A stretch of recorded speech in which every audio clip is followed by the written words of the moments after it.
Dip, dip, dip, dip, doo, doo. A dip, dip, dip, dip, doo, doo.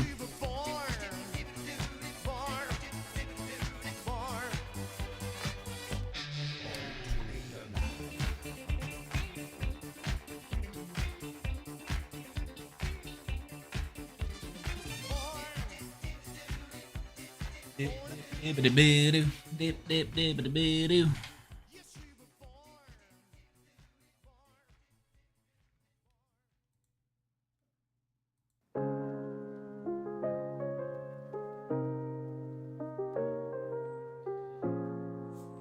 Just dip, dip right in your dibbity doo doo.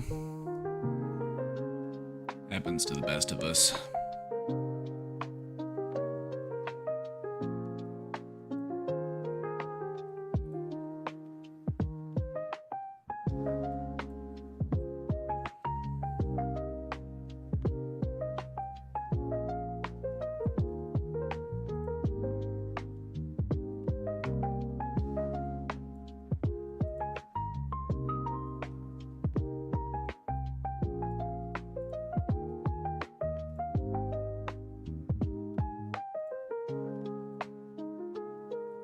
How y'all doing today?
Yeah.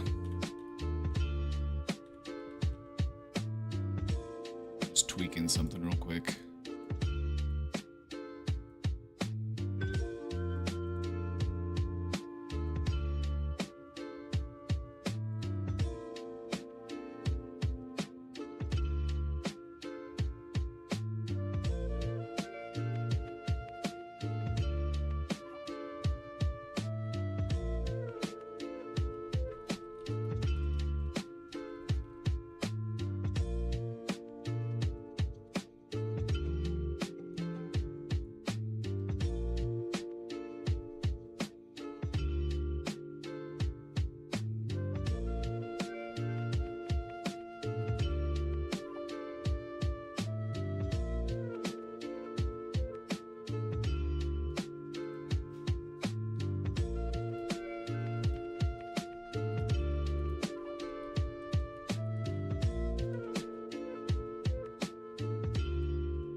Did I play any Zomboid off stream? No.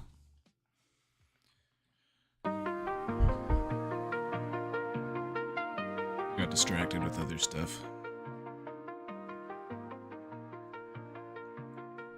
I got sidetracked with other things. I played a little bit more today, though. We'll see how things go.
Yeah.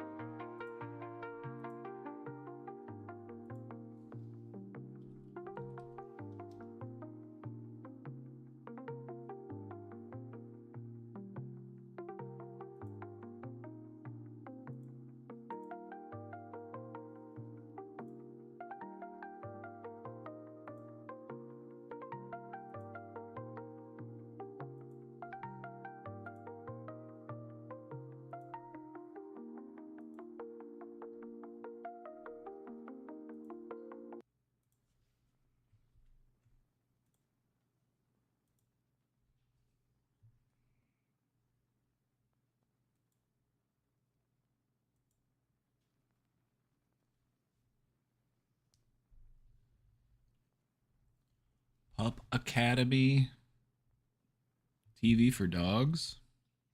I'm in. Say less. Alright, everybody, we'll be getting started here in just a sec. We got some questions in. We're ready to roll. We're also going to do a presentation today.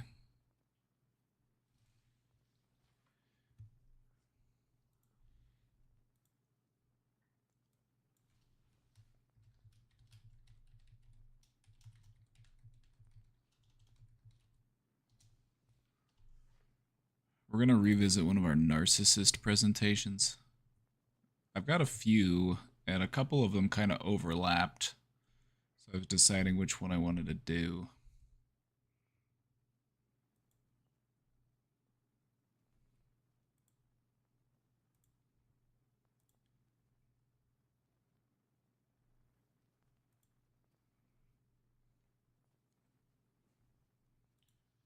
I think I've decided we're going to go with this one.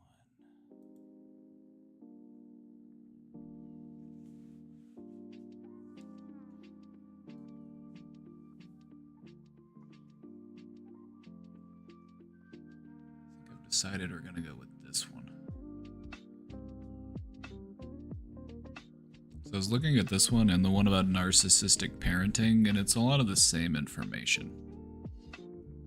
I think this one hits the goal a bit better.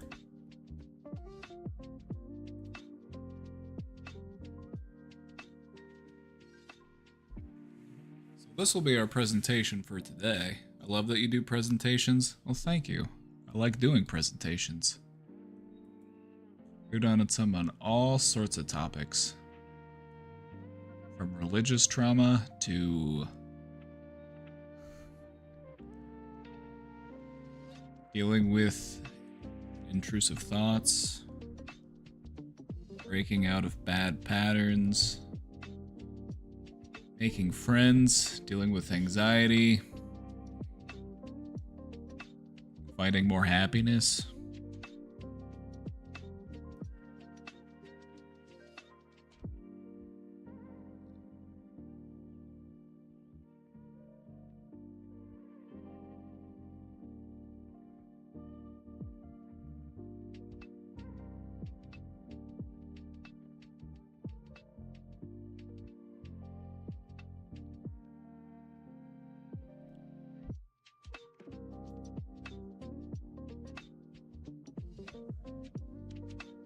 This is the PowerPoint domain. Do the narcissists know if they're a narcissist? They can. For sure. Does every narcissist know that they're a narcissist? No. Many narcissists will accuse everyone else of being one, though.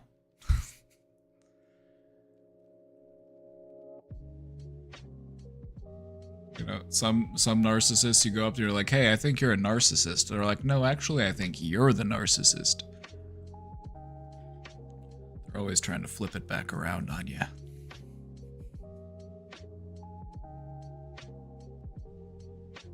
This is the one we're going to do today.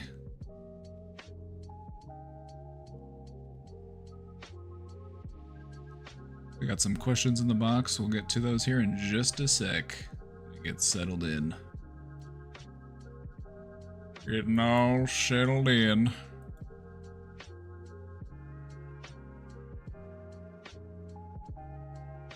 But in the meantime, how are you doing today?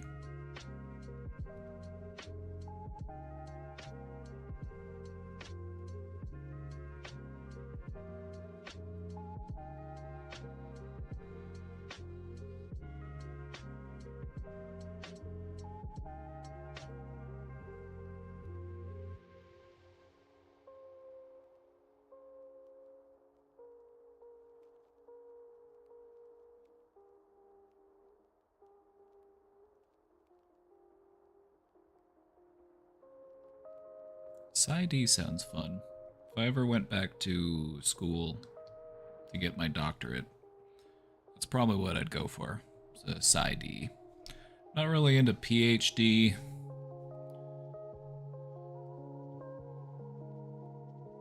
A lot of experiments, a lot of data collection, a lot of report writing.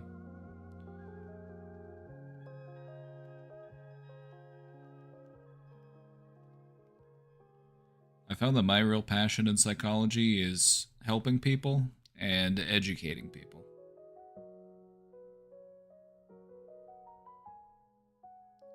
Competency exams, how fun!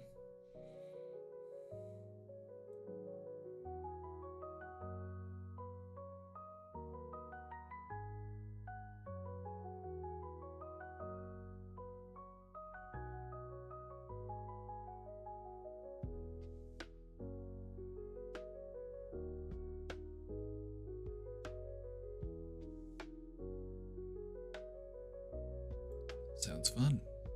Nothing quite like competency. We love competency. Sorry, let me fix my stuff. There we go.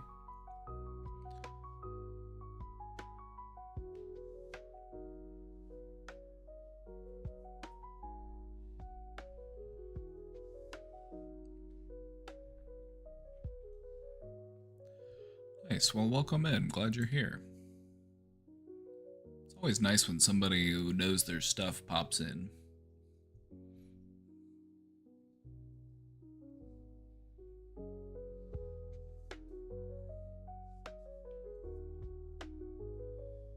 My whole thing is I want to try to make psychology accessible.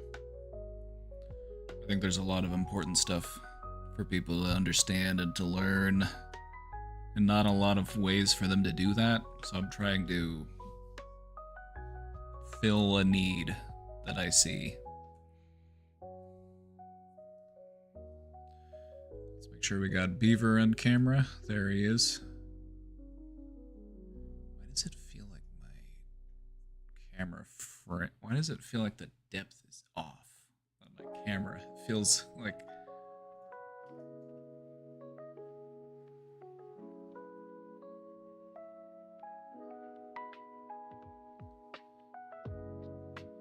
my safari hat. I got my safari hat because we're going on a safari today. We're going to be going on a safari of the mind. But don't worry, I brought a machete.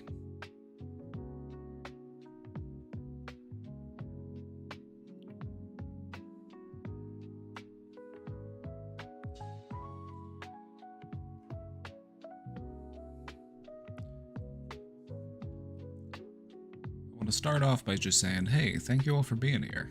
Can't make this happen without you. I'll figure out what's going on with my camera another time.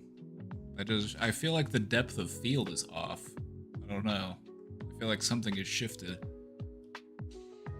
I don't feel like I'm normally in such a wide frame. You know what? We'll just trim it down a little bit. Just trim it down like that. That's what I'm looking for. I want the cat in there. And I want my bodyguard in there. You see him back there? He's got his eyes on you.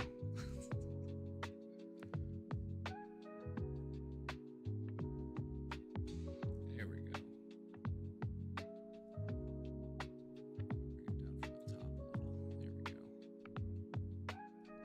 What is that? Don't mind him. Don't mind him. Don't mind him. Just a little spooky. Just a little.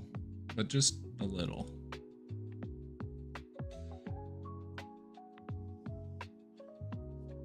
Like, normally you step into a therapist's office and it's like, what do you expect? Maybe like a picture of a cow.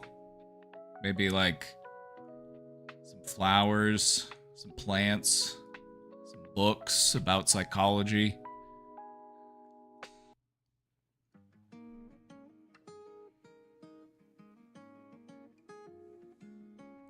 Lasagna, exactly. Nice lasagna.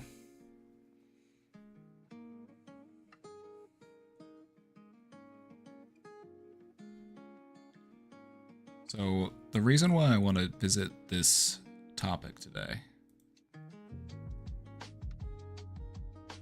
about narcissists, I feel like we haven't touched on it in a little while. It's always good to have a refresher.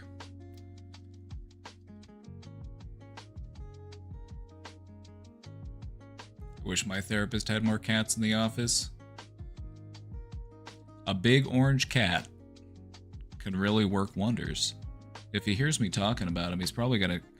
What I anticipate to happen is that sometime within the next hour or so, he's gonna get up from that nap spot and decide he wants to come nap over on my desk.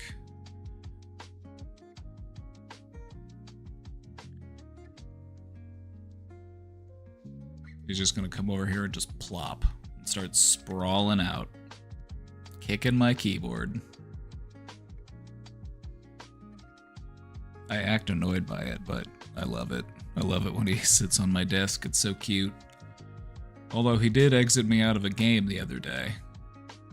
I was holding down the Alt key in the game and his head went right on the F4 key and then my game just zoop.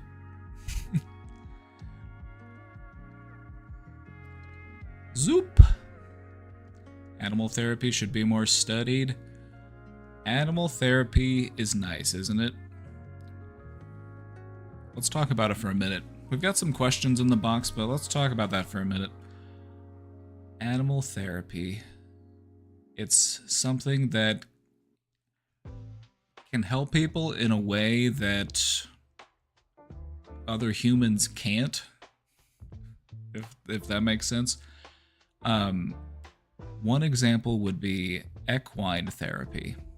Something that they have done a lot of research on is therapy related to spending time with horses. And they've found that that's actually something that can be very beneficial for autistic children.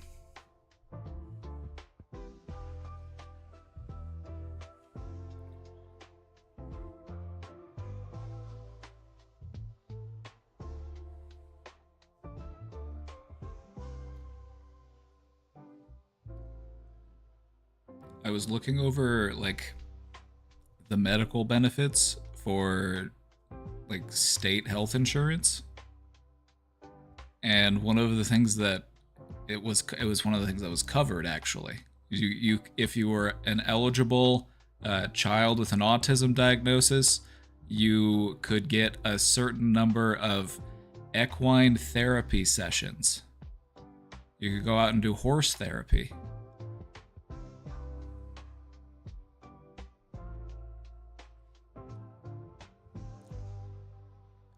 Dogs can be very friendly. Dogs can be very kind. You know, you often see dogs in that type of position of like an emotional support.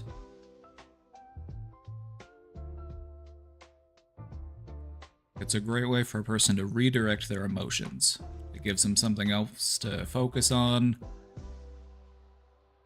Something that's non-threatening, something that's cute and kind. It's helpful.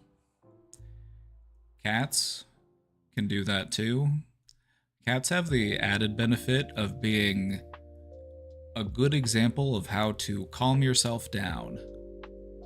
Dogs are not the greatest example for how to regulate your anxiety, because dogs can get anxiety just as bad as a human can, if not worse.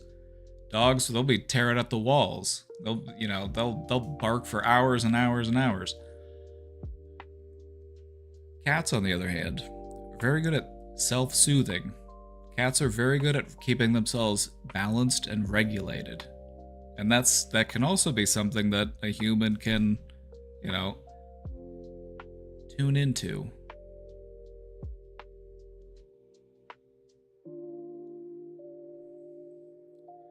An example that we could draw from that is look at what a cat does to regulate their nervous system. They purr, so they vibrate. And that vibration creates a soothing effect, and it kind of radiates throughout the body so that you're able to hone your focus.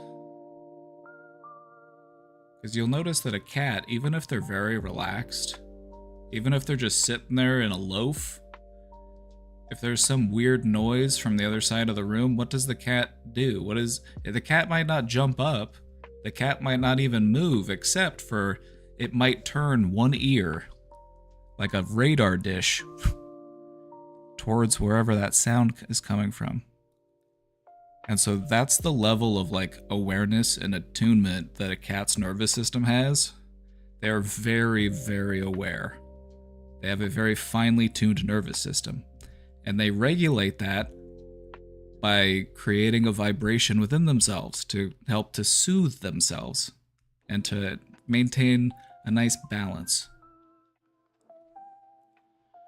And so humans can learn from that. What you'll find is that even just like humming or singing, something that creates a vibration within you, you'll find that it might also offer you a feeling of being soothed. A way to regulate your nervous system.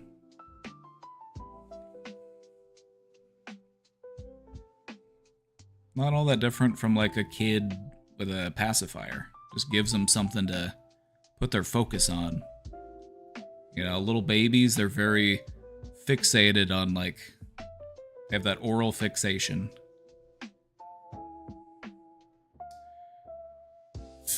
What are we talking about today? Today, we've got a presentation on deck. We've got some questions in the question box. And then we've got a presentation on deck. The topic of narcissists comes up quite a bit, and I felt like today's a good day. Today's a good day to revisit.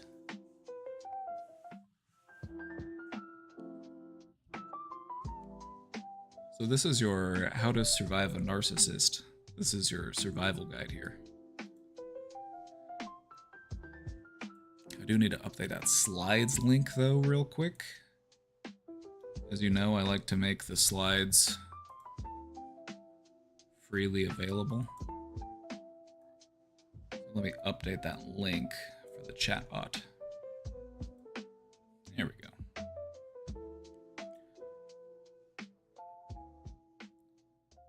Survive a narcissist by not showing them your weakness? That's one way.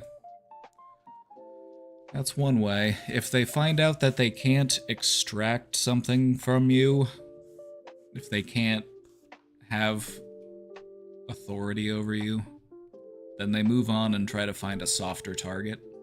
That is one way to deal with it. But we're gonna get deep into it. We got all sorts of stuff to talk about.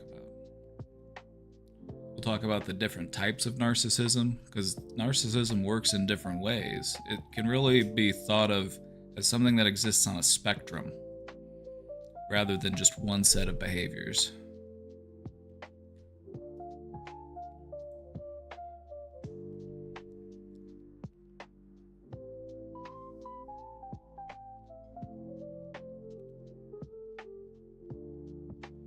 How do I know if I'm a narcissist? That's a good question. If you find yourself asking that question, try to answer the question honestly. Now, here's the thing. Narcissism is about protecting your sense of self. It's about protecting your ego. It's about making it so that you don't feel insecure. It's a way to shield yourself from those types of feelings. Pretty much everybody does that. They do things to protect themselves from feeling vulnerable or hurt.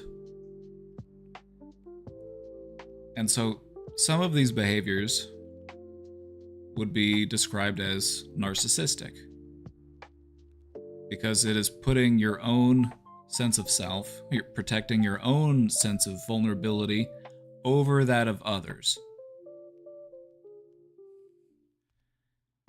And that can pop up in a number of different ways. So not everybody who has those types of behaviors would meet the criteria for being a diagnosable narcissistic personality disorder. Those are for the extreme of the extreme. But those behaviors that those people show, those really exaggerated extreme versions of those behaviors, pretty much everybody has had some experience engaging in some sort of behavior that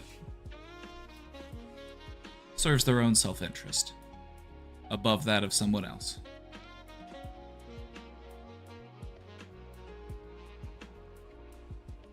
And so what I would say is everybody owes it to themselves to at least take a look at themselves and identify what sort of traits they might have that are worth working on, so that you can be a more understanding, compassionate, caring friend to the people that care about you, right?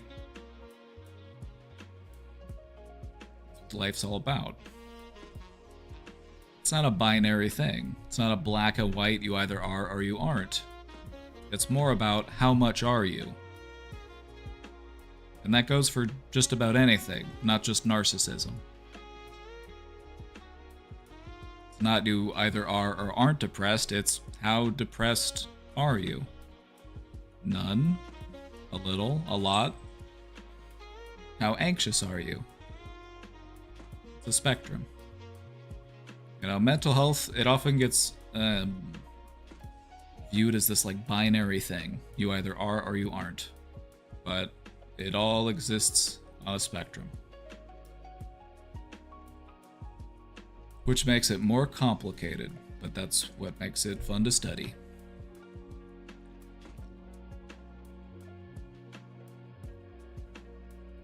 What about people that don't think they need to / want to change?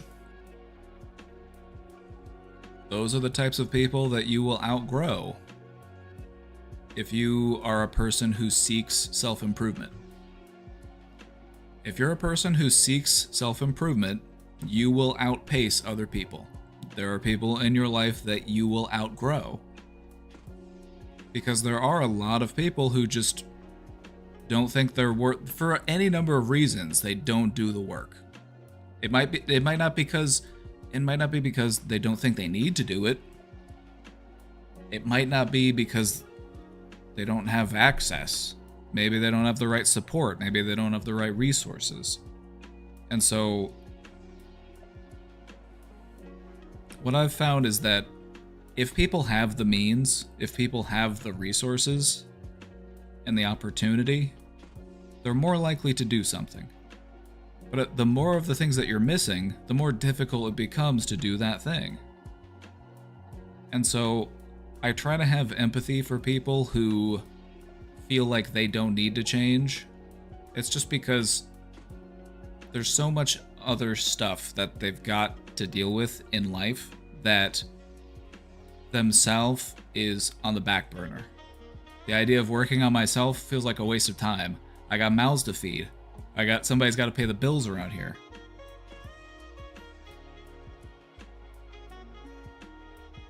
Dude Control. Howdy, partners. Welcome in, Dude Control. Welcome on in, Raiders. We were just talking about narcissists. We're going to do a presentation on it today. We've also got an anonymous question box. We're about to take some questions, too.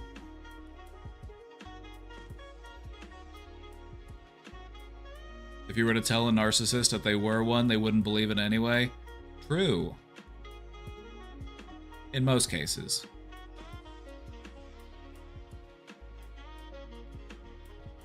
What I would say is that anybody with a certain level of self-awareness will recognize their own traits. You know, and if you have the time to just really understand yourself and you can observe your own traits, you might notice that, you know,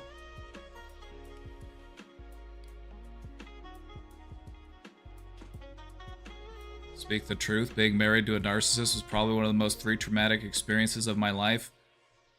Hence the title of the presentation. You'll notice that this isn't what is narcissism, what is a narcissist. No, we're talking about how to survive a narcissist.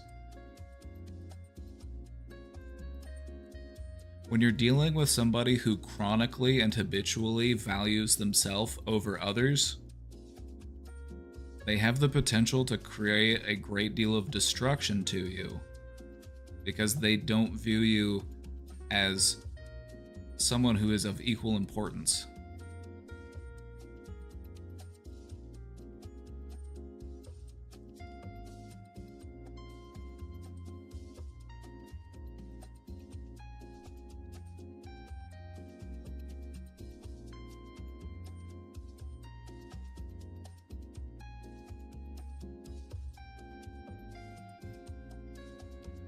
Good stream. Thank you.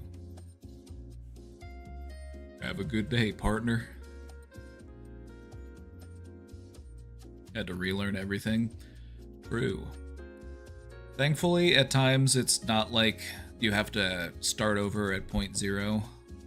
You know, for a lot of things, it does feel like getting back on a bike after you've been off a bike for a while.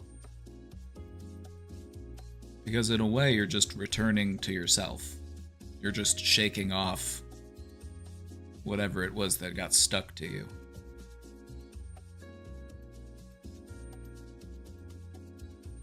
It's hard to get to the point to leave them behind because I wish they'd want to get out of the negative bubble and self-centeredness, right? And there are ways to engage with one and actually talk about it.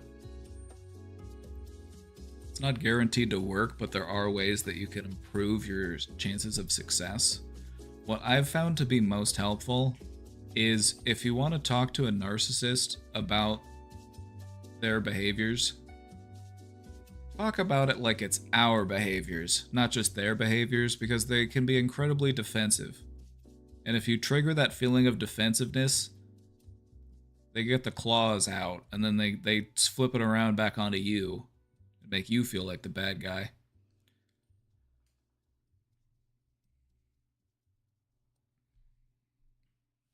And so it's not, hey, you do this sometimes. Knock it off. It's, we all do this thing sometimes. We all ought to knock it off.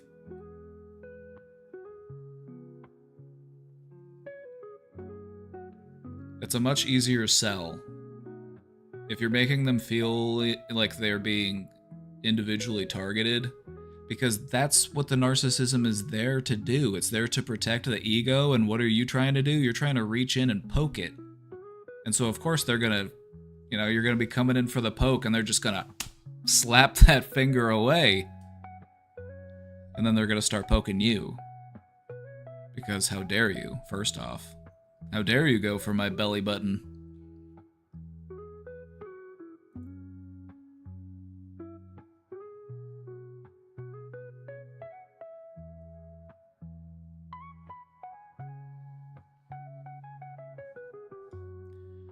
I always get hit with the, well, we just don't think the same. No two people think entirely the same. The brain is that complicated.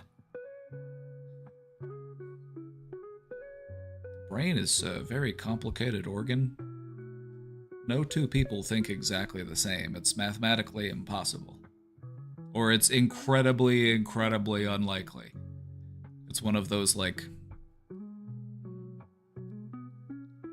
technically possible, but so unlikely that it's probably just never going to happen.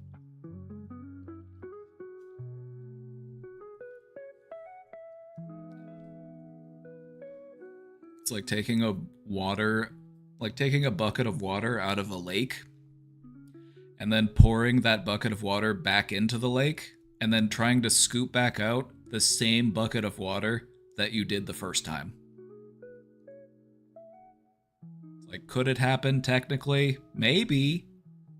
But the chances are so infinitesimally small that it might as well be impossible.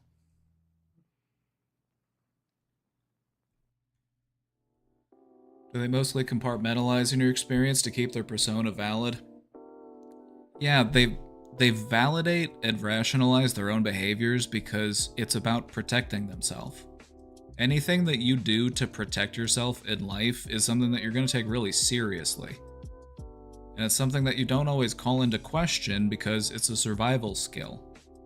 Like, why should I criticize my own survival skills? It's what's keeping me alive. It's what's keeping me safe.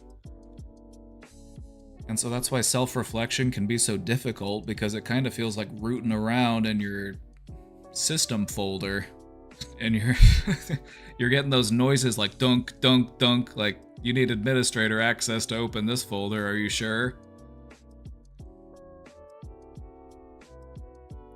Clicking around in your brain and it's just like...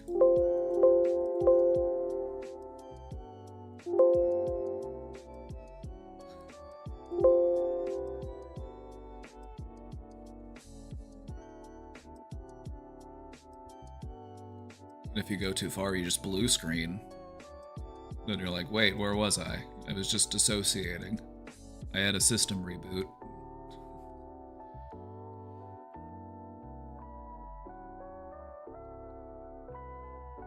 But yeah, compartmentalization is definitely one of the ways that they cope with their own behavior.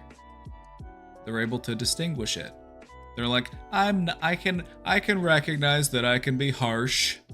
I can recognize that I can be a little bit critical, but it's just because I care so much. So they find ways to rationalize their own behavior. They say, that's not me entirely. That's just me when I'm upset or something.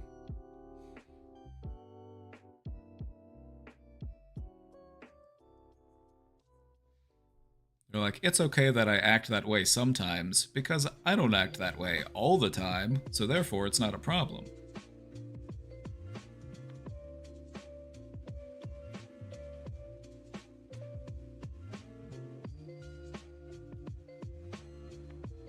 When I ask them to treat me nicer or what they did was rude, they'll say it isn't.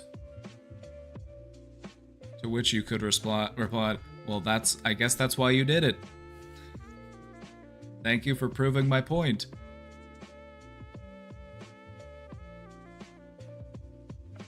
No, I'm just kidding. Here's what you actually say. If somebody says that to you, how I would respond is,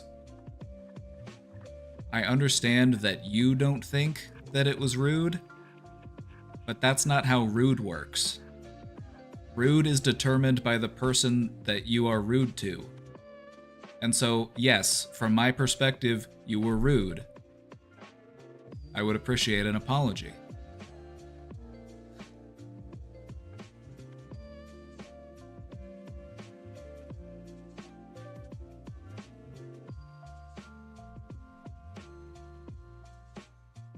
It's like dealing with an angry 13-year-old, or maybe a little older, maybe like 15. Whenever that age when a teenager just starts to like just nothing but like snipping back at you. You'll find that dealing with a narcissist is very much like that. If you've ever had, I was the oldest brother, so I had to deal with all of my all of my younger siblings being teenagers. But then I can also recognize that, hey, I was that guy at one point too. It's like, we've all been there, we've all done it. But some people just get stuck in it. In a way, it kind of is like a person just having arrested development.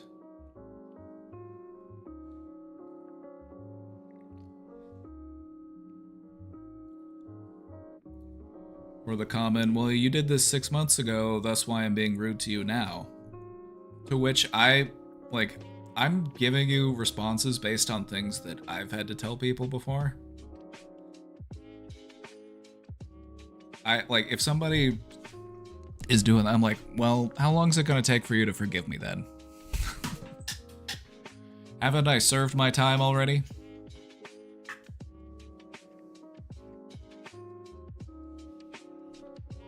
Calling out a narcissist on their shitty behavior is easier if you're able to work a little bit of humor into it too.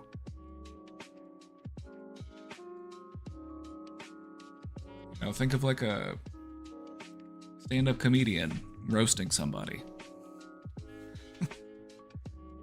If you can be a little funny when you're doing it, it can help to sell it.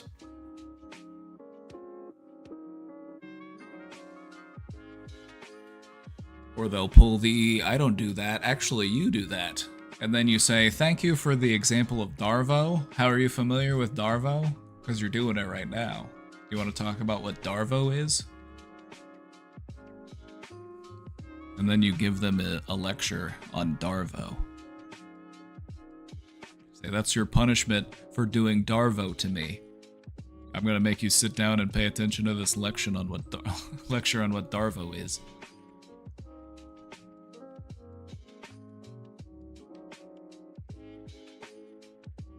I'm the youngest grandchild on both sides, as my parents are both the youngest in their family tree, too.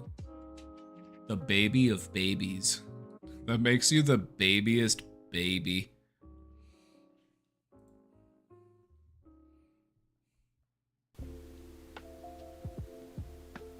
But yeah, I had this question pop up. This came in late yesterday, and I did answer it. But when I pulled the question box back up today, I saw it again, and I've just been thinking about it. It's like, how can someone deal with complex trauma from a narcissistic family? How can they move forward with minimal stress after going no contact? What you'll find is that after going no contact, the stress level will noticeably decrease. There's always still going to be a little bit of stress because that's part of life. Zevran? That's how I'm choosing to pronounce that name. Seven Evrin.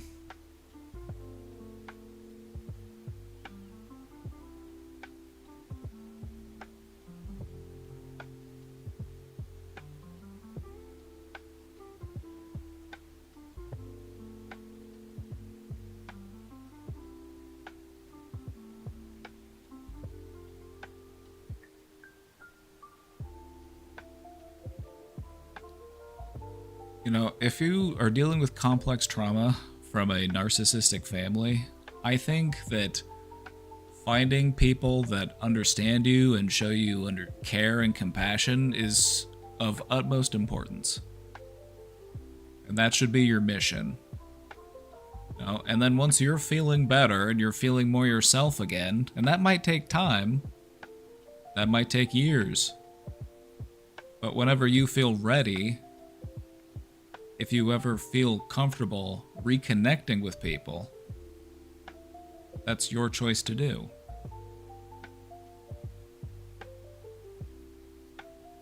No contact doesn't always have to mean no contact forever. It could if you wanted to. That's up to you. It's your choice. I don't know the details. For some people, it's the correct choice.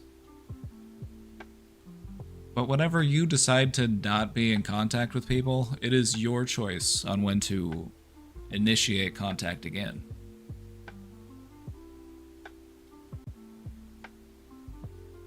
And years from now, it might be never. That's your choice. You wait until you feel like it's the right time to do that. Or not do that. Some narcissists don't know when they've gone too far to ever come back. It's true. It really is. Just think of all of the old narcissists right now. Think about it. All right? Age 75 to 85, and they're sitting in their recliners, and they're watching Fox News all day, every day.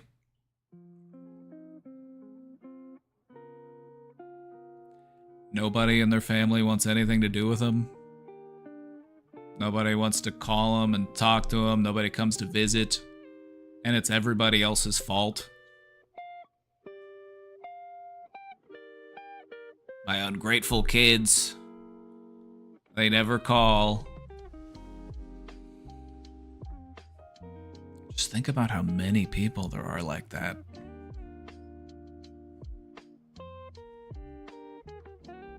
Just think about how many people are living like that right now. It's the number is in the millions.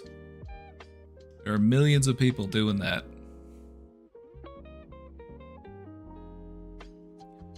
And that's where narcissism takes you. It takes you to a very lonely, angry place because everybody has gotten sick of you. Because the only person that you really show care and understanding for is your goddamn self. That's a bummer to think about. Well, that's why we're going to talk about it. So that we can prevent more people from becoming that in their life. You know, most of these people wouldn't meet the criteria for narcissistic personality disorder, mind you. The number of people who meet those criteria it's a very small number of people. But those narcissistic behaviors can exist outside of a diagnosis. And that's what you're really dealing with. And that's why we also owe it to ourselves to just make sure that we, especially if we had to deal with our own narcissistic parents or people in our, upbringing that had those types of traits, we want to make sure that nothing rubbed off on us. That we're not doing something that just feels normal because that's what was done, and so we just interpret it as normal and we never were taught to question that behavior.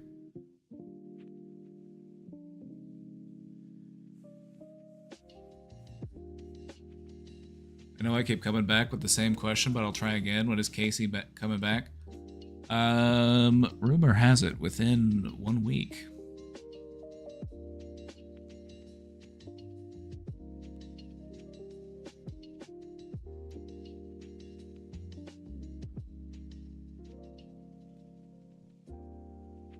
Allegedly. You didn't hear it from me.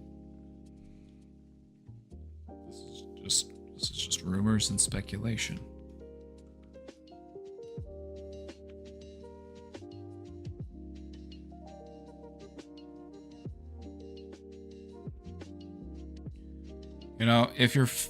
And I just want to speak to this question again for a moment because I didn't really have time to properly address it yesterday, so hopefully this person sees this.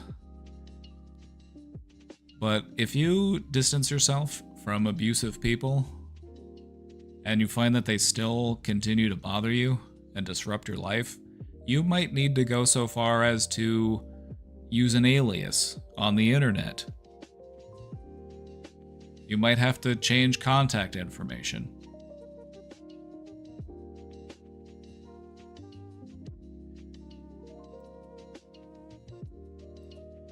Now, what I would also recommend is to keep track of all of the things that they're doing to harass you, because if it ever did get to the point where you needed to take things more seriously and actually get legal protections so that they could not harass you, the more evidence you have, the better.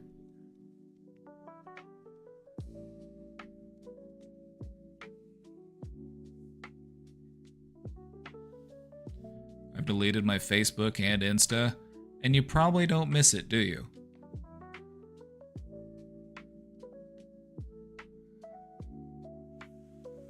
Like, I check Facebook every once in a while, and it's like the whole reason I was on there is because people I knew were posting stuff, but they don't, like, nobody posts on there anymore.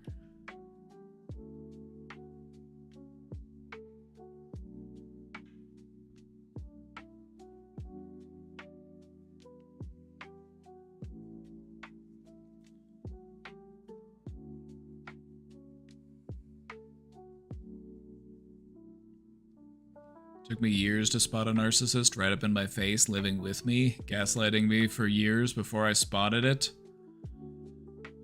Well, it's not just gullibility on your part, because there exists a certain form of narcissism that is much less easy to, it's much less apparent.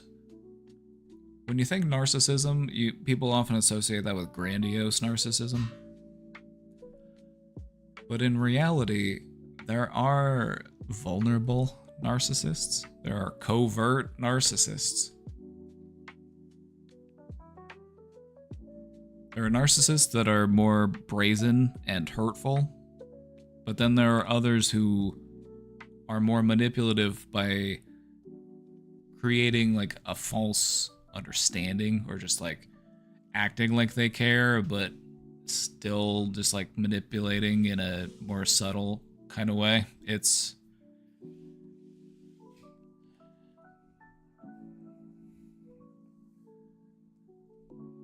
like good candidate for therapy right there.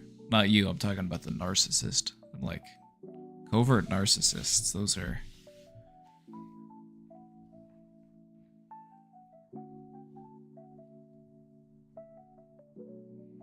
it's the type of people who will like steal your shit and then try to help you look for it.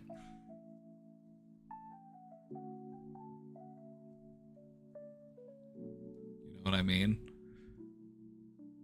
They're like, hey, I thought I had $20. It's like, oh shit, must have fell out of your pocket. Here, I'll help you look for it.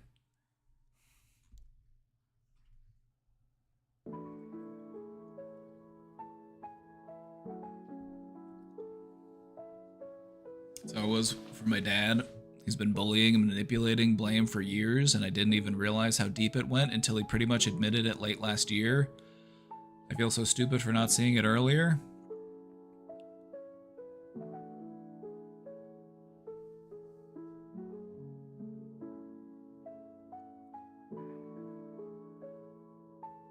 It's not something that's always easy to spot, especially in your own parents.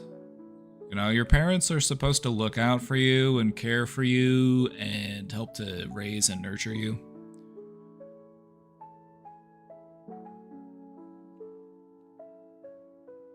Vulnerable narcissists be in positions of authority. Look at the... Just look at the establishment Democrats. Just take a look at the establishment Democratic Party. That's who I think of when I think vulnerable narcissist.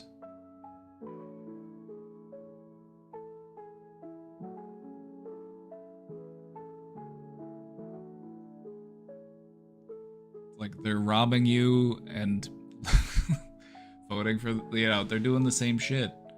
But they're just, you know, pinkwashing it. Yep, always the victim while picking your pocket. But yeah, it's really hard to identify that kind of stuff in your parents because, you know, we look up to our parents. And it's difficult to recognize that a parent is hurting you.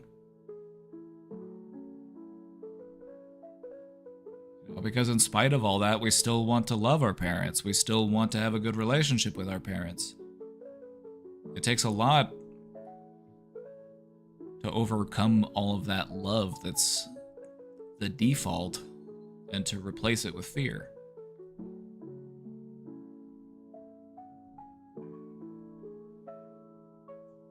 You know, I'm a fan of asking your parents hard-hitting questions. Like looking them in the eye and being like, how do you want me to feel about you as a person? Do you want me to feel safe around you? Do you want me to feel loved by you? Do you want me to be afraid of you? What is it that you're looking for from me?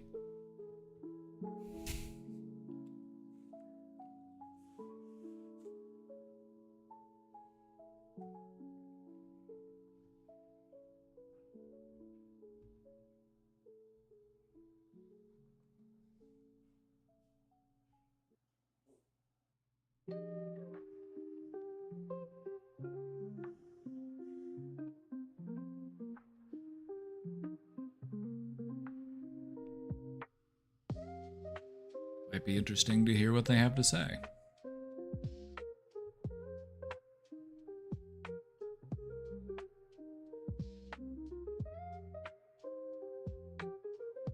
When I did that, my mom said I'm being mean to her.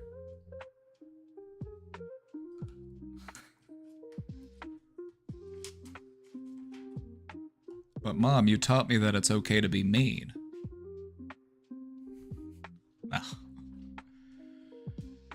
No, you're not doing it to be mean, you're just doing it to understand them. You want to get to know them better. That's all it's about. I'm not doing it to be mean. You're my parent. I want to know you. I want to understand you as a person. I'm not being mean just for asking questions.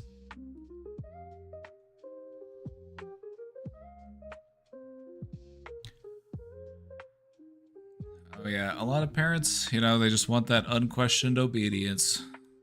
They just kind of view the child as a step above the dog, or maybe on the same level as the dog. Who knows? Maybe in some places the dog might even outrank.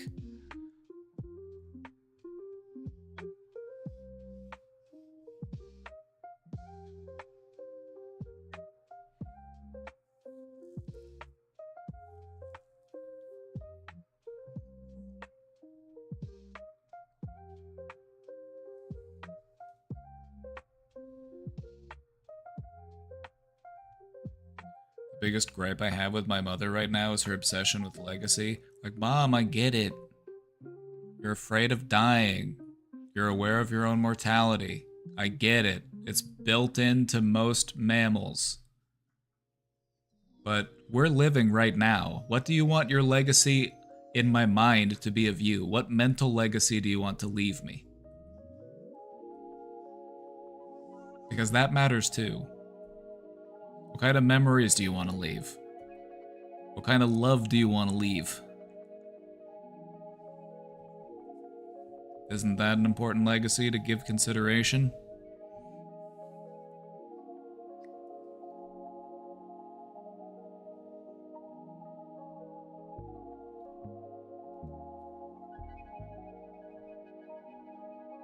Bartholomew, thank you for the raid! What's the difference between a narcissist, a psychopath, and a sociopath? You could have a Venn diagram of those three things, and there's going to be areas where each of them overlap with each other. You'll meet some sociopaths who can also be psychopathic and narcissistic. You might meet somebody who checks all three boxes.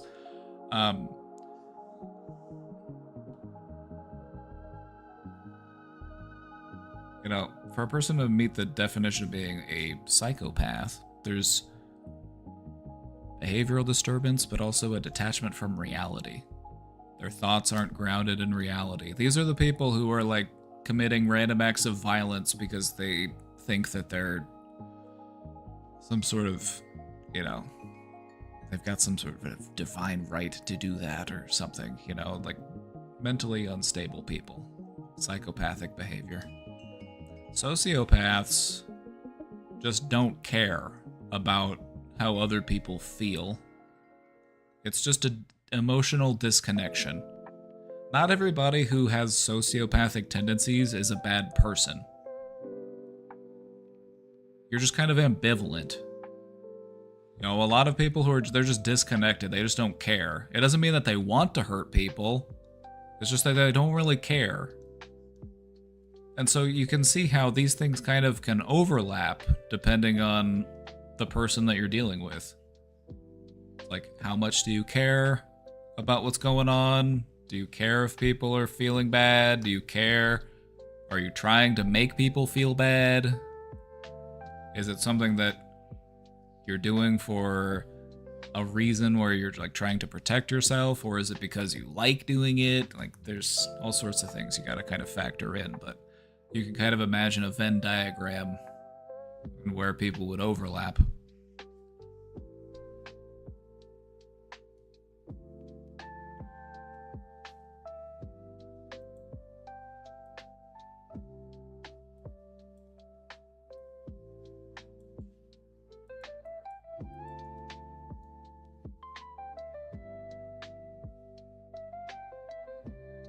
Now, the thing, like, we talked about how narcissism exists on a spectrum. Like, all of those other things can also exist on a spectrum as well.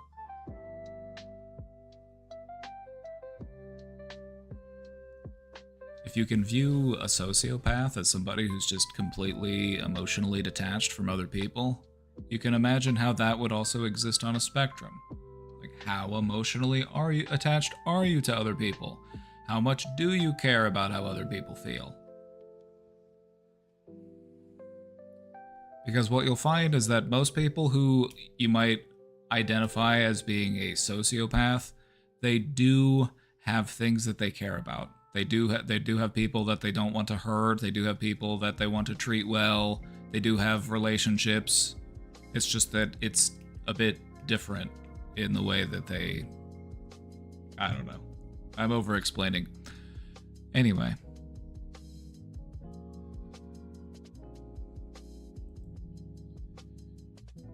Why does gloomy weather make me gloomy too?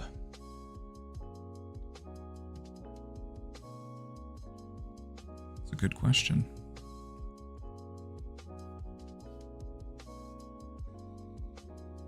That's a good question.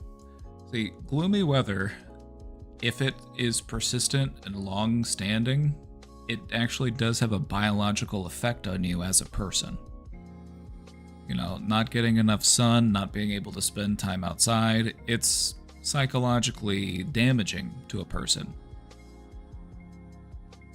Specific instances of gloomy weather, like if it's just every once in a while, but it's not indefinite, that's something that can actually be calming and peaceful.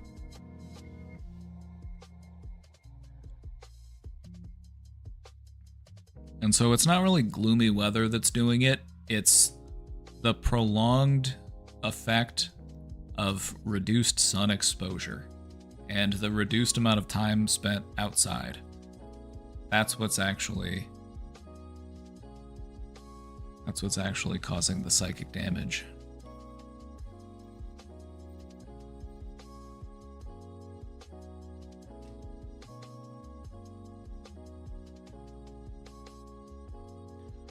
Beyond that, you know, a simpler explanation is just that maybe you like to be outside, and if the weather's not good, oh no, now I can't go out inside and do stuff.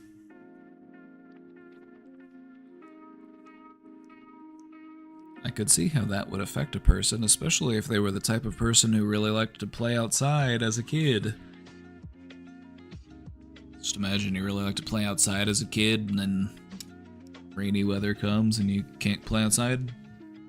Bummer. Isn't there a correlation between the vitamin D you get from sunlight and your mood? That's what they say. That's what they say. When you don't get enough sun, your body doesn't produce enough vitamin D. And in this case, the vitamin D stands for depression. And if you don't take that vitamin, it gives you the depression. That's what they say.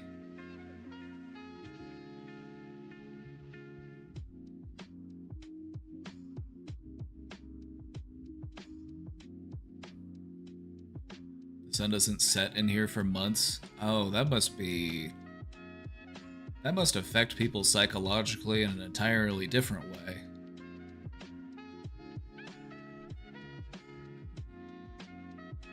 That shift in a circadian rhythm makes me wonder. Howdy, it is me, a member of the Husband Hater Club. I feel like at this point we need t-shirts.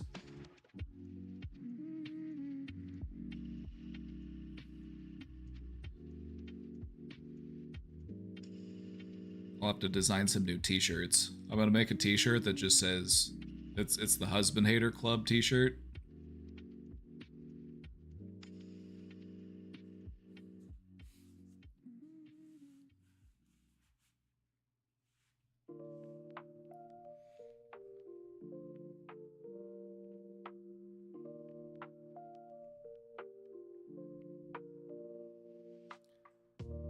Good news. He got a second job and goes to his parents to hang out almost every night after work, so he has gone from like 4:45 a.m. to 9 or 11 p.m. 9:11 p.m.?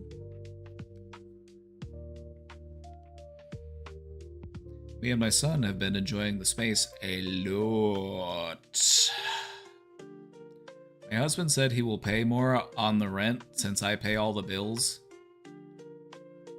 Where does all his money go? This is his second job? Where money go from job one? Anyway.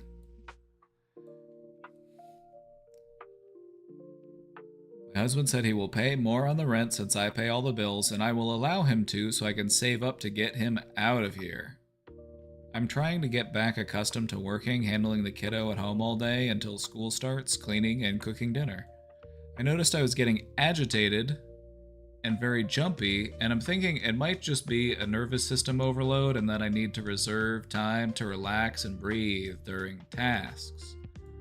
It's true, you're still on high alert. You're still on high alert. You know, you hear a sound in the house, you hear the door open, you hear, you know,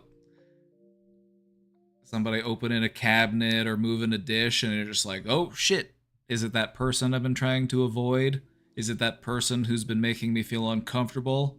Are they here? It's a sort of jumpiness. So what I would encourage you to do is spend more time in places where there is a 0% chance that this person could just spontaneously show up. That will allow your nervous system to rest on a deeper level.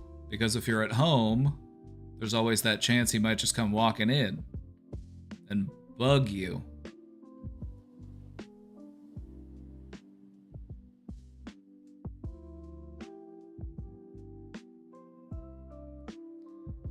I've always wondered what it would be like to live in that environment and assumed it was why my ancestors left hundreds of years ago. Yeah, they saw that the sun didn't go down for months at a time and they're like, actually, this sucks. We're leaving.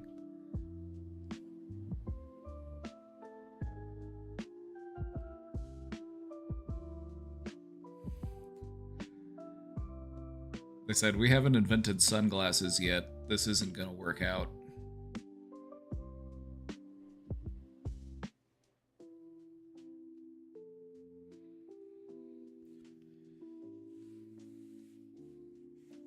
I'm enjoying this, and it is challenging me, and I love a challenge. Now that's quite the brain domain attitude if I've ever heard it. We love a challenge, don't we, folks?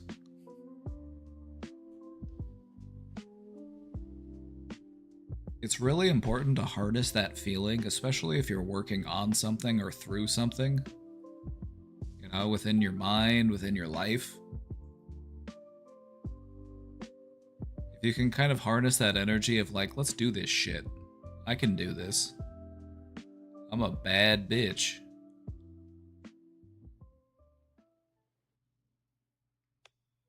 Feels like you're locking the fuck in. Feels good. Feels like you're strapping into the pilot seat. You're like, let's fucking go.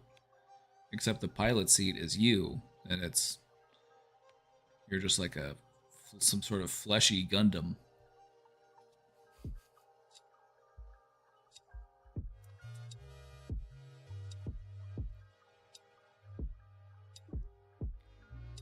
I'm also feeling myself growing and getting better and better, addressing behaviors I want to fix, being self-aware, and actively doing what I can do in this moment to help my PTSD brain in order to better pursue my dream of being a medical doctor.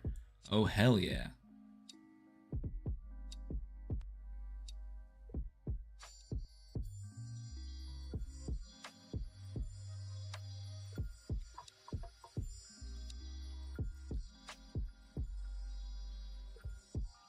Something that I've noticed, and I don't know, maybe some of you have noticed this too, is that when it comes to making changes in our life, there will be times where it feels like nothing's happening, things are stagnant, you know, and you kind of see this out in the world too. It just feels like there are decades where it just doesn't feel like much is happening. And then there are moments where it feels like a lot is happening all at once. So it kind of feels like that's where you're at. And this is an important moment to be very aware while you're in that moment. Because there's a lot of potential for a lot of change in this moment. And it's what we've been looking for, and it's what we've been needing. And we just want to make sure that we keep our wits about us. So just keep your wits about you, friend. You don't want to climb out of one mess and then fall into another while you're doing your celebratory dance. You know, you climbed out of a mud puddle and you're doing a little celebratory dance number. You don't want to fall into another. So just watch your footing. Keep your wits about you.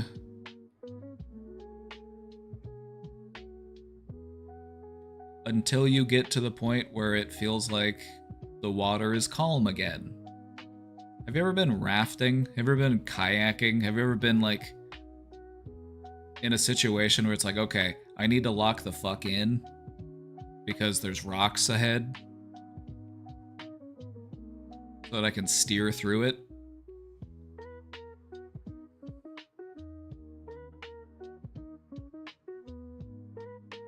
That's why I love kayaking. It's an opportunity to practice balance. You have to hold good balance on a kayak. It's good at training those balance muscles. But then it's also, you have to be very locked in and you have to be very in the moment whenever the water starts to get choppy. You don't always have to, because in those moments when the water is very still, you can be still and you can just enjoy the ride. But in those moments when you can see white water, it's like, all right, and it feels like that's what you're doing. You're going through that bend where it's like, all right, there's a bit of white water here. But thankfully, you're a skilled navigator.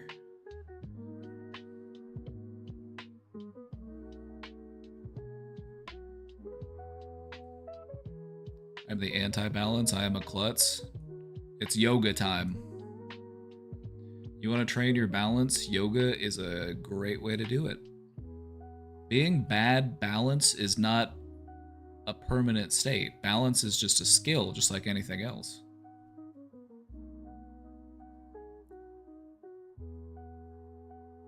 You know, you can even start by just doing simple stuff like kind of getting into like a low, like not like even a low squat, but just like spread your legs out a little bit, like kind of keep them even with your shoulders and just kind of like find that sense of balance between your 2 feet down there in your core.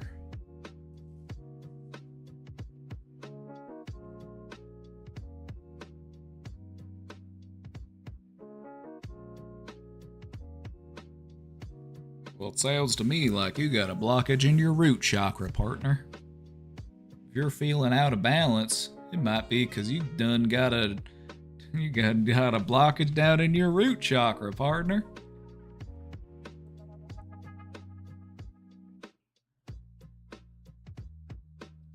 I need to open my shoulders. Oh yeah, we hold a lot of tightness and tension in the shoulders. There's all sorts of good shoulder stretches you can do to really open up, because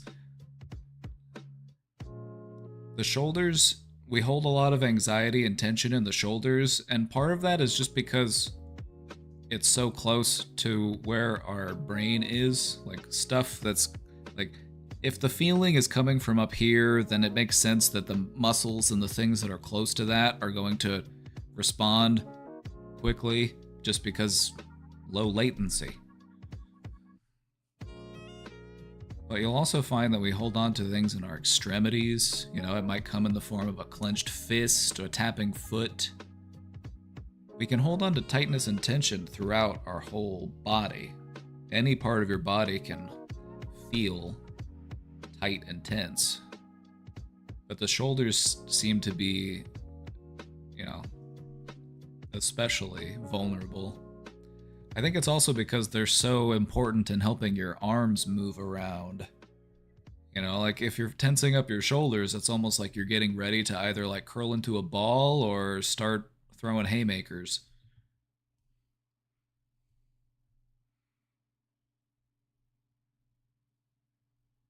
I find it interesting how legit pain can be interrupted in the brain during sleep mode. What's going to blow your mind is that you can do that in awake mode too.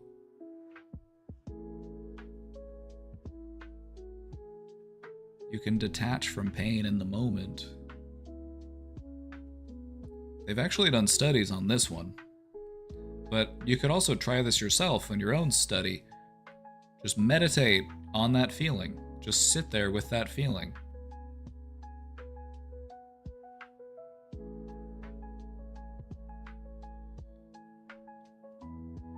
I found that mindfulness meditation is helpful at reducing chronic pain because it helps you to change your relationship with the pain. You recognize that pain is just a nerve impulse. What is it that is actually causing that pain? Do I have a compressed nerve? Is there something that's actually physically harming me? Is it because of some sort of misalignment?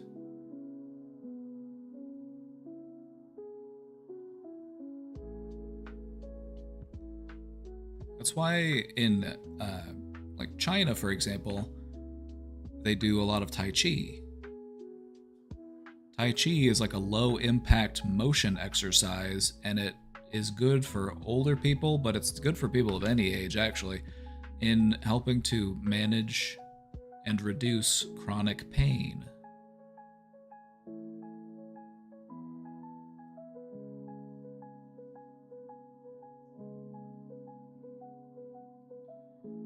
And, you know, they also do things like yoga. Yoga's pretty popular in some places.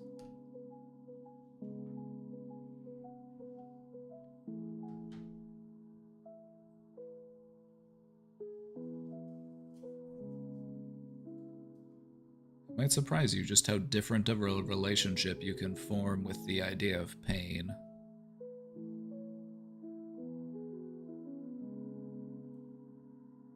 Alright, where were we? Oh. And I finally have gotten back to my previous size physically before I got into this relationship. We are back to our college body. In fact, I'd say even better than that.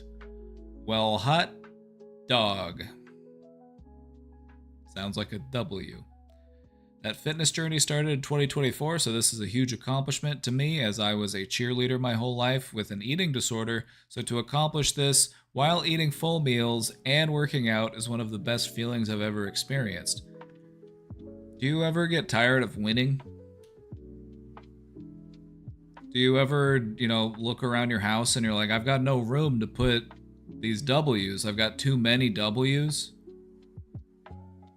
Where am I supposed to put these?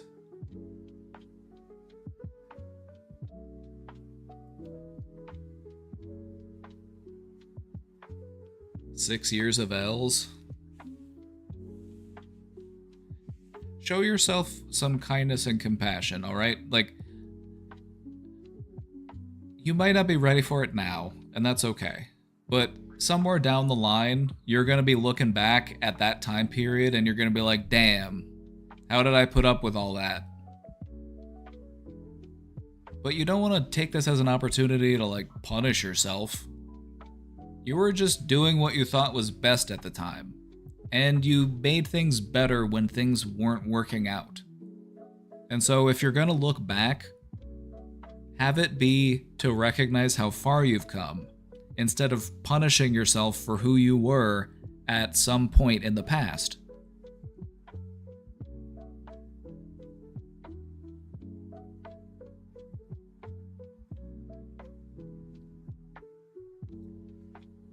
Low-key, finding out my husband sucks is an L/W. Well, partner, it's like we said, it takes 2 L's to make a W.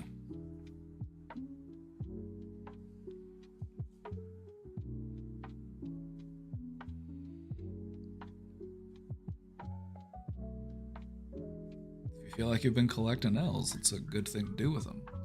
Start mashing them together and turning them into W's.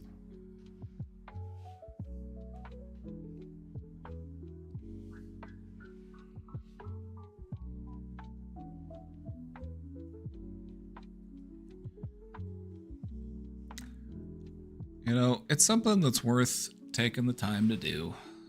You know, just recognizing how far you've come and not being so critical of who you used to be. Is that the type of person you want to be? The type of person who just does nothing but criticize themselves for who they used to be? Is that the type of person you want to be today? What are you going to do in 10 years looking back on today? You're going to be like, damn, I wish I had let go of that stuff from the past sooner. I can't believe I used to hyperfixate on the past so much, even though I knew I couldn't change it.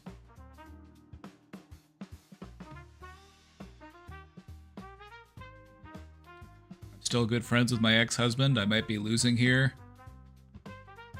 You know, being on friendly terms with somebody that you used to be with isn't always a bad thing.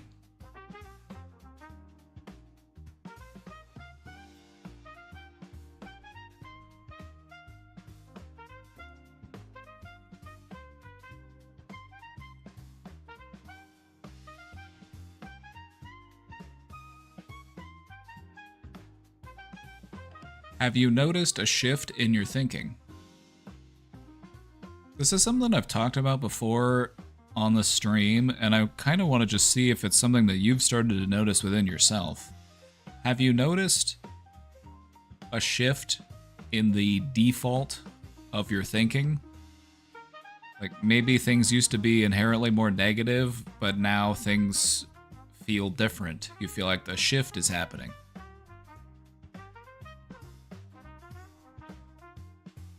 I'm still paying his bills. What?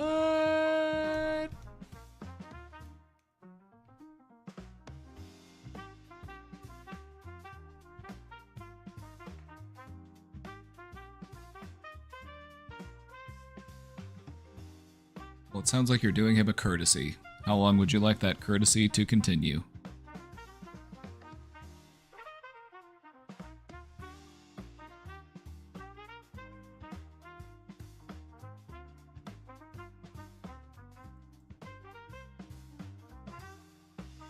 What's wrong with me? Too nice. You're actually too nice of a person. Sorry to say.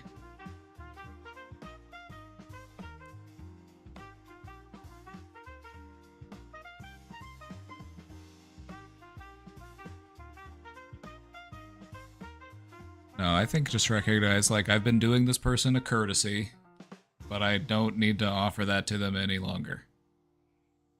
They should have things figured out now on their own. They are an adult, so they no longer need me to take care of them.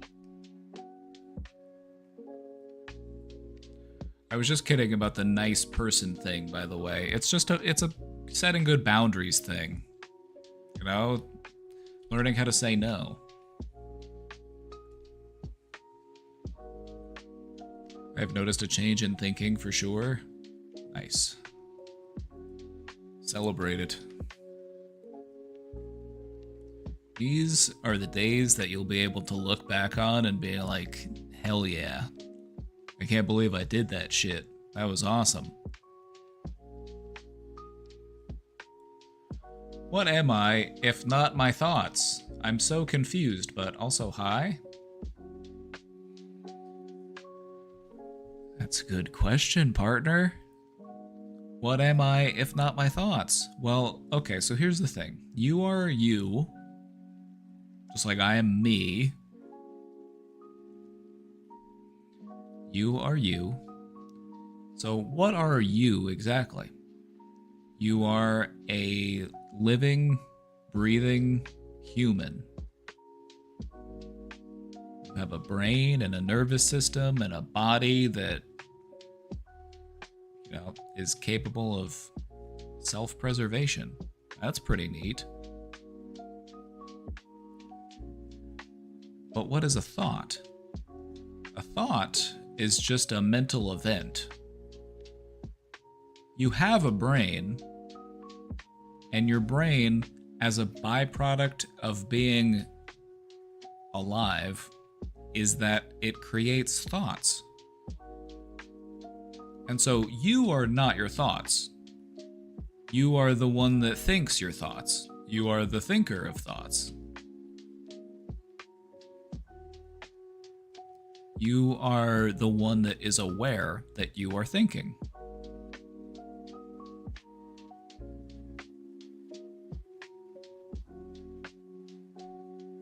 By understanding this viewpoint, you can learn to change your relationship with your thoughts. If a bothersome thought comes up, you're able to change how you respond to it, because it no longer feels like, oh no, I am this thing. So am I my body?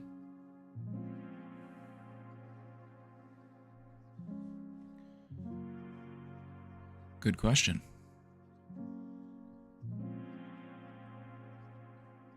Are you actually your consciousness? The way that I look at it is you are three things: mind, body, spirit. When I say spirit, I mean your awareness, your connection with other people, the aspects of you that exist beyond you, the way you make other people feel, the impact you leave, the impressions you give. It's something a bit more ethereal, but nonetheless real.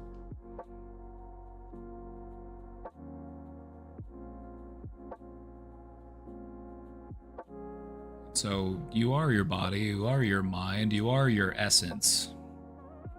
And at points in time, you might feel more in tune with one of those things. There might be times when you feel really up in your head and you're really lost in your thoughts. There might be times when you're feeling really focused on your body and the physical sensations that you're experiencing. And then there might also be times when you're more focused on the bigger picture and the things that exist outside of you, the connections you have with others.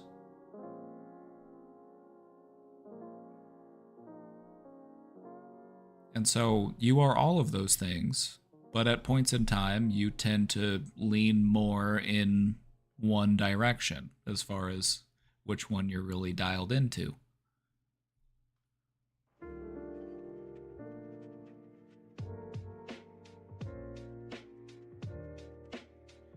At least that's the way I view it.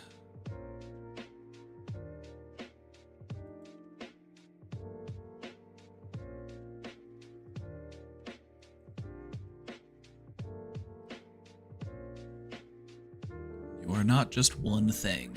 You are several things, working in unison.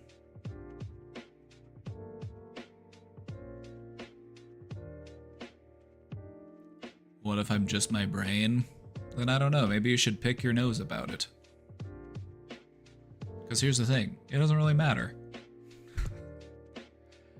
Could I just be a brain in a jar? Could this all just be fed to me through electrical impulses? Could this all just be some sort of illusion? Maybe, but does it matter? Not really.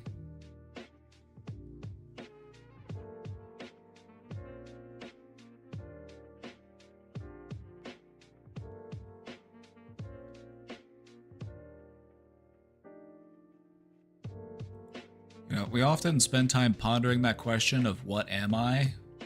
We should also take some time to ponder, what does it feel like to be me?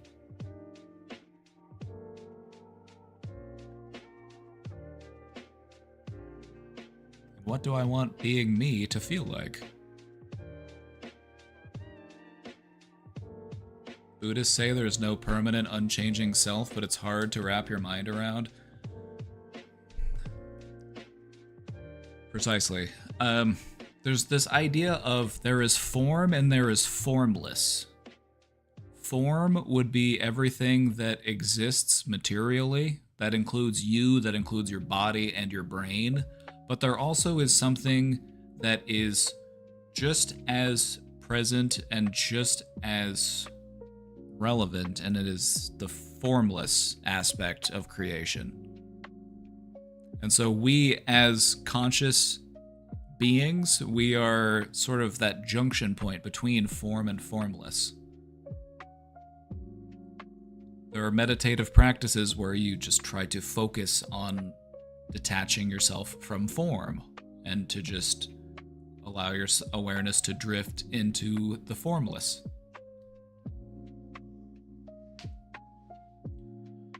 I like to think I'm a nervous system in a mech suit. Yep. You're just piloting a meat Gundam.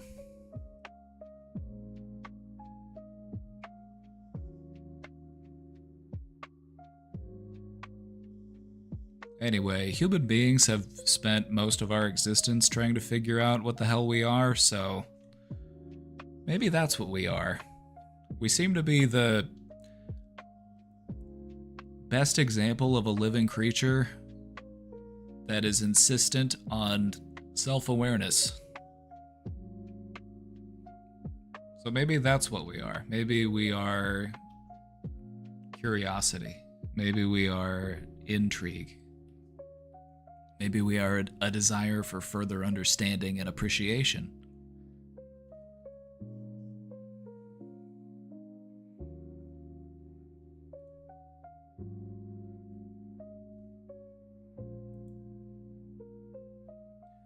So apparently I'm constantly dissociating, but what does that even mean and how do I stop? Do I even need to stop? Dissociation. It can be very... Okay, so what is dissociation? It's kind of when you just...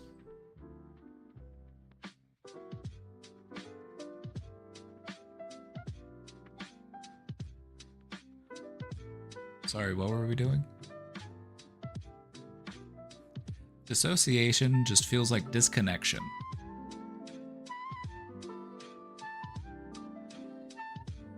Now, it doesn't just mean that you're just sitting there not doing anything. You can actually dissociate while doing other things.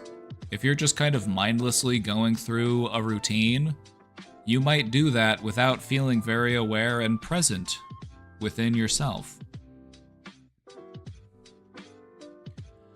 The thing about dissociating is it's not inherently a bad thing to be able to detach from your physical self. It's not a bad thing. What's bothersome is when it just happens without us being able to, you know, or it becomes an interference with other stuff that we're trying to do.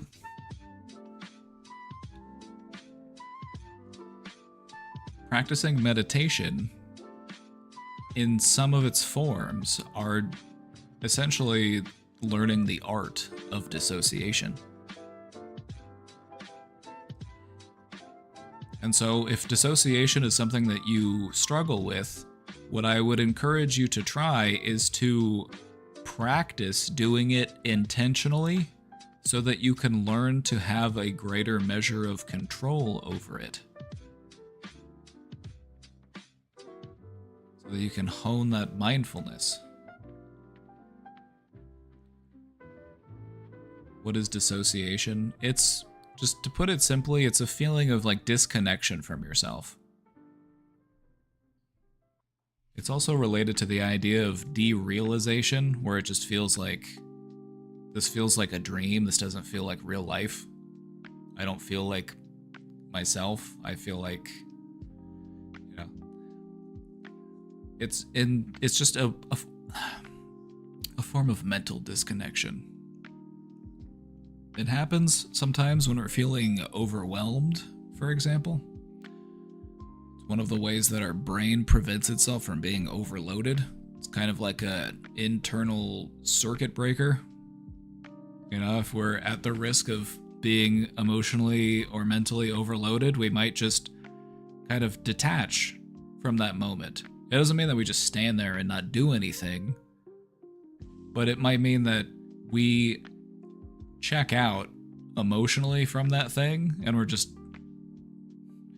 you know, people will report this type of stuff happening when there's like an accident or an emergency. They're like, I don't remember what happened, just next thing I knew I was, you know, climbing out of the car and this and that.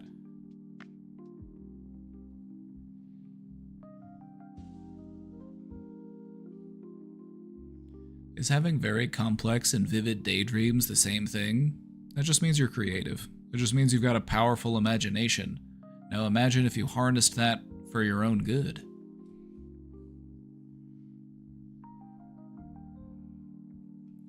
Just means your brain has a high CPU rate. It's good. You got a lot of gigahertz up there.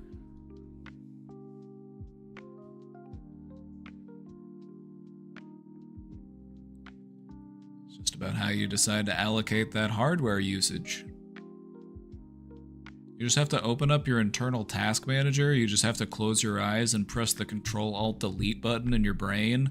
Pull up the task manager, see what all is running. See what's hogging your CPU. You're like, oh shit, why am I still thinking about that person? Let's close out of that.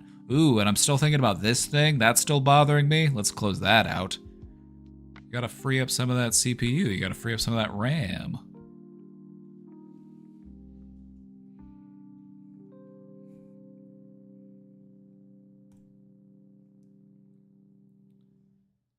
Let's check out this question. I rely on my family for housing right now.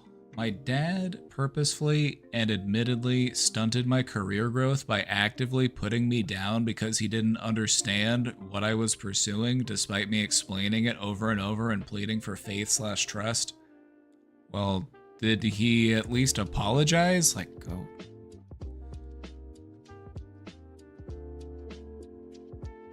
Damn. Come on, Dad. Like, have some faith in your child. What the hell? I feel wrong for wanting more for myself outside of my family system.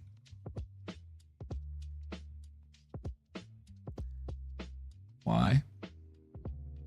Why? Why do that?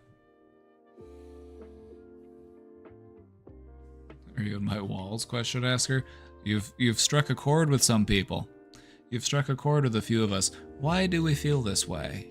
Well, I could elaborate. I'm gonna read a bit more before I start rambling. My dad now sends me job postings for things that are so far removed from who I am as a person / my pursuits, such as public service rep, factory worker, etc. Your dad just views a job as a job, it sounds like. Your dad has a different view of jobs than you do. Your dad views jobs a certain way, and that's the way that he communicates jobs to you. Doesn't mean he's right or that he's wrong, it's just his opinion. Curious about your thoughts on this / what do you think the psychology behind this is? To me, it feels like he actively declined my attempts at individuation and now wants to be heroic by finding me what he considers a proper job. That's one way of looking at it. Or he recognizes like, damn, I was too harsh, but I was just trying to make sure that they have a stable career. And now I feel bad, so I'm trying to help them find something that I think will offer them a stable life. Just me speculating. Like, it's probably something pretty close to that.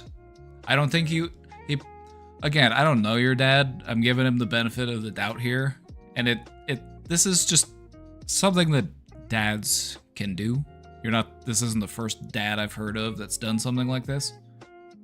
They're like, no, don't get a job in that. You'll never make any money. It's that capitalism. Capitalism is ruining your relationship with your parents. So it's capitalism's fault, actually. But no, I don't know. I don't think that... Now, you could very well be correct, right? Like, you could be very well correct, like, this is what your dad is trying to do, but it doesn't necessarily have to mean that, though. Yeah, I think it could be, I don't know if your dad thinks about it in the same way that you do. I think your dad probably just wanted to see you in a career where you could have a stable life, because that's a priority for a lot of parents, is to just make sure that their child finds a job that can afford their life. You know, they want to be able to make sure that you have a place to live, you've got a car to drive, you've got, you know,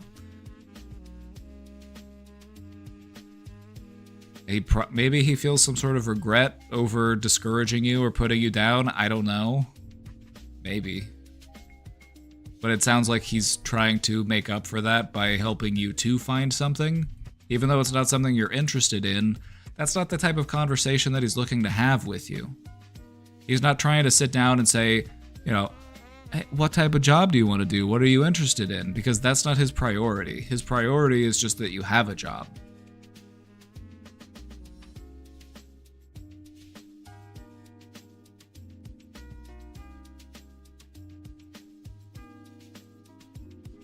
There's a lot more complexity to it all, of course, but ultimately I feel like my spark was dimmed.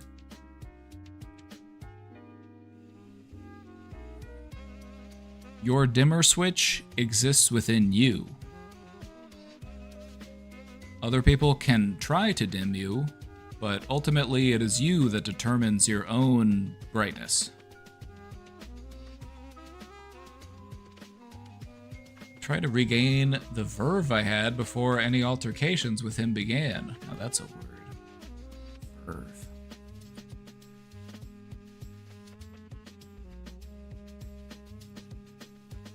I feel unseen in his attempts at coalition. I'm enjoying the present moment of living with family, yet I still find myself longing for something else, especially because my ability to play is so stunted here and directly correlates to decreased creative output. Thanks.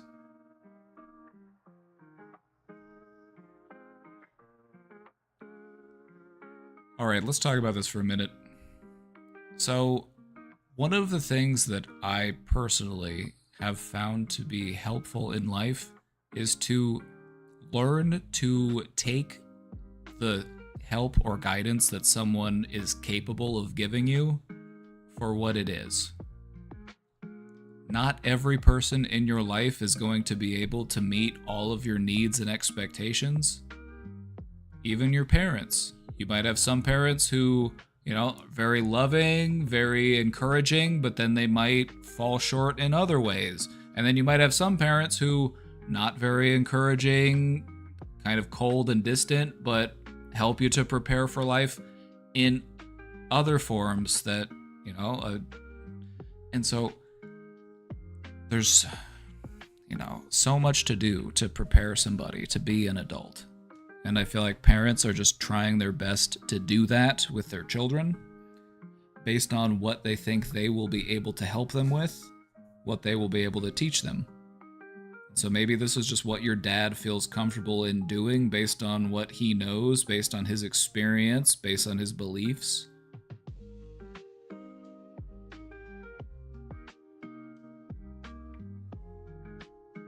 It sounds like your parents do care about you. They're showing care in the way that they know how.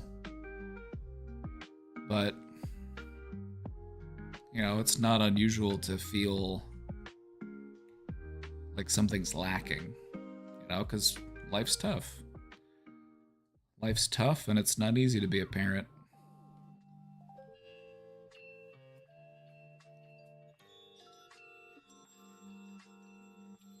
But it's up to you to determine your own self-worth. Your parents do not define your self-worth.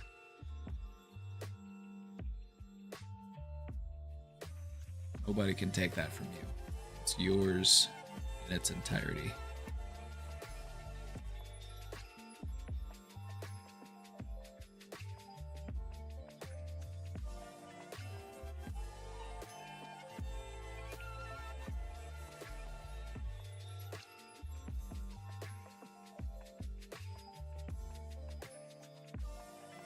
I wanted to go to art school, and my dad said to just get a job. It crushed me.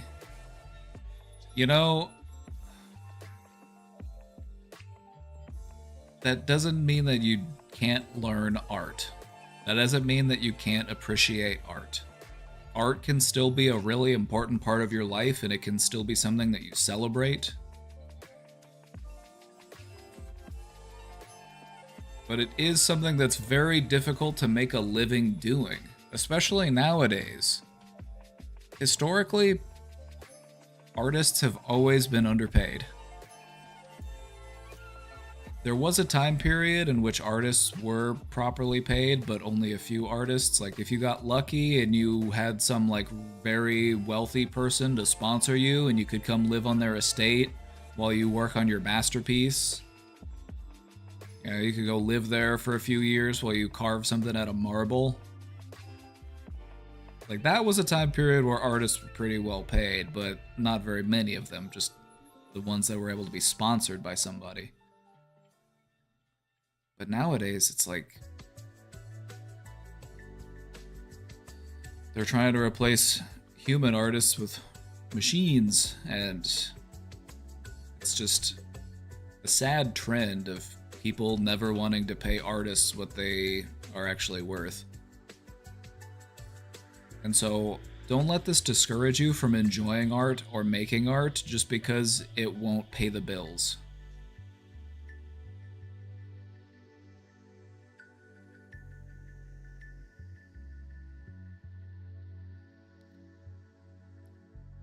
I also find that it's nice to have things that you can enjoy just for enjoyment's sake, and it doesn't have to be something that you have to turn into a hustle. It doesn't have to be something that I have to make money off of.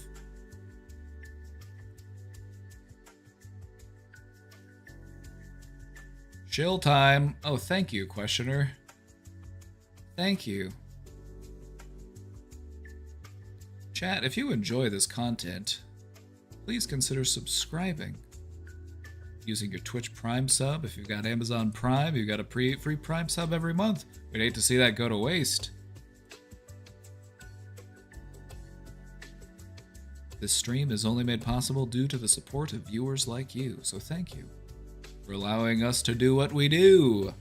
If you like making psychology accessible, if you like a supportive and encouraging community, if you like my hat, consider supporting this stream. Thank you. Thank you.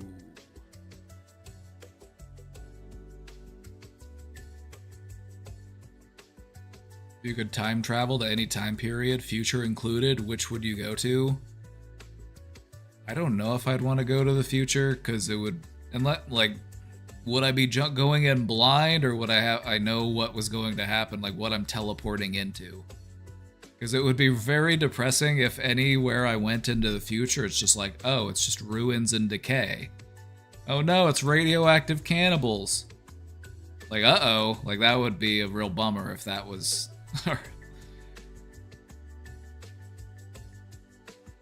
I've always wanted to see what life was like in, like, ancient Greece, or... You know, I want to go and argue with Socrates. I want to go back and be a philosopher. I want to go eat grapes and just talk shit all day. Just wear a fucking bed sheet. Now that's civilization. I think humanity may have peaked, unfortunately. I think we peaked at wearing bed sheets, eating grapes, and just pondering life. I feel like we really had things figured out, and then we had to go and fuck it all up.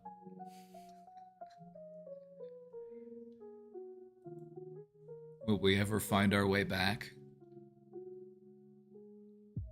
We've forgotten how to invent it, just like the IBEX camera.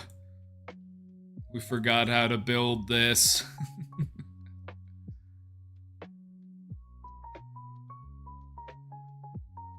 You could throw a toga party. Oh, yeah. How do I do that without making it sound creepy? I'll have to think about it.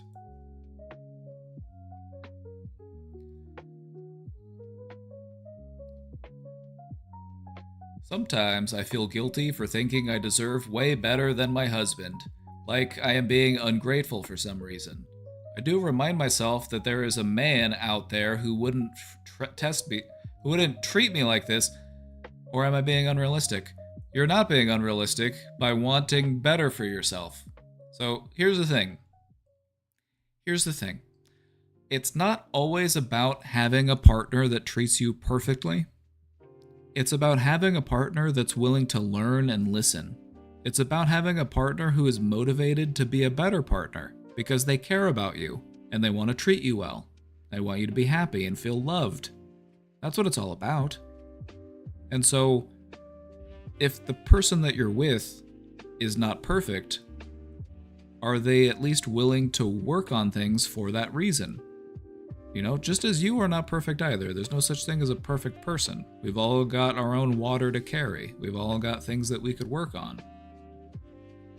And so this is what a person, in my opinion, should try to find in a relationship. Somebody that's willing to listen and learn and grow together with you so that you can become better partners.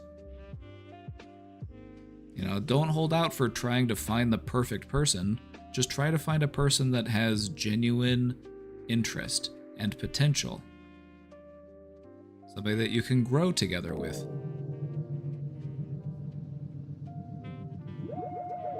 Biscus!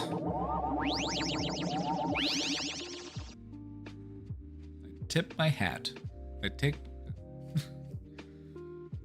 Thank you, Biscus.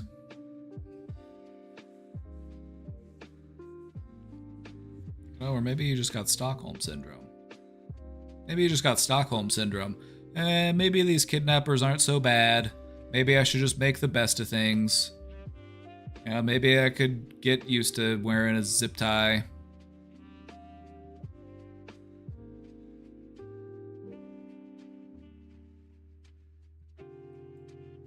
No, you gotta find somebody who's willing to grow with you. Because you are a person who is of a growth mindset. And what you'll find is that if you are a person who has a growth mindset, you want to be around other people who also have a growth mindset. That especially includes your romantic partner. Because what's going to happen if you have a growth mindset but they don't have a growth mindset? You're going to outgrow them.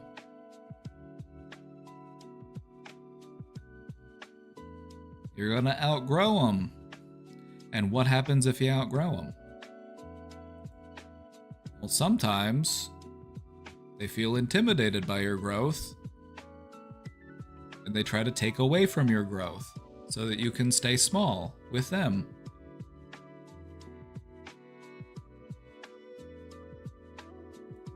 Thank you so much. That was great to hear.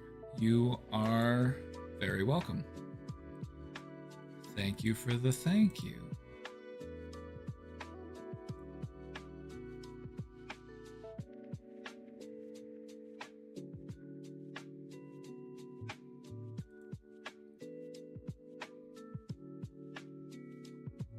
My sibling and their friend paid for an hour-long session with what I believe she described as a psychic. Oh. The reading he gave them would randomly make references to deceased family members and living members. I want to be open-minded, but I'm still skeptical of it. Learn about cold readings. It's a skill that people who pretend to be psychics will do. Like, I'm not even entirely dismissive of the idea of people having abilities that we don't fully comprehend as far as what they are able to perceive. But I feel like a lot of people who go around presenting themselves as psychics and oracles are just trying to make money. They might be very gifted. They might be very good at what they do. But at the end of the day, they're just trying to make money off of you.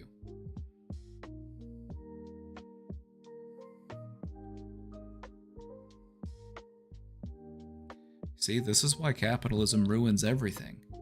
Because if we didn't have capitalism, then actual psychics would be able to thrive instead of just all People would be psychic just for the love of the game instead of love of the money.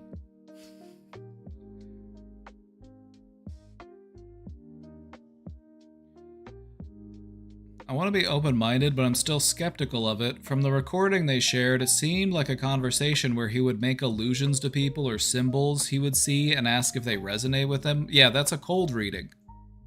That's a cold reading.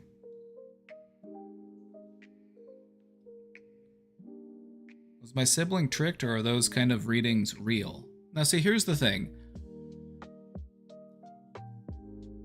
If it makes you think about stuff and it gives you new insight, if it gives you a new perspective, if it creates some sort of feelings within you, it had a purpose. Was it entirely truthful? Well, no.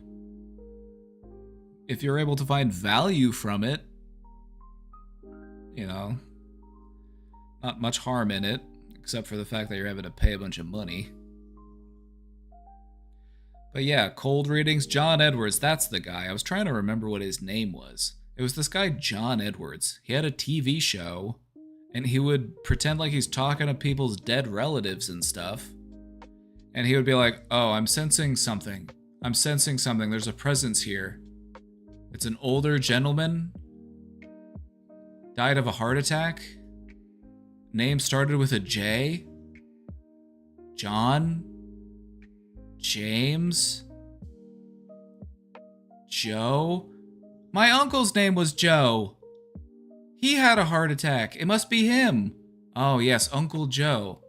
Oh yes, did Uncle Joe, was he a blue collar? He had a blue collar career? Yeah, he was a mechanic. Yeah, I'm seeing it now. He's mentioning tires. Tires. Does tires have any significance with you? He was always telling me to check my tire pressure. He was always harping on me to rotate my tires. Yeah.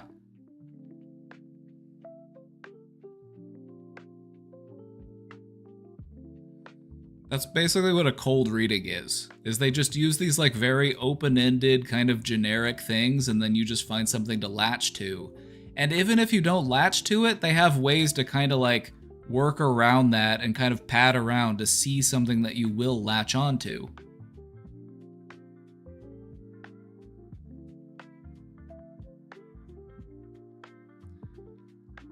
So yeah, a lot of it is just BS, but if it makes you feel something, if it gives you a sense of like closure or whatever, it's like, take what value from it you can, you know, whatever. Life's too short. Try to have a little bit of fun. Get a psychic reading. Who really cares? Like, oh, come on.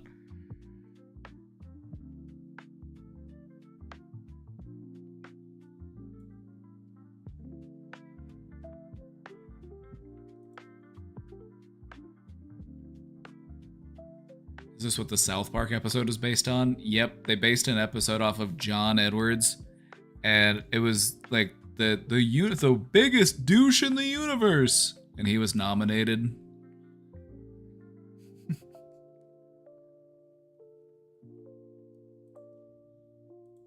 The thing about like divination, like readings or tarot or anything like that, is that you can find value in it because it offers you a different way to think about things. It can offer you perspective. It can just get your mind in motion. And there's value in that. So, you know, it is what it is.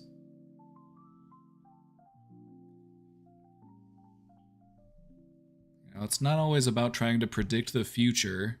Sometimes it's just about finding a new way to understand yourself.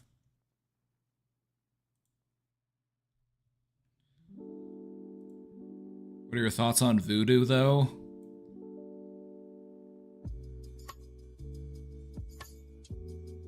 Let's just say I wouldn't want a practitioner of voodoo to be upset with me. I would not do anything to ever upset a practitioner of voodoo.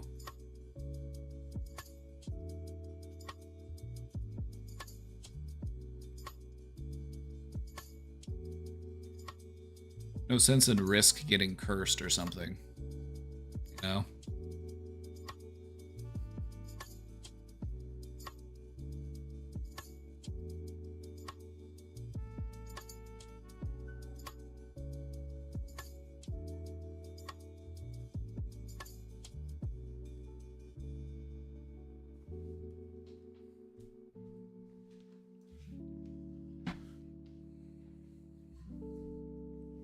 Whenever I went to New Orleans, we went to a few places where they had like voodoo shops and stuff like that. It can feel a little eerie. You know, it can feel a little eerie.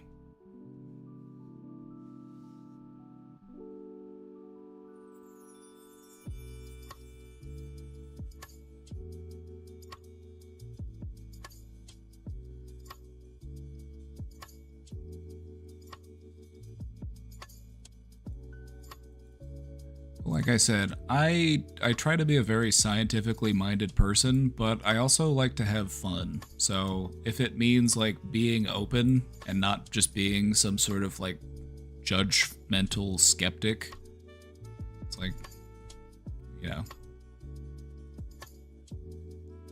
I just don't see the fun in being like, actually you're wrong, the supernatural is fake, and you're stupid for believing in this or practicing this. It's just like, I don't want to be a party pooper, you know? I don't want to be a party pooper just so that I can feel like the smartest boy on Reddit.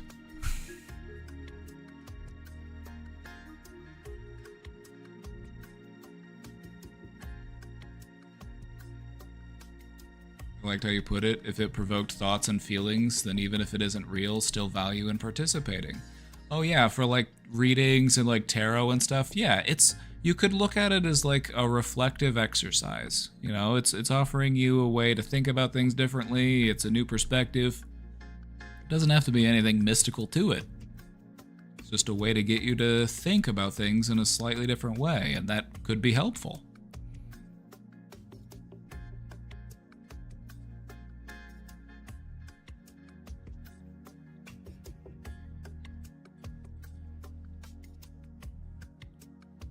Sometimes you gotta be the bad guy, though. Yeah, but not all the time. And not when people are just trying to have harmless fun.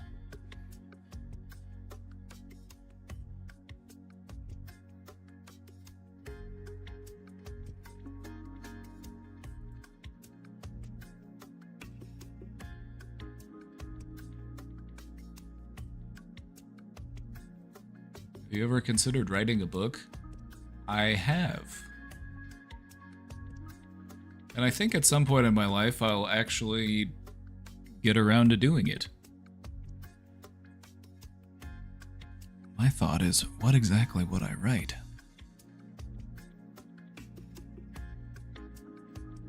It's about picking your battles sometimes. Exactly. Like, you don't go to the mall whenever Santa is there and you see all the children lined up for Santa. You don't go up to them and say, hey, you know this is fake, right? You know, Santa's not real. It's actually your parents.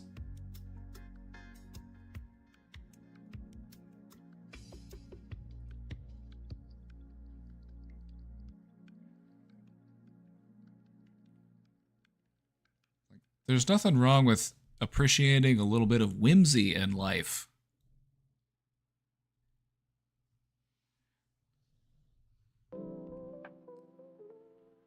Whimsy is one of the things that I think it's important that people don't let go of. People grow up, they start to take themselves way too seriously, and they forget how to have fun.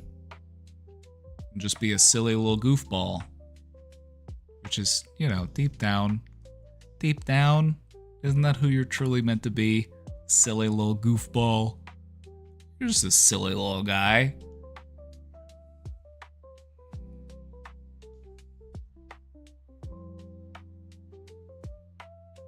That's who I'm here to meet.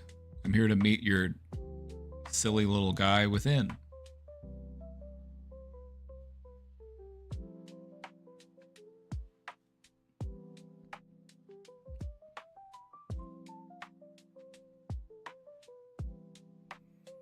Life gets easier when you realize that deep down you're just a silly little guy.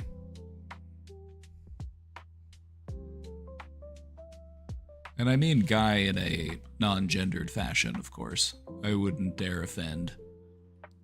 I meant guy as like collective guys. Hey guys.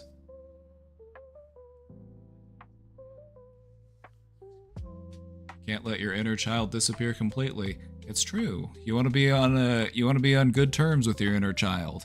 You don't want to let your inner child run the show though, because you'll find people in life who will do that. You'll find people in life who it's like, oh yeah, their inner child is still running the show, but then they just don't have like anything in their life put together. It's like, hey, do you know where your social security card is? Do you know where your birth certificate is? They're like, nah, man, no idea. Just a little too free-spirited. Just a little too carefree. And it's like, we would like to see a little bit of care. Just a little bit of care would be nice. Can't do that, brother. I'm just too chill. Can't be bothered by anything ever.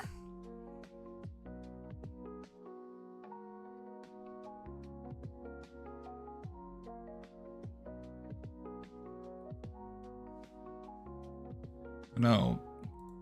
Connect with your inner child and give them a big hug. All right, everybody.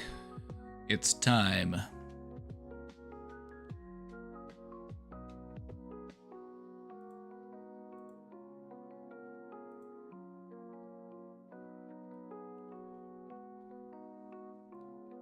This is a throwback presentation. It's a throwback presentation. How to survive a narcissist. Some of you might have been here the first time.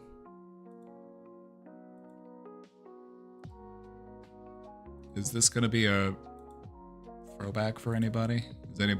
Was anybody here the first time around?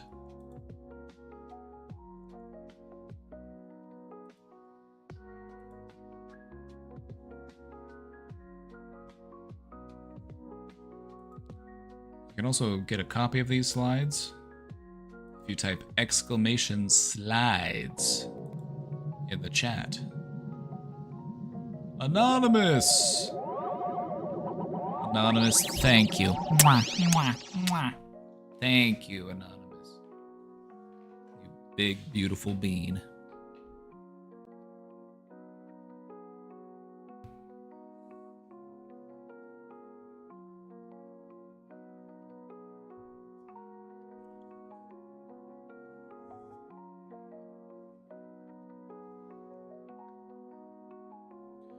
Have you ever noticed that a lot of problems in the world are caused by people who forget that deep down they're just silly little guys? And they take things way too seriously? You know, people like Pete Hegseth. Pete Hegseth seems like a great example of somebody who takes life way too seriously and who has completely forgotten that deep down he's just a silly little guy.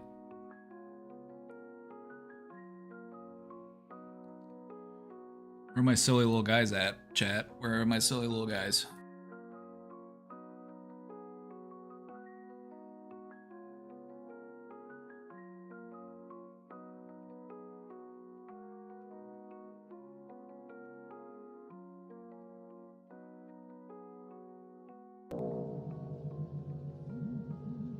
Anonymous says, "Stun it again!" Anonymous, thank you for giving us up to Heterophone. Heterophony. Heterophony, god of the straits.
Hawaii Mommy, thank you for the 1 year! Hey!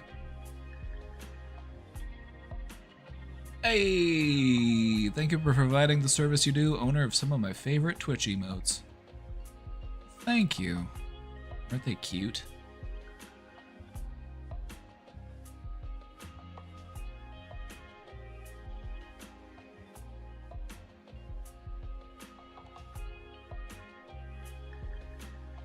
Started making potato leek soup only for a hype train to start? Oh! Oh! Holy shit! I was in the kitchen making a soup, and suddenly a hyper train on the brain domain. Huh?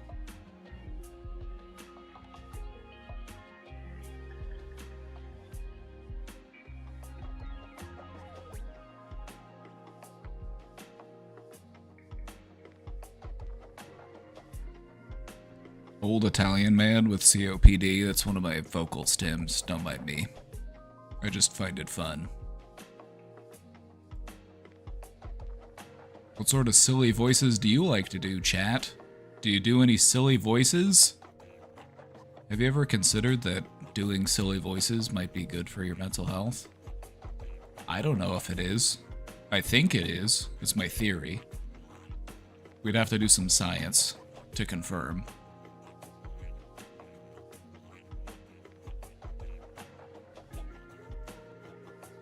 Oh, do I?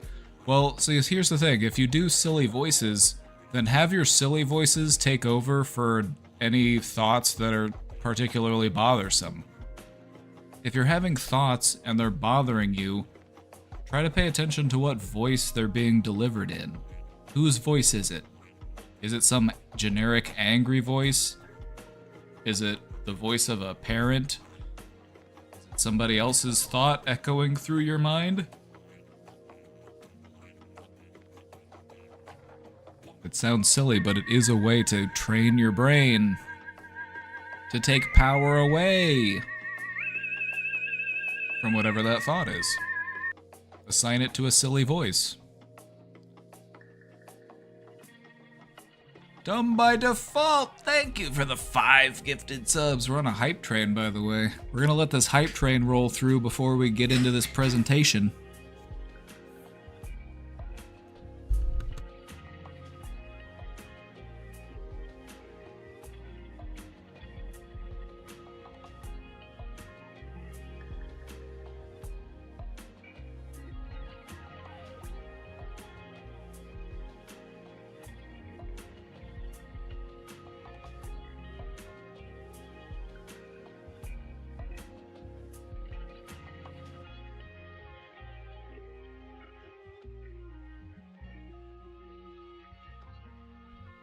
I just got brought some food, chat. We're thriving right now. We've got a hype train going. We got a fun presentation on deck. And I just got brought food. Am I ever gonna get tired of winning?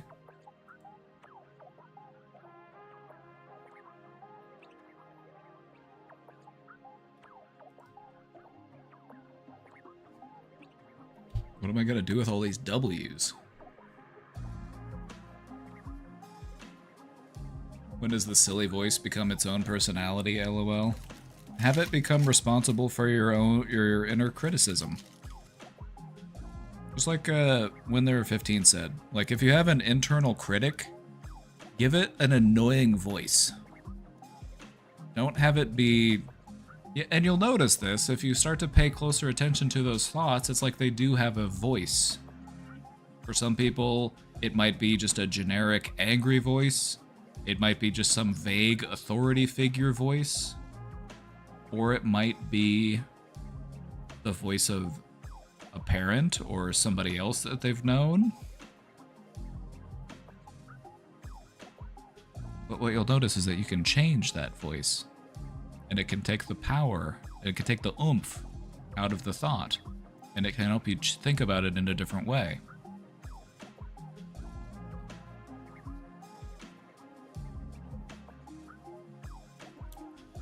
That's some CBT for you.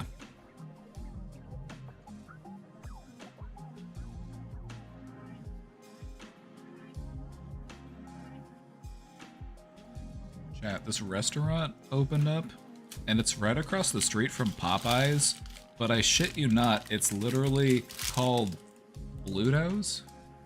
Hold on, let me... It's called Bluto's, this restaurant. It's right across the street from Popeyes, and it's Popeyes' villain from the show.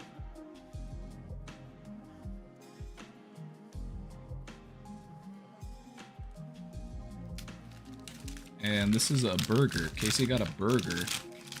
It says Bluto's Fish and Chicken. And we went with the burger. She said it's a pretty big burger, so she saved half of it for me. That's a pretty big burger. This is just half of it.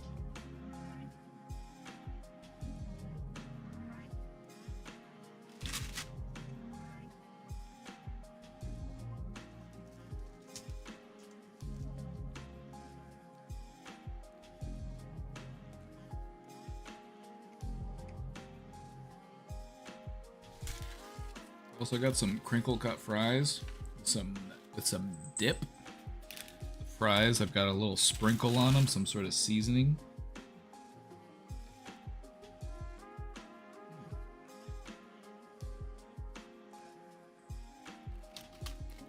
Good.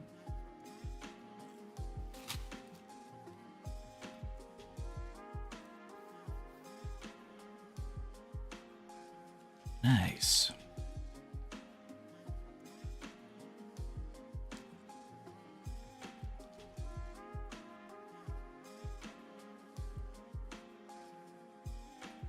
Chat, thank you for that hype train. Thank you all for the gifted subs. Yeehaw, cowboys. And cowgirls. And cow folk? How about cow folk? We'll try to be as inclusive as possible.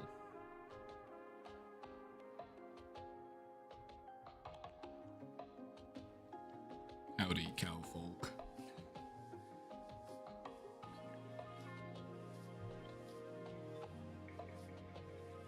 Alright, party people. Before we begin, while I eat some of this food, what sort of things are you wanting to talk about, or what sort of things are you hoping to go over in this topic that we've got? We've got this presentation coming up.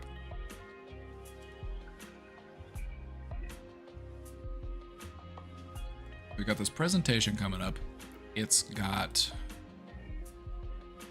9 slides, cover quite a bit of information. Yeah, just think about if there's any questions that might come to mind for you. You can also look ahead if you'd like. If you type !slides in the chat, it'll take you to this document here, and then you can do whatever you want with it. Download it, you could print it out, you could give it to somebody, you could show it to a friend.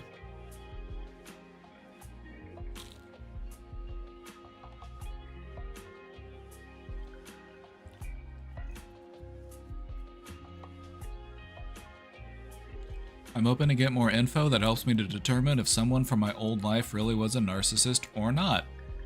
This should hopefully be able to help you do that. Now, in understanding how narcissistic behaviors operate, it's more likely that a person just has some degree of a narcissistic trait, and how much it interfered with their relationships. Because one of the things we're going to talk about is that narcissism exists on a spectrum. It comes in many different shapes and forms. And so the question isn't really is or is not a person a narcissist, but rather, what sort of traits do they show? What sort of behaviors do they engage in to protect themselves from feeling targeted or judged or attacked? And how do they respond to those feelings of being judged or critiqued?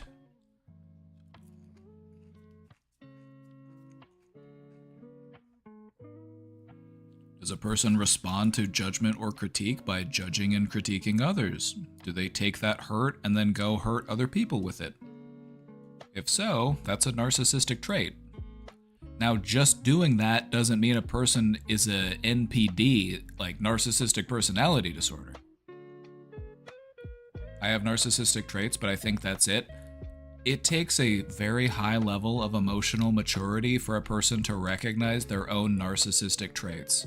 And believe me, many people have them. It's just a way that we protect ourselves. It's a way that we try to avoid harm. It's trying to reverse the pain that you fear is coming towards you back onto someone else.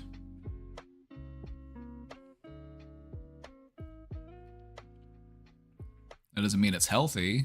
That doesn't mean that it's good for our relationships. If we want to do better in our relationships, we owe it to ourselves to identify any behaviors that might be inadvertently harming people.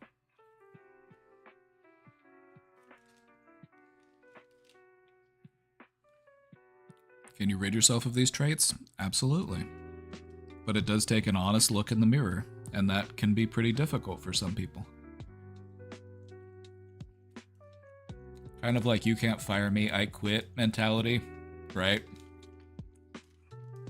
A lot of narcissism just comes down to a person trying to save face. And what you'll notice is that a lot of people will do that. Doesn't mean that they're a bad person, it just means that they are a person and they're just trying to cope with life in a way that isn't the most healthy.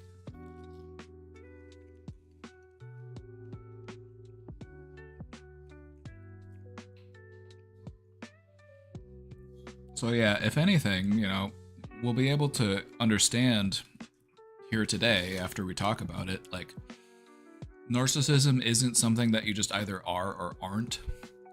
It's not a binary black and white situation. It's a question of how many narcissistic traits do you have? And how heavily do you lean into those traits? Are they something that you're aware of? Are they something that you're mindful of? Do you work to try to reverse those traits?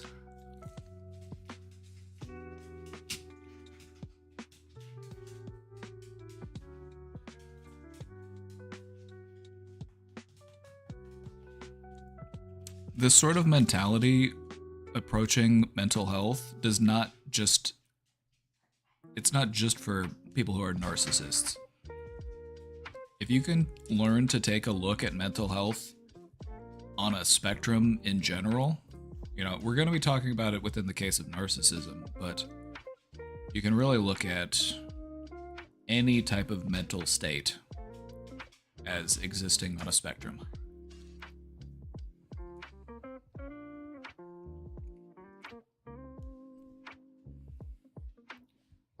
I think we try to oversimplify things by making it a binary situation. It either is or isn't.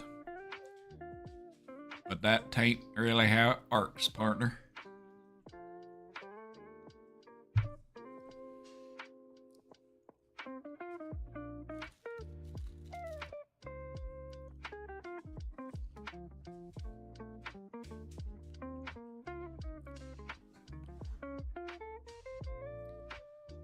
There's a lot of socio-political factors that go into this one. Oh, yeah, not even just socio-political factors, but also like religious factors.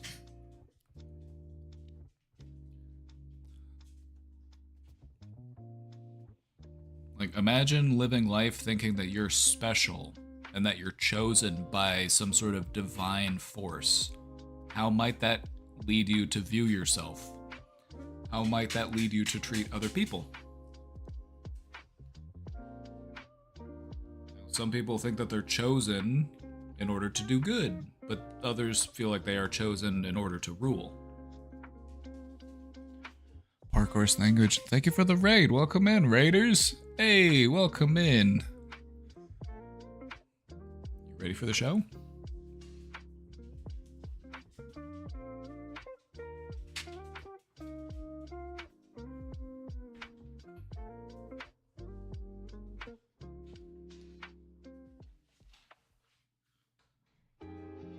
But yeah, do you see what I mean when I say it takes a high level of emotional awareness, a high level of emotional intelligence to recognize your own maladaptive traits?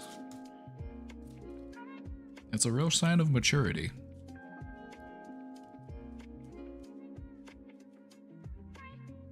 Your negative traits aren't something to try to run from. They're something that you should try to learn from so that you can be a better friend, a better lover, a better human.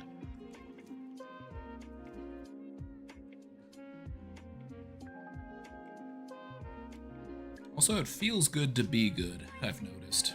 It feels good to be good.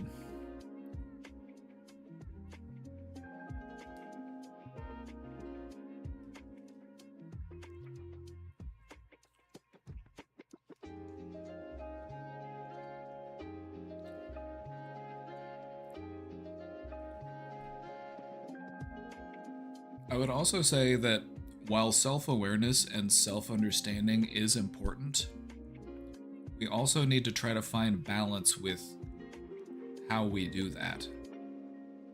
You know, you want to avoid overanalyzing yourself. You want to not always, hyper analysis.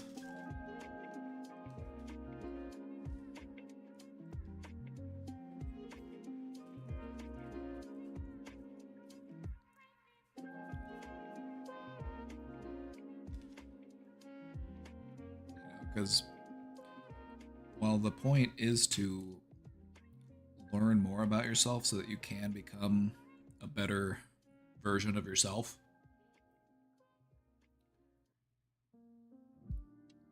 you want to be mindful of how much time you spend thinking about everything that you're doing wrong, everything that you need to fix. It can just lead to new forms of anxiety. So while I encourage self-awareness and self-assessment, I also encourage balance. If you're gonna spend time reflecting on yourself, try to do it in a specific time and place. Don't do it when you're feeling angry. Don't do it when you're feeling, thrown off balance or something. That's not really the time to start taking a closer look at what it is you think about yourself as a person. Do it in those moments when you're calm and collected and able to really just focus on the task and take a fair perspective.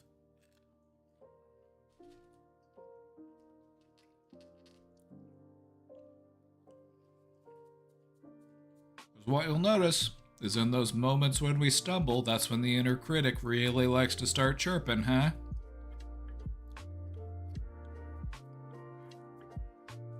See, I told you that was gonna happen. You knew that we were gonna fail. Why do you even try? Never listen to me. You thought you could do it, you fool. It's like, alright. Put a cap in it. It all comes back to imperialism to me. Yep. Imperialism is still alive and well. There's still motivating forces within humanity of people wanting to dominate and conquer and destroy other people. We really need to get over that as a species, I fear. Settler colonialism is fucking cringe, brother.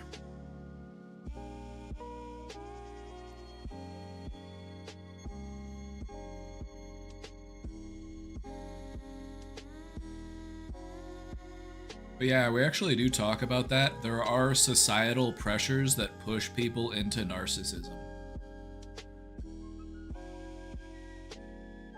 There are societal pressures that push people into narcissism. So it's not even always solely on the individual. A lot of people are just trying their best to respond to very intense, very real social pressures.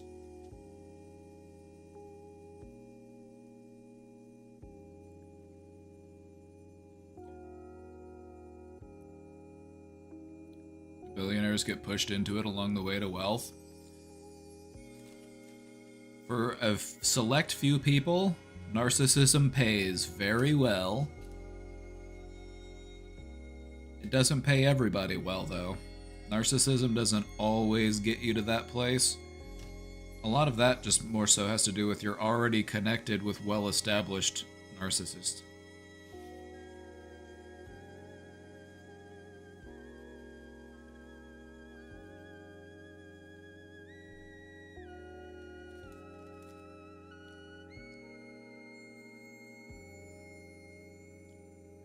I am of the radical belief that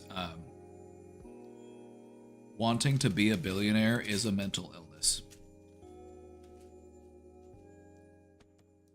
The desire for excessive ownership is a mental illness, in my opinion.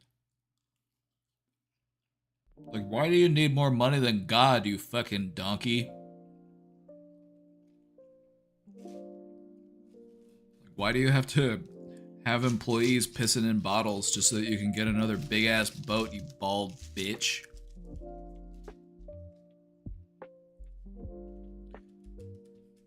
Why you gotta buy a whole social media platform just so you can ban anybody that hurts your feelings, you insecure cunt? Sorry, I'm being very vulgar. This burger is very good. It's got me all fired up.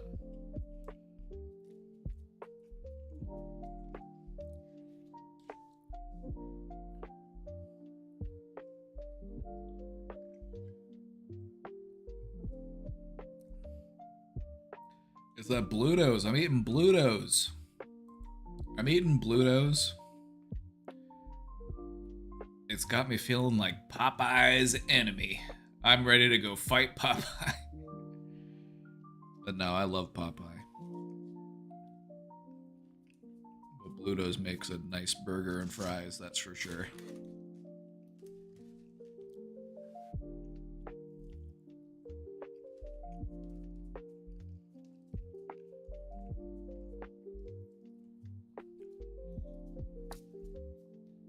Wanting to be a billionaire is a mental illness, but also wanting to give all of your money to a billionaire is also mental illness.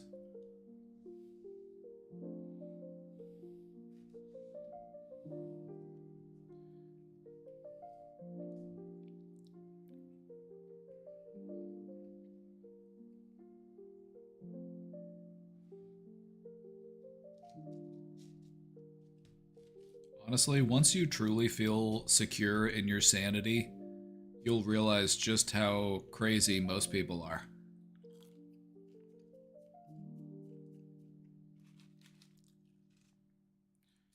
You realize, damn, by all means, I'm actually doing pretty good.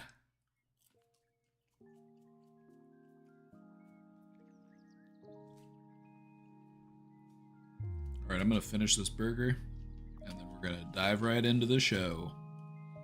Again, if you'd like to read along at home, you can grab your own copy of the slide by typing !slides. Or, you know what? I'll just go ahead and pin it.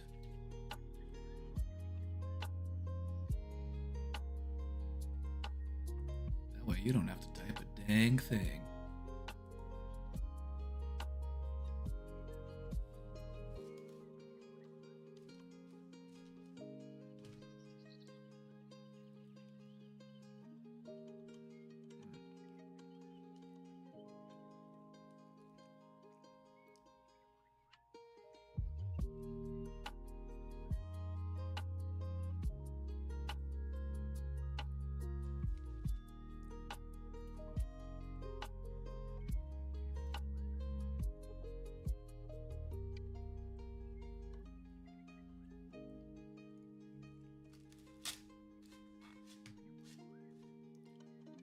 Trait is that I take, hold on, I'm scrolling back up because I wanted to read this. My trait is that I take shit personally about events that have nothing to do with me.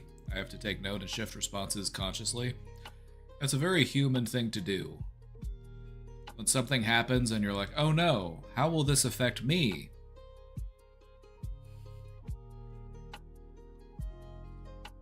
We are wired to take care of ourselves. It makes sense that that thought would cross our mind. How will this affect me? The fact that that thought exists doesn't have to mean anything. However, it's how we respond to that thought that really matters. If we have the thought, how is this going to affect me, comes across our mind, and then it just becomes our sole focus, and it's all we're able to focus on is how does this affect me, then yeah, that might be a little self-centered. That might be a little egocentric.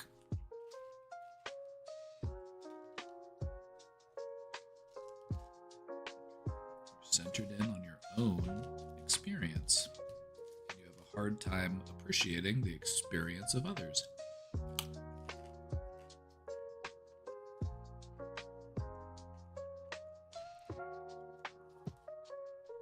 What do you think of billionaires no longer being patrons for select artists? That's how you know we're cooked. Billionaires stopped sponsoring artists, and they started building machines to replace artists. That's how you know we're cooked.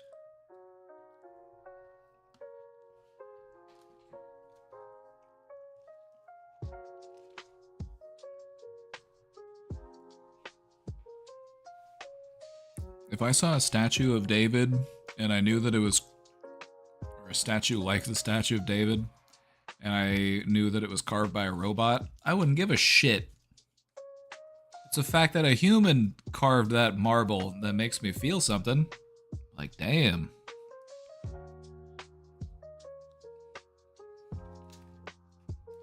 I don't give a fuck if a robot did it. It makes me feel nothing.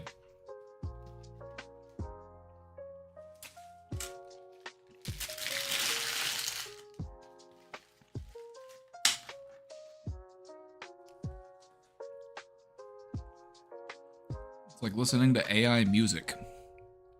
There's a disturbing amount of AI music floating around these days. And sometimes I'll be hanging out with people and some of it will come on and I can always spot it because it just... I have no reaction to it. It makes me feel nothing. It's like eating food in a dream. You know what I mean?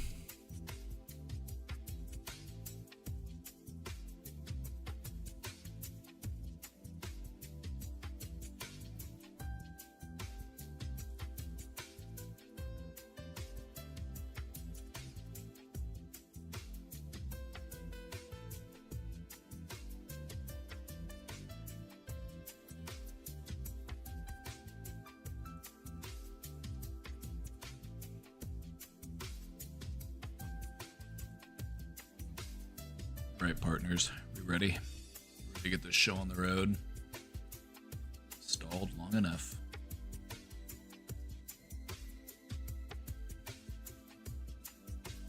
Not stalling, I'm just building anticipation.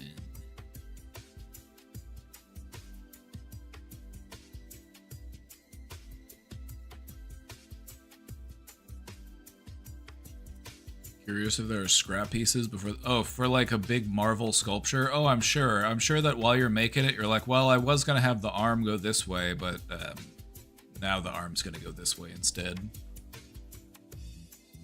Apparently a lot of what sculptors do, especially if you're carving out of like a big rock or a big like hunk of marble or something, you try to take advantage of the shapes and patterns that are forming in the material.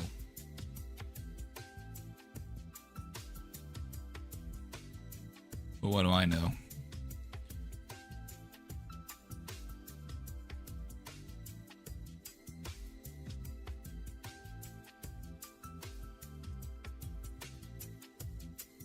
I just see something like carved out of marble and I'm like, that's fucking cool. I don't know if I could do that.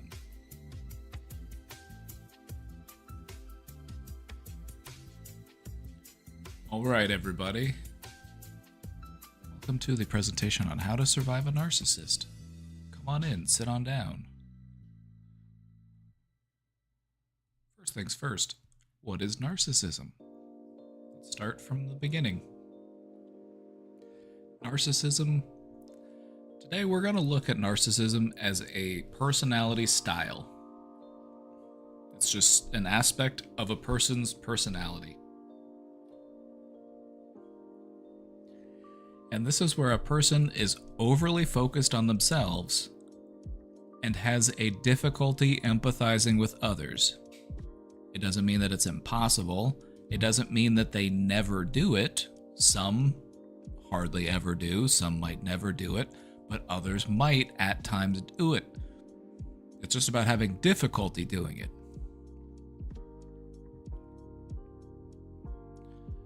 At its core, what you're dealing with is a person who has a fragile self-esteem.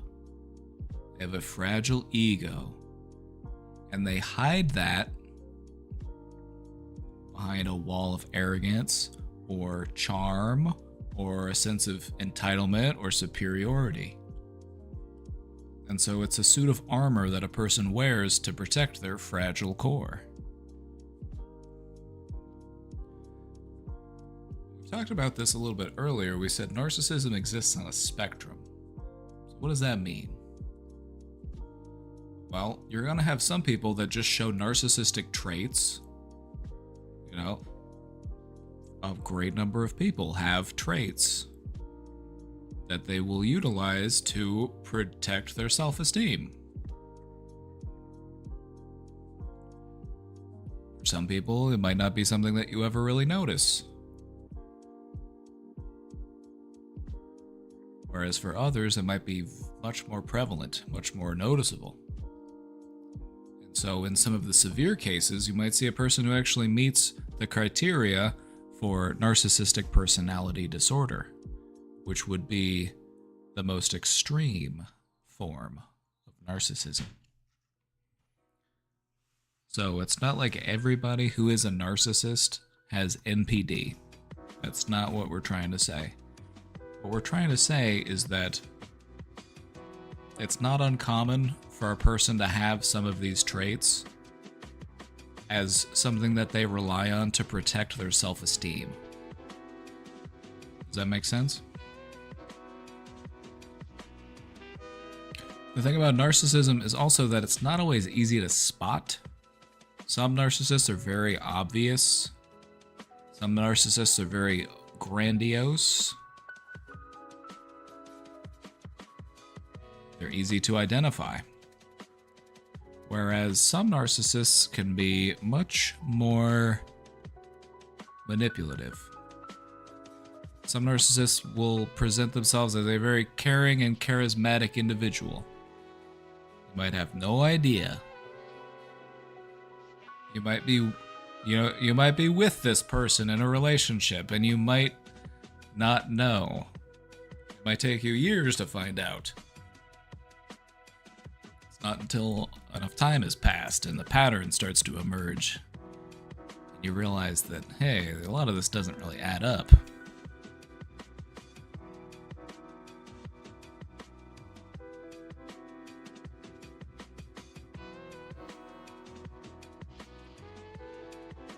Covert, yes, exactly. So one of these.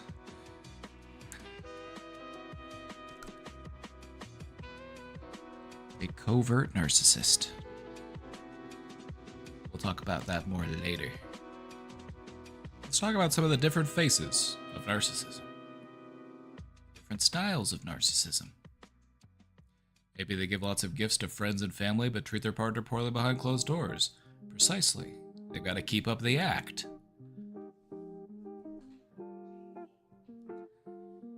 It's a good point. That is a good point to make. Narcissistic abuse relies on maintaining a certain level of admiration and praise.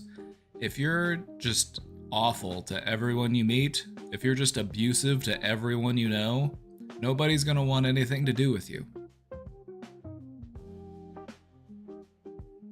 But it's not uncommon that a person will direct a majority of their abuse towards just one or a small group of people. You know, you might have somebody who's awful to their spouse, awful to their children, but it's contained within the household. Or maybe they're just really mean to one of their children and they're nice to the other kids. You know, stuff like that happens too.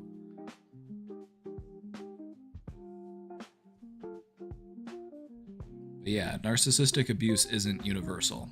They tend to find one or a small group of people to sort of treat as their emotional punching bag, while trying to obtain narcissistic supply from other people. That admiration and praise that they're craving.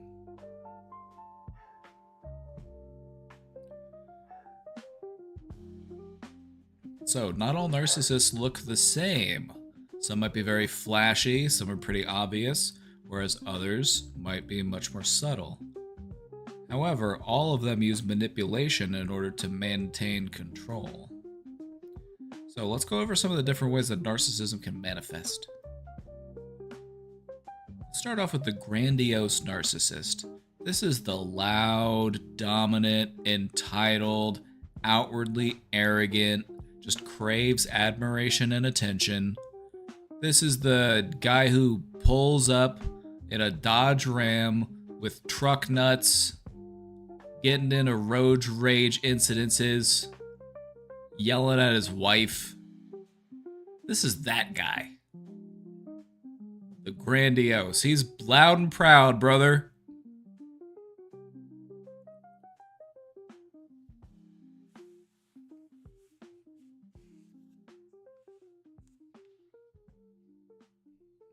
You got a bumper sticker of an AR-15 and it says, "Come and take it."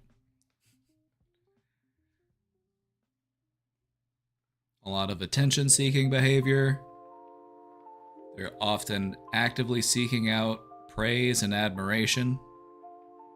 And so they're very showy. They're always trying to remind people of just how big and tough they are. It's your grandiose narcissist.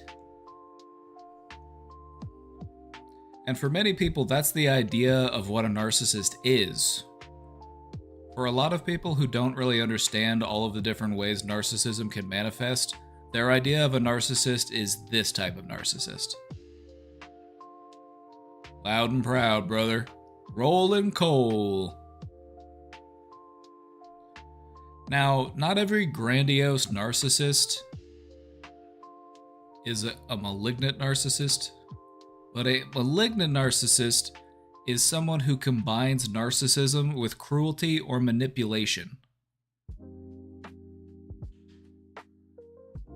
So a grandiose narcissist, that could be somebody who's not abusive to anybody. They're just arrogant, they're loud, they're dominant, they're entitled.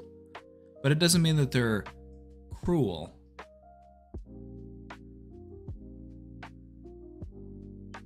Feel me?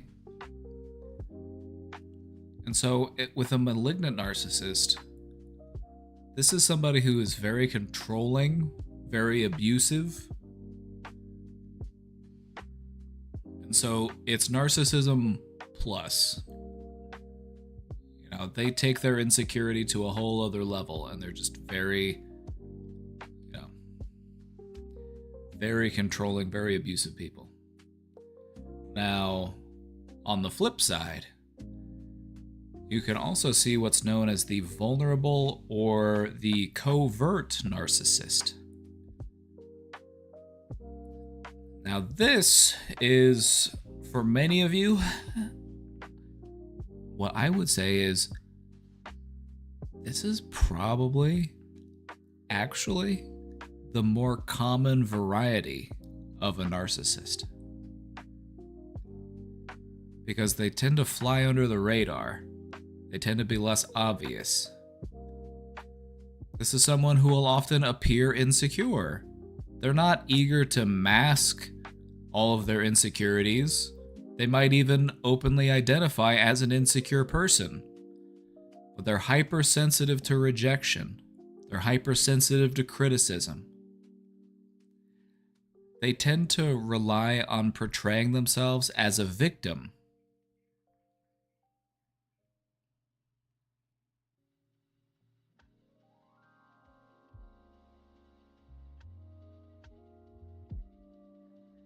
And so it's a different way of manipulating others to protect your own ego.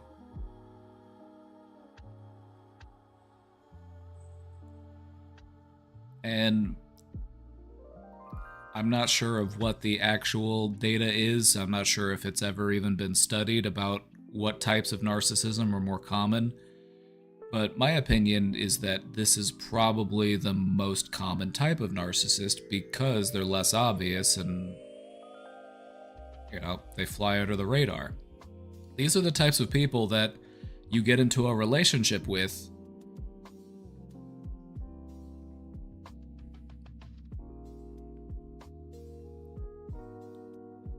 Is there a covert and malignant hybrid? So a malignant narcissist, this is worth pointing out, so I'm glad you asked. A malignant narcissist could be a grandiose narcissist or a vulnerable narcissist. Being malignant while being a malignant narcissist is just a narcissist who is cruel and manipulative, and that can come in either form. Think of like a parent with Munchausen's. Think about a parent who's like poisoning their child because they like the attention that they get, the sympathy that they get for having a sick child.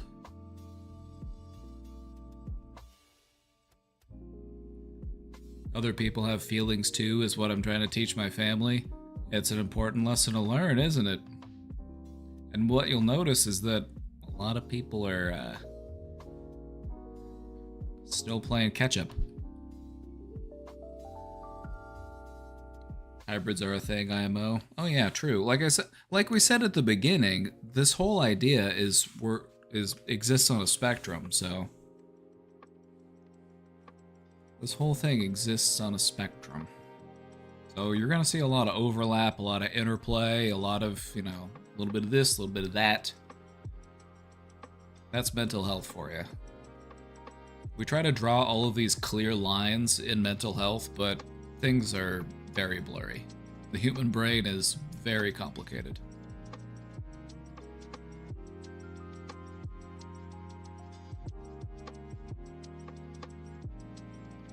So for an example of like a covert narcissist, this is the type of person who might, find ways of putting you down, but they do it in a way that sounds supportive. For example, they're like, "Oh no, I don't think you'd like that job. You shouldn't apply to that job. I don't think it would be a good fit for you. I think you wouldn't like it. No, you shouldn't go back to school. It's a waste of time. You're not gonna, it's a waste of, don't do it." That's the stuff that like covert narcissists will do. They'll find ways to just like dismantle you in ways that make it feel or appear like they're looking out for you.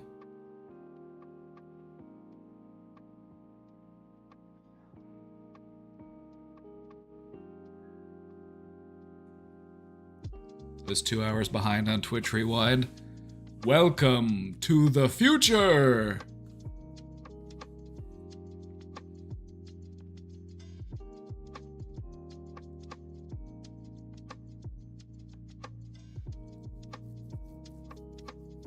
Are we following along? Any questions so far? We've had some good questions.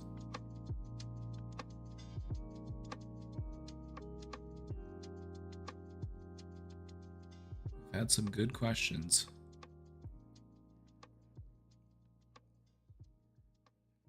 But yeah, you gotta watch out for those covert narcissists. They're sneaky. Like, those people aren't your friends. Those people don't really like you. No, you shouldn't spend time with them. You should spend time with me instead. Actually, only I understand you. That's covert narc shit.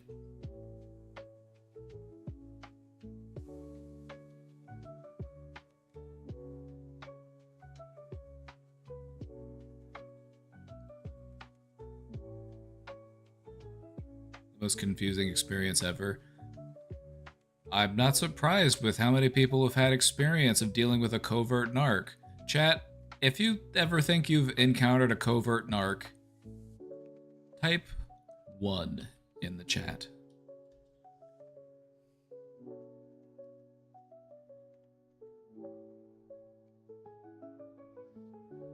In my experience, covert narcs are all over the place.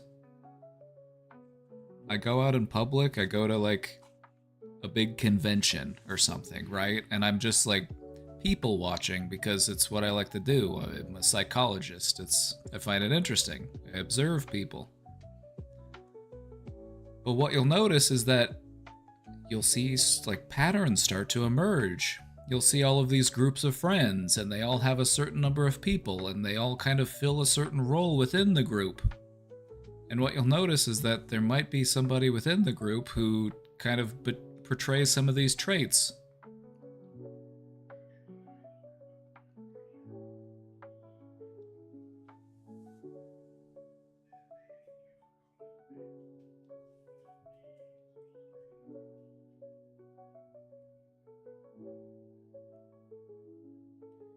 I honestly think on my dad's worst days, he turns into a covert narcissist. Everything is always someone else's fault and the world is out to get him.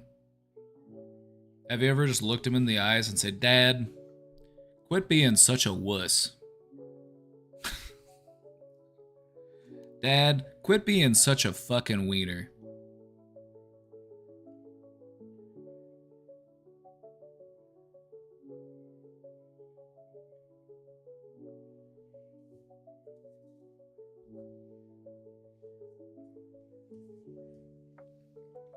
Can you imagine hearing that from your youngest daughter? That might snap him out of it.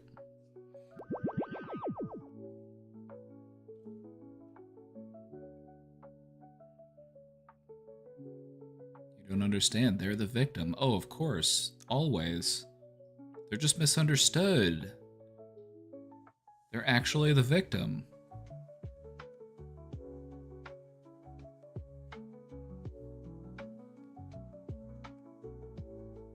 She's like, yeah, sure, like, I lit their car on fire and I, like, stalked them online for months, but, like, come on, like, they didn't know that, like, I was really upset, you know? I was, you know, like, you're always making yourself the victim. I'm just making shit up. None of that's actually happened, but that's the kind of stuff that people will say. Like, they'll be like, yeah, sure, I did this, but I was really stressed at the time. I was really upset. You know, they put me in that position. I had no choice. I had to do that thing. Oh, okay. What, you want to know why I hit you? Exactly. It's like, you made me do it. I only do it because I care so much. Narc shit.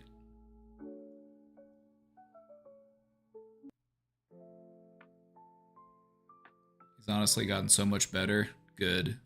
He used to be this way all the time, but something changed. He took control of his life. Has he been watching me in secret?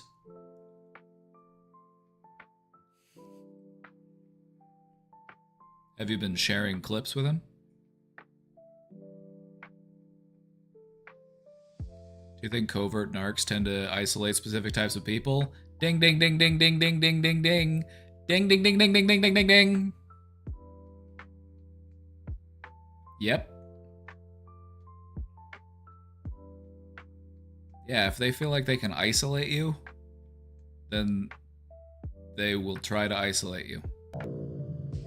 And if they feel like they need to,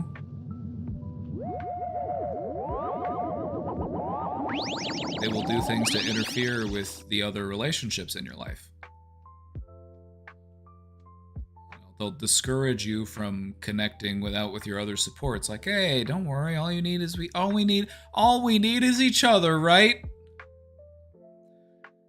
All we need in the world is each other, right? As long as we got each other, we don't need anybody else ever, right?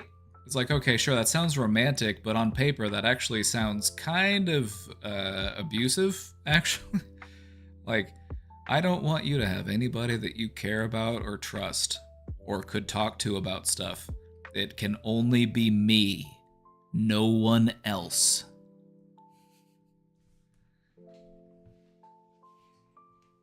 When looking up narcissism, I saw some of myself in the symptoms. Like I said, it's on a spectrum. It's stuff that people do. It's just about how carried away with it you get. That's all.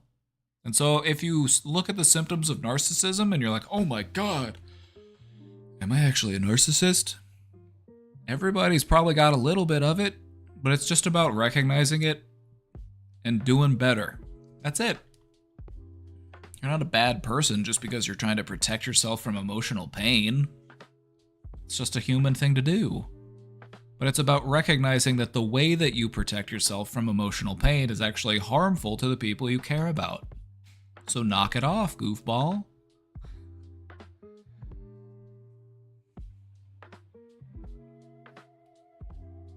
It's a behavior that's rewarded by capitalism, and because of that, we are all forced to participate. Exactly. Blame capitalism. We're all just the victim of capitalism. See, we can do that. We'll play the victim to our own advantage. But it's true, though.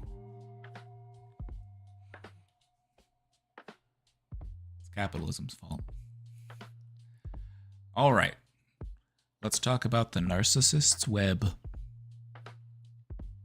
If a narcissist is so focused on themselves, why is it sometimes so difficult to avoid them? Why are they all up in my shit if they're always thinking about themselves? And the reason why is because narcissists rely on manipulation tactics in order to keep people around. Here are some examples. A narcissist will commonly use their charm, their charisma, in order to get close to you. They may also engage in love bombing, which is kind of just a way to overload your senses. Love bombing is kind of like an emotional flashbang grenade. It's like, throw that in the window because I'm coming in. They overwhelm you with praise, attention, and affection in order to gain your trust. Nobody's ever made me feel the way like you have made me feel.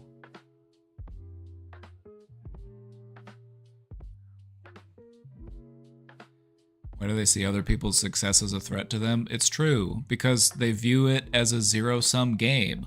Oh no, if they had success, then it means that I am a failure. You know what's even better than doing that?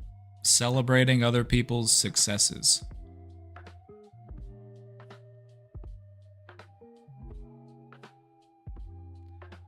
I found one of my son's shirts that reads, "Live, laugh, lobotomy." Live, laugh, toaster bath.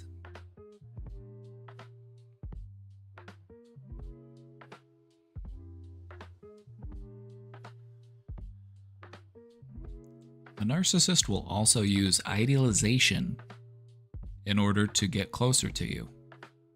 They put you on a pedestal. They make you feel special. They make you feel like they chose you.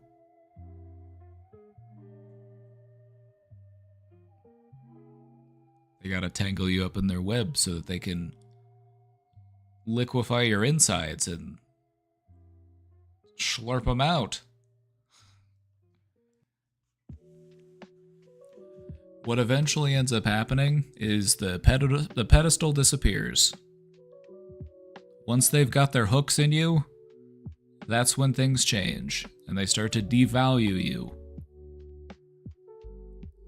Much more criticism, gaslighting, blame, things that are designed to chip away at your confidence. Like, I don't know, things used to be so good between us, but it just really feels like you changed.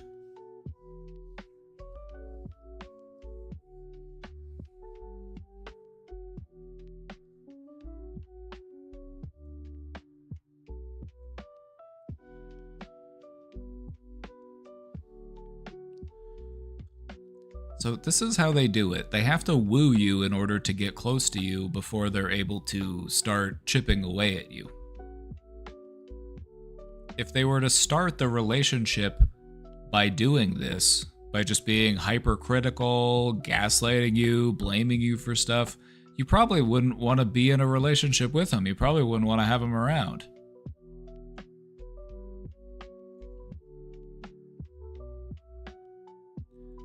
But they just tell you what they think you want to hear so that they can get close to you, so that they can use you for what they need. They are trying to uplift themselves by putting you down.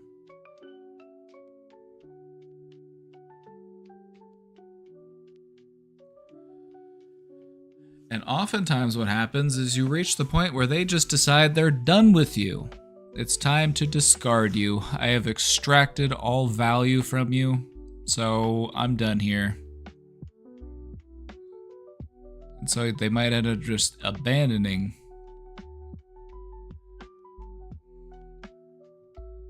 They just show no more interest. They're just over it. They've sucked every last drop of juice they could from you. And this can leave you feeling shocked and devastated. Because you've been so twisted up in this web and you didn't realize that they were sucking you dry. And you're just left wondering, like, well, what was it? Was it something I did?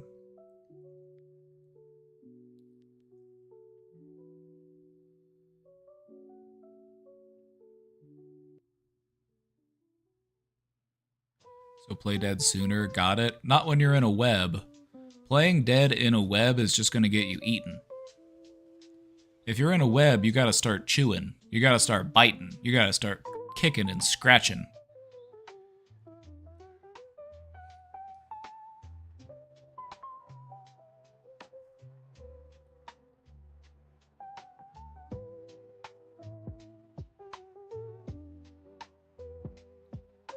So, why do we get pulled into this? Why does this work? The thing is that narcissists are skilled at mirroring. Narcissists can be very manipulative. And so they have a way of reflecting you. Whatever your values and goals or interests might be. We're like, oh yeah, I've always thought, yeah, okay, yeah, they'll find a way in by telling you what they think you want to hear. Flattery and attention can feel intoxicating, especially if you've been starved of it elsewhere. And oftentimes narcissists have a way of identifying that in a person. They can tell that a person is starved for attention, and then they use that in order to get closer to them. So yeah, when somebody earlier said, do narcissists seek out certain types of people? Oh, absolutely.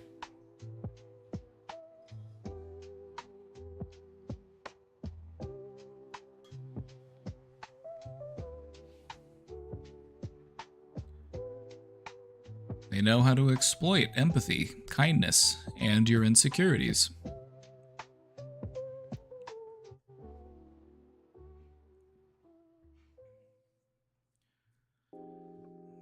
And so you might be asking, okay, so if things get bad, why don't I just leave? Like, well, it's not often that easy, because you've been pulled into this cycle, and you've formed this trauma bond. It's this cycle of kindness and cruelty. It creates a powerful psychological attachment. It's similar to an addiction, really. You know, because in one moment they're very attentive and loving and understanding and things feel good, and then it feels like, wait, everything is bad and and it's somehow my fault, but I'm not sure what I did. And so it just keeps you unstable as you alternate between these highs and lows.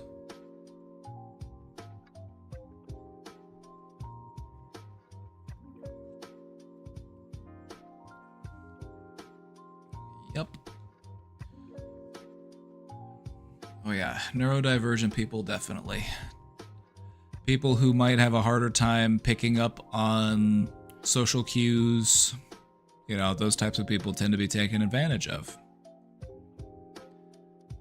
People who are lacking in life experience, it's not just about your diagnosis. I'm like, you can have a diagnosis of like autism and still be good at protecting yourself. It's just a matter of exposure and practice and understanding.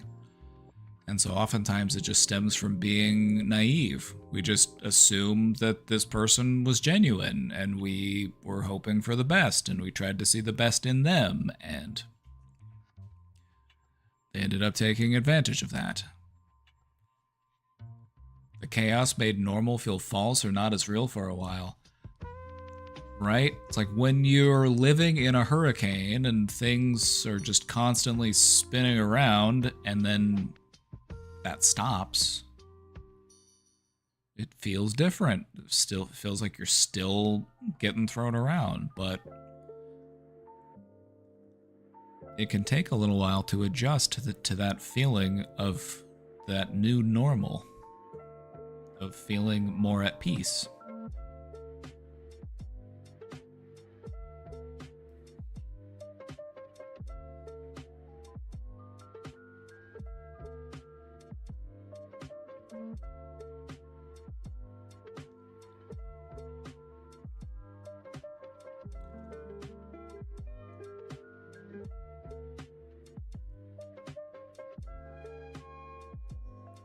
I feel like a lot of us here have had firsthand experience.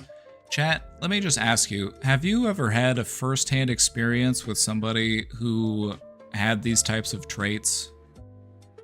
Maybe it was in a romantic relationship, maybe it was a friend, maybe it was a family member, maybe it was just somebody that you worked with.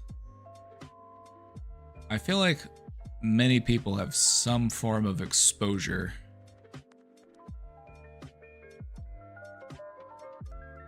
Lastly, it's important to remind you that many intelligent, capable people fall into these dynamics. It's not a sign of weakness that you fall into this type of dynamic.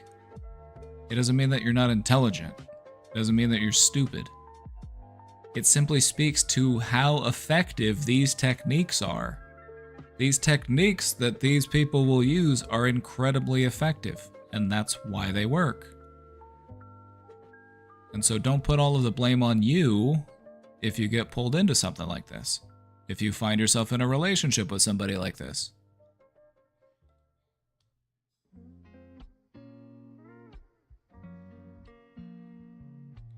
But I feel like most of us have had some type of experience. You know, maybe there was just somebody in a friend group, or it's somebody that you remember, somebody that you worked with, somebody that you knew closely. Maybe somebody that you were even in a relationship with. You gotta watch out, because they're out there.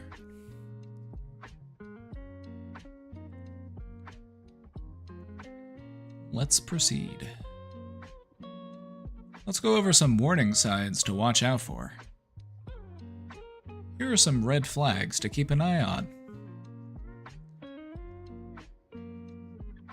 If a person is always turning the conversation back to them,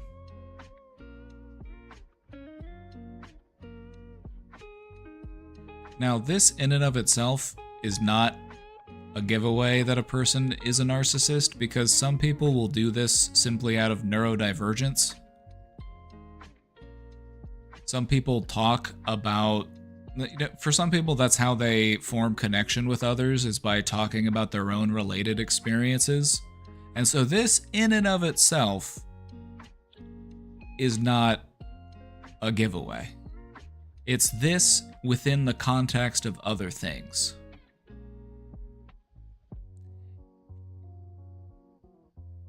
It's, you know, the type of person where it's like you're dating this person and they come home, or you come home or whatever, and you see each other and you're like, wow, I've had a really rough day. And they say, oh yeah, me too. And then they just start talking about their day.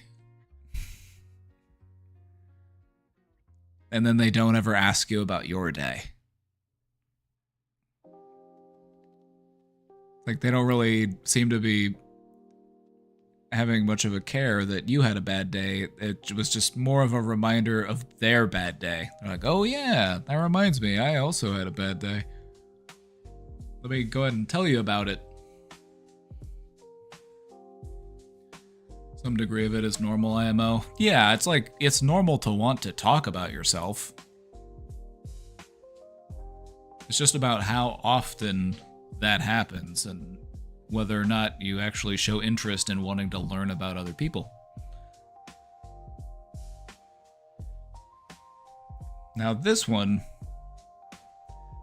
I would say is a bit more of a red flag than the other one. The other one, maybe we'll call that one a yellow flag. This one's definitely a red flag. The person rarely takes responsibility. Everything is always someone else's fault. Somebody else is to blame, or we're always redirecting it on somebody else.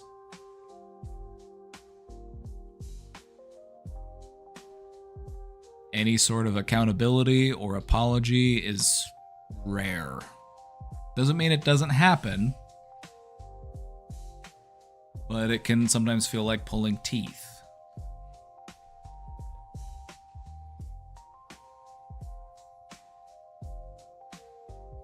And again, they do this because they're trying to protect their own ego. They're trying to protect their own self-esteem.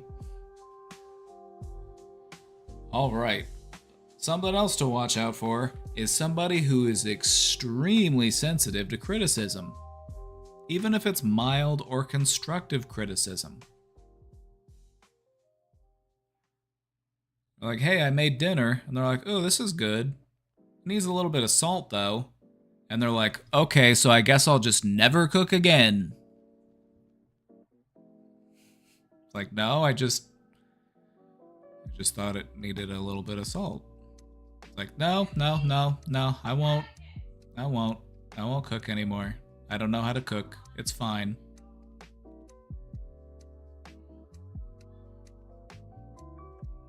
Extreme sensitivity to criticism. You ever known one? Have you ever known somebody who you were afraid to offer feedback or criticism to because of how they'd respond to it? That's a red flag. Now again, any one of these in and of itself, these are just some of those traits we were talking about. Remember how we were talking about narcissistic traits? This is what we're talking about. Like, sure, sometimes we are sensitive to criticism. Sometimes it's not easy to take criticism.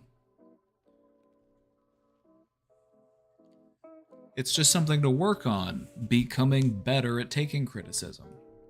Just being bad at taking criticism doesn't mean you're a narcissist. It's just one of the traits of narcissism. Does that make sense? I'm really trying to drill that in, the difference between being a narcissist and having the traits. Most people will have experience with the traits. Doesn't mean they're a narcissist, though. It's just about how big that trait interferes with their life. How big? I don't know where I was going with how big. How much? That works better.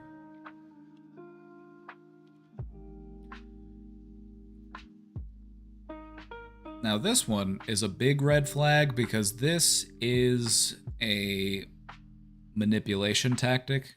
This when people engage in gaslighting. When they find you questioning your own memory or your own perceptions or sometimes even your sanity. You know, you come to them and you're like, "Hey,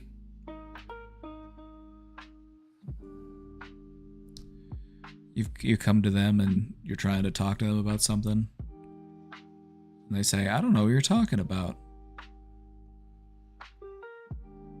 No, you're great. No, you see, you do this all the time. You're always coming in here trying to start something out of nothing. You need to calm down. You're crazy. Like, that's the kind of stuff that they'll do. They just do things, and gaslighting can come in many different shapes and forms. This is just a very broad definition of it. It's just anything that makes you question your own sense of reality. It makes you call your own memory, your own perception into question.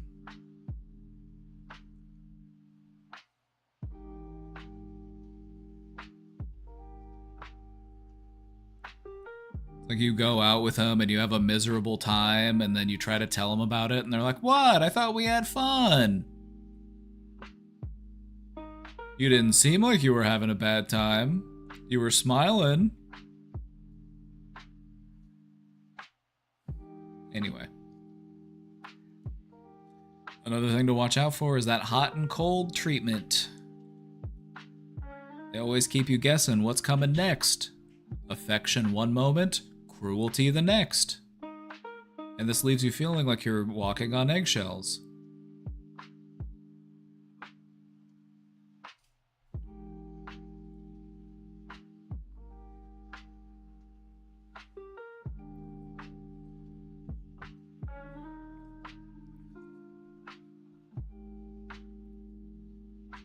What you really want to watch out for are people who want to make you feel unstable.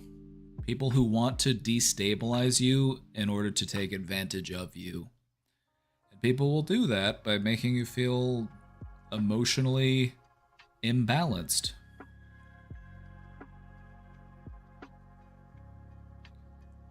And sometimes they do that so that they can then rush in and be the hero. They start the fire like a firefighter who's also an arsonist.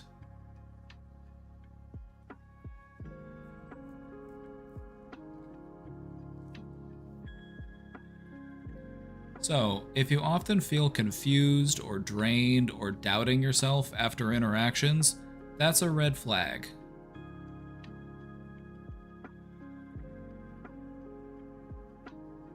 So, these are some things to watch out for.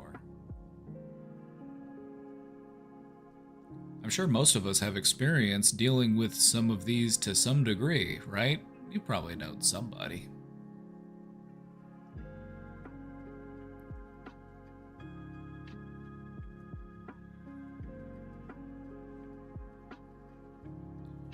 Let us continue. Let's talk about how we can protect ourselves from these types of people. Here are a few strategies you can utilize to protect yourself from narcissistic manipulation.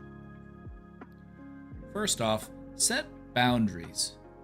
We want our boundaries to be clear and consistent. This isn't something that you have to argue about. It is your right to set boundaries. So what are boundaries? Boundaries are how you determine how you allow other people to treat you. And if they are unwilling to treat you in a way that you find acceptable,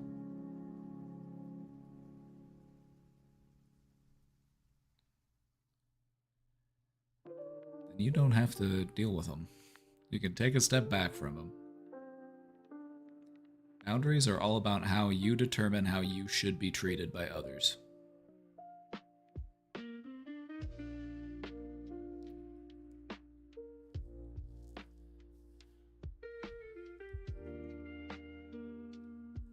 Now, this is for the folks out there who have narcissistic parents and stuff, or just a narcissistic family member. If you've got a narcissist that you have to deal with, because sometimes we can't just abandon a narcissist. Sometimes this is somebody that we still want to remain in contact with. You know, maybe they're a member of our family, maybe we're worried about them, maybe, you know.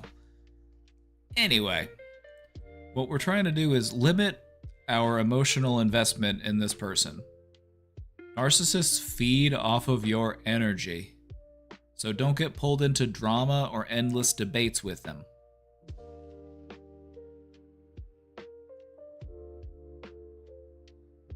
And they'll try. Oh, they'll try. They'll come up to you and they'll start talking to you. And they'll bring something up. Be like, hey, do you remember that embarrassing thing that happened to you? Yeah. Yeah, back when you were like 12? That was really embarrassing, wasn't it? It's like, why are you bringing this up? Oh, nothing. I was just thinking about it. Okay. Weird. Completely unrelated to anything that was going on. Weird that you would just bring that up out of nowhere. But no, that's the type of stuff they'll do.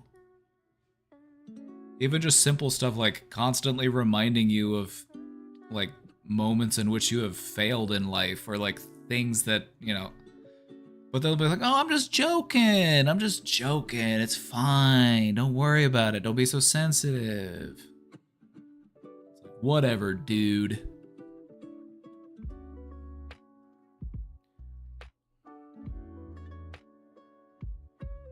The narcissist in my life is my father. I will not be maintaining contact when I move out. He is a source of trauma for me. Keep that door shut as long as you need to. What you might find, though, is that when you're older, you might feel a little different. Maybe you might feel more comfortable of the idea of, like, sitting down with them and, like, actually calling them out on their behaviors and really speaking your mind. But nobody's asking you to do that right now. I think, you need to take time away to focus on your own healing first.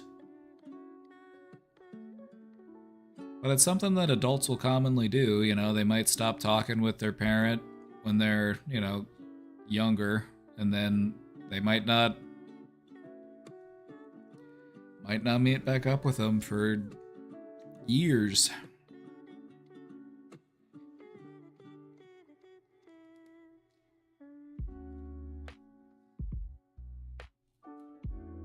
Or you might never do it. It's your choice. The only person's choice it is to re-engage is you. Because you'll have people out there who will, like, make you feel guilty for not doing it. Like, oh, come on, you should reach out to them. If you're not ready, you're not ready.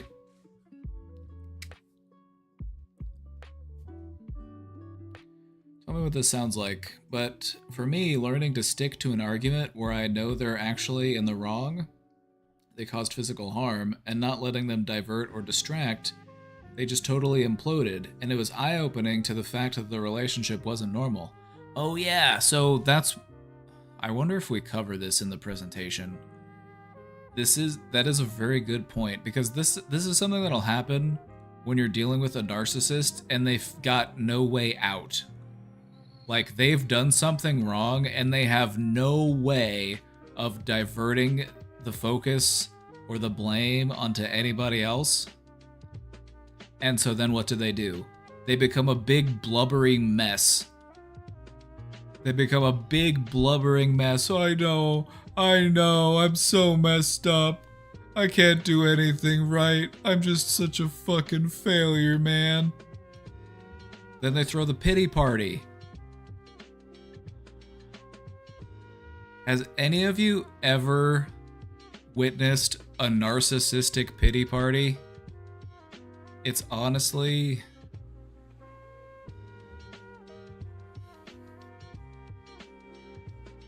it's a sight to see.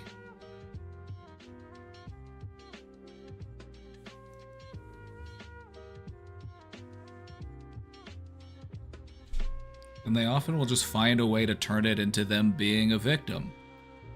Like, yeah, I know, I don't mean to be this way, it's just that my dad was mean to me.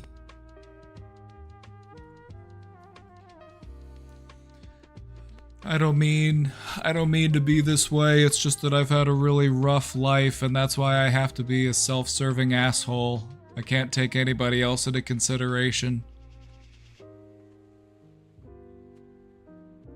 And so what you'll notice is that it's still them playing the victim, even in that moment,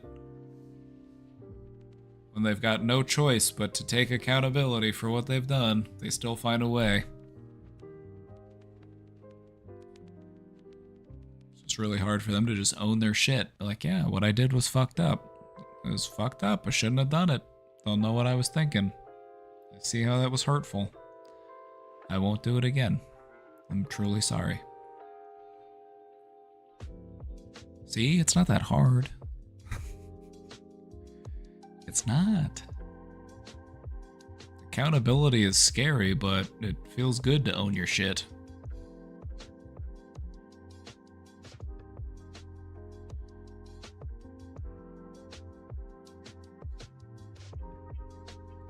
My dad caused me physical harm, and his response has ranged from denying it even happened to saying it was my fault because I was being disrespectful. It's like, okay, well, Dad, I hope you do realize that you have permanently damaged our relationship. Like, what type of relationship do you want to have with me as your, as your offspring? Like, what type of relationship? Do you want us to know each other? Do you want us to understand each other? Do you want us to show care and love to one another? Like, what type of relationship do you want to have with me as your child?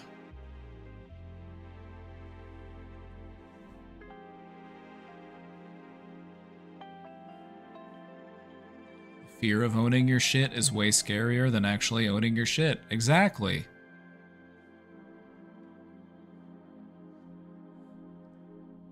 It might look like a big bag of shit, but it's probably lighter than you thought it'd be.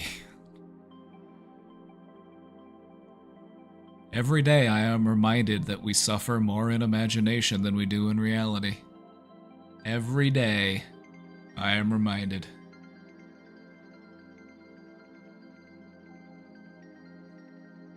Alright. Another important strategy, if you're engaging with a narcissist, is to not expect empathy. Because narcissists simply are not wired to meet your emotional needs. It's going to be up to you to protect your well-being instead. And so don't expect them to recognize the potential harm that they are causing, because it's very difficult for them to put themselves in your position. It's kind of like you're dealing with a cornered animal, and they just start lashing out and biting and scratching.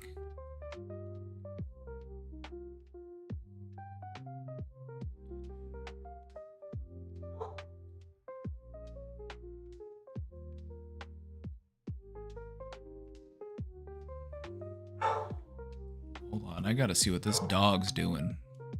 This dog is out here barking. Hold on, one second.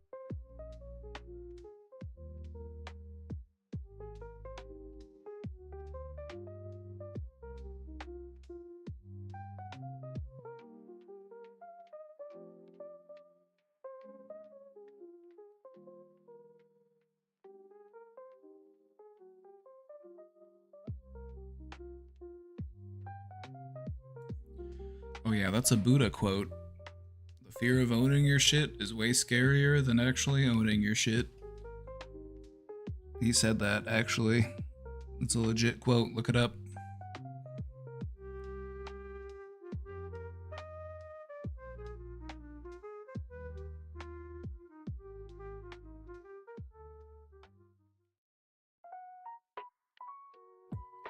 Alright, so this next one, it's gonna sound stressful, but trust me, it's really important.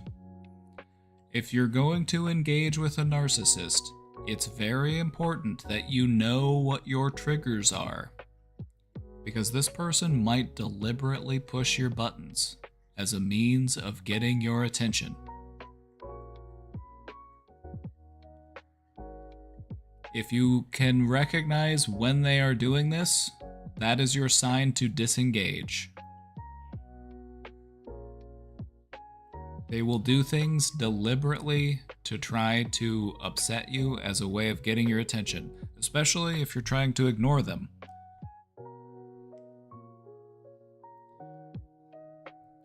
There is no more annoying person in the entire world than a narcissist who is trying to get your attention. They will come up to you and just say the most off-the-wall shit.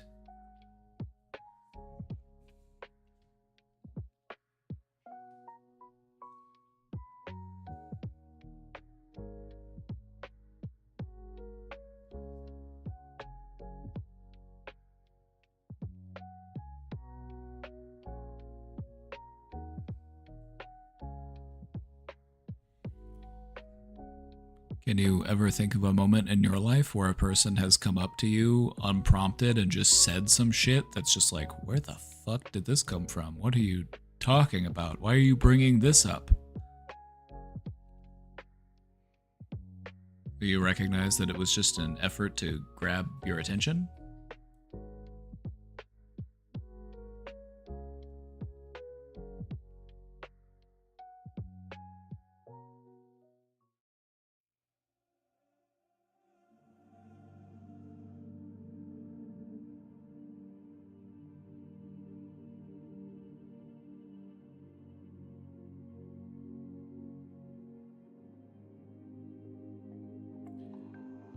And if possible, try to limit contact. Sometimes the safest and healthiest option is to put some distance in this relationship, even if it feels difficult.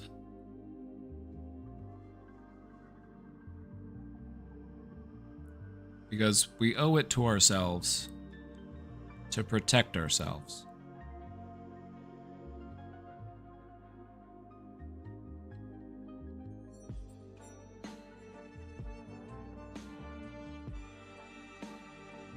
Thoughts or questions on this before we continue?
Oops, I was muted. Oops. Thank you. See, I was just testing to make sure you were paying attention. So, Flug, you pass. You get a gold star for today. Thank you. What I said was basically what the slide said. Sometimes we're not able to leave a narcissistic relationship due to circumstance or obligation.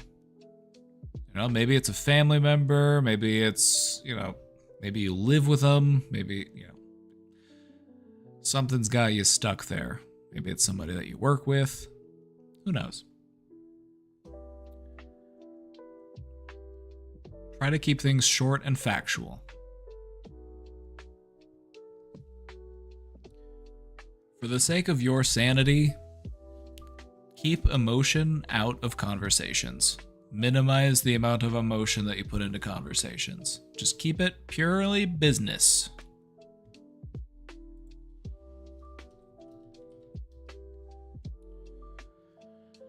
Hey, VO, how's it going? Good to see you. You've just joined us in our How to Survive a Narcissist presentation. We were just talking about what to do if you can't just leave, because that's obviously a good choice. If you're able to distance yourself, by all means do, especially if this person is emotionally harmful to you. But that's not always an option. Maybe you're young, you still live with them, maybe you live at home. I'm not gonna judge. Housing is expensive as hell. Maybe you got no choice.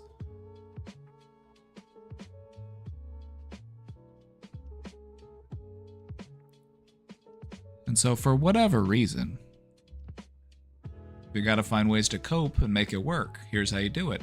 Keep it simple. Keep it short and factual. Keep it business talk.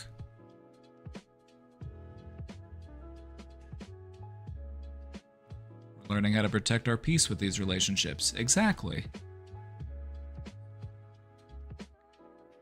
And I try to view it as something that's emotionally mature to try to do. It's like, there are gonna be people in your life that have some really annoying habits, that have some really,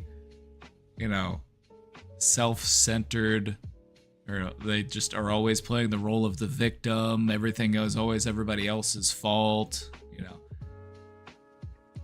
And you may feel like, you know what, maybe I want to try to help them. Maybe I want to keep them around just because I'm worried about them.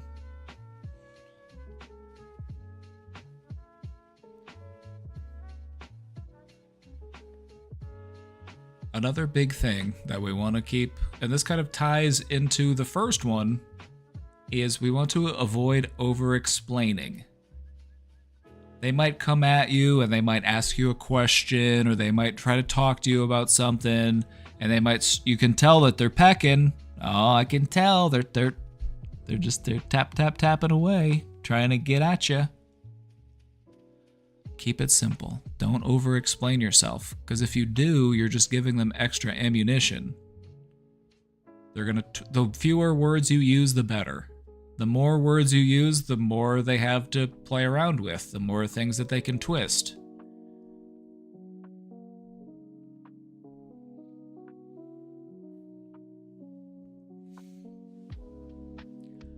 Just for an example, how many times have you been in an argument with somebody or, talking to somebody and you're saying something and you're trying to explain yourself, but they get hyper-focused on one particular thing you said, or they get really caught up on one particular word you say,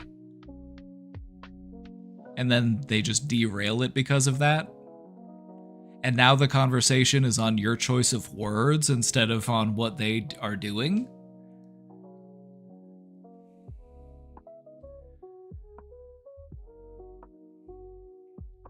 That's what they do. You might be trying to make a point. You might be trying to point something out or talk about something. And then they pick one word. And then that becomes the whole topic of conversation.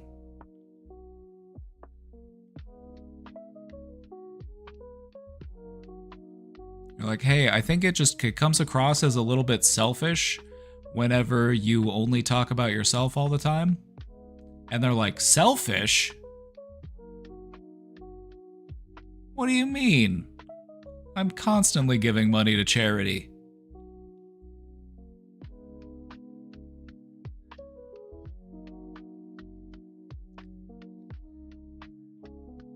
And see, even in doing that, they're still proving their point, because they're just taking it they're taking it as an opportunity to talk about how good of a person they are. Like, see? I am such a good person. I give so much money to charity.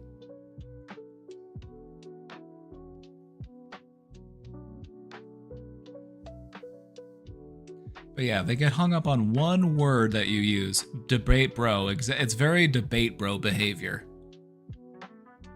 They try to find the weak spot in your argument so that they can attack you there. It's just strategy on their part. And so the best way to win that game is to not play. If they're gonna insist that you play chess with them, you keep playing checkers anyway.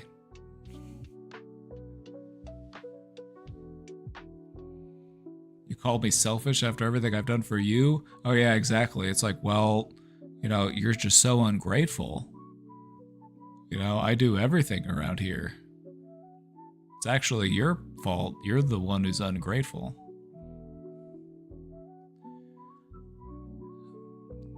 Another helpful strategy is to utilize the gray rock method.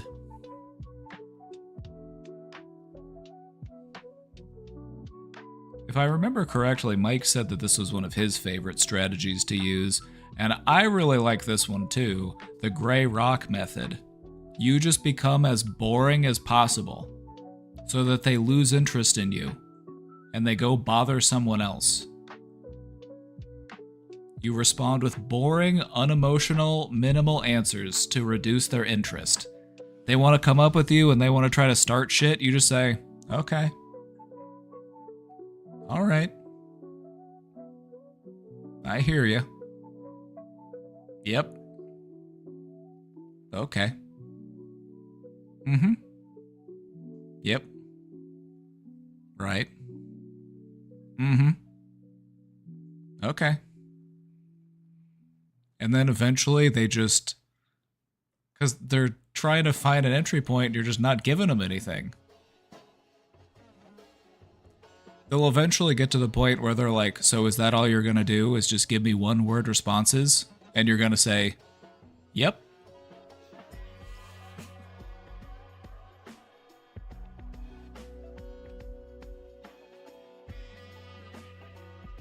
This one was a big one for my wife and her narcissistic mom. It's very effective because the narcissist is looking for something and you're not going to give it to them. You're going to beat them at their own game. They're trying to get you an emotional rise out of you so that they can find an entry point and so they can start tinkering around in your feelings. But you're not going to give them an emotional entry point. You're just going to be a gray rock.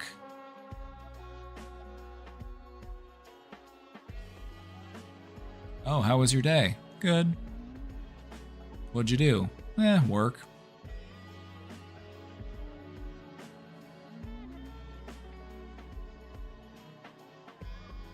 Did you see that new show? Yeah. What'd you think? It's okay. Never underestimate the power of a gray rock.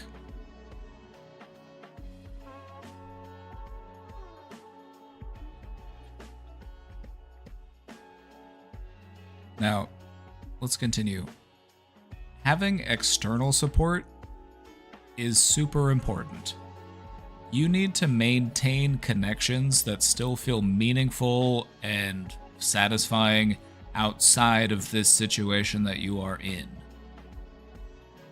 And that's friendships, that's therapy, that's support groups outside of the relationship. You just need that external support.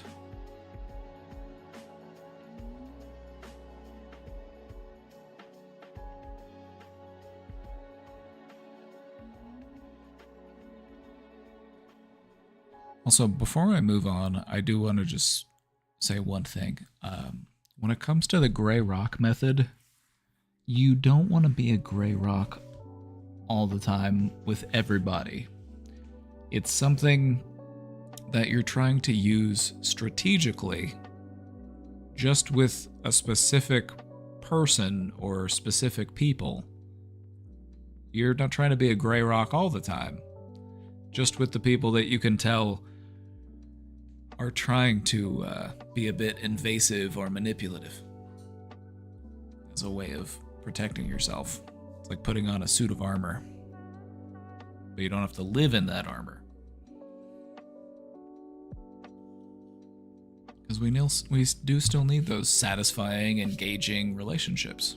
It's what gives life its flavor. Lastly, take time for some good self-care. Find things that you can do on a daily basis that can help you to feel more grounded. Whether it be exercise, a hobby, meditation, anything that you can do to help build up your resilience.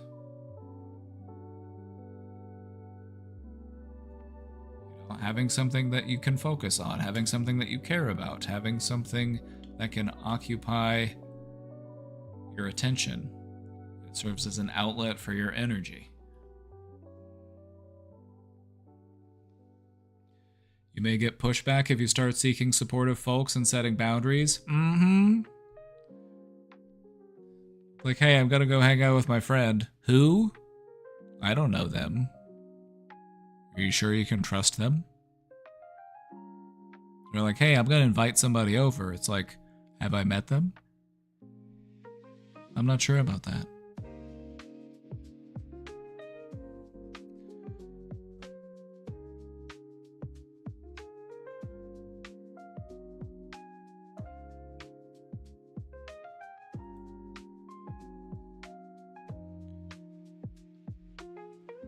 take good care of yourself as best as you can every day. Doesn't mean you have to be perfect every day. All right, chat, let's talk about how to reclaim your power. This is for those of you who have had to deal with a narcissist in your life, which, based on what I've heard from chat, based on what they've told me, it's pretty much everybody. It might actually be easier just to ask you, have any of you never had to deal with this type of person in any way? Is there anybody out there who's just never met somebody who can be like this?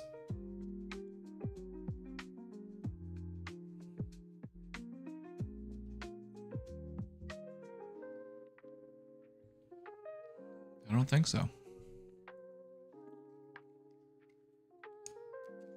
When you start to understand human insecurity, what you recognize is just how insecure everybody is. And how a lot of people aren't handling it very well.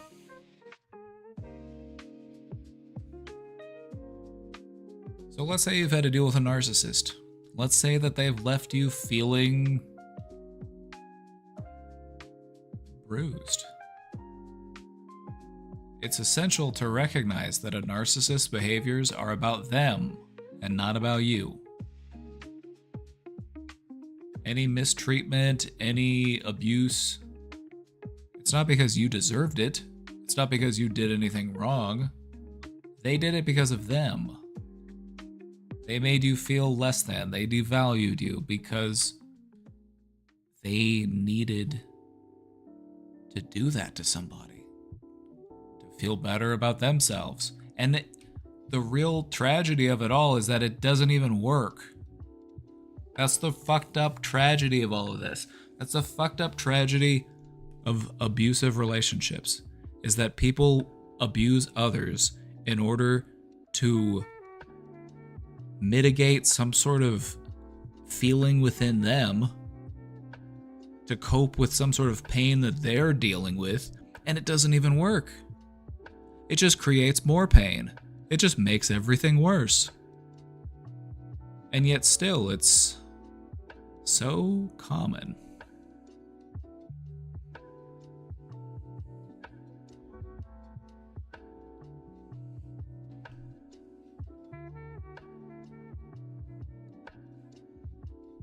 I guess we've got some growing up to do.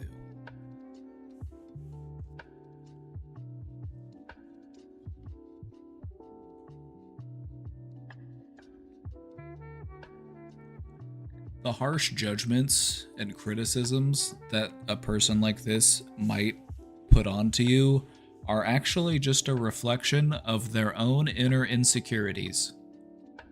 They might come across as judgmental or critical of you. Imagine what they think about themselves.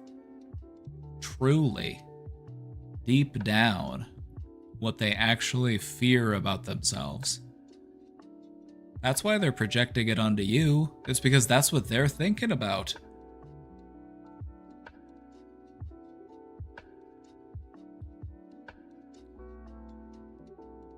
The thing about a narcissist is that they're very often in a pretty miserable headspace.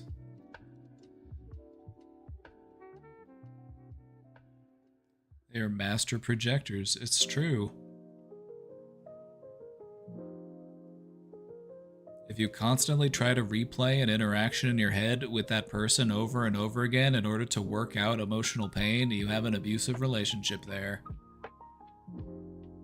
At least if the other person isn't willing to recognize or acknowledge or own up to or talk about, because like, we hurt each other in our relationships sometimes. It happens. Sometimes we act out of anger. Sometimes we don't fully think things through. Sometimes we're impulsive, sometimes we're short-sighted. It happens. But it's about recognizing it and owning it and apologizing and making amends. The real problem is when people just cannot accept any wrongdoing. and just instead decides to make it everybody's problem.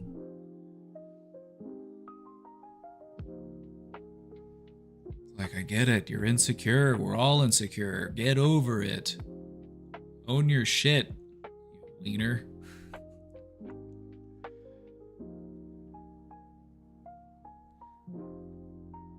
Alright, so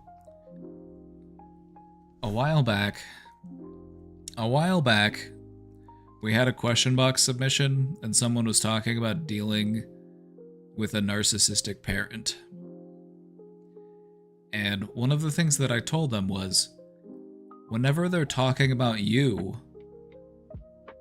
it's important to recognize that they are actually talking about themselves, because they are projecting their own fears, their own insecurities. They are projecting them onto you.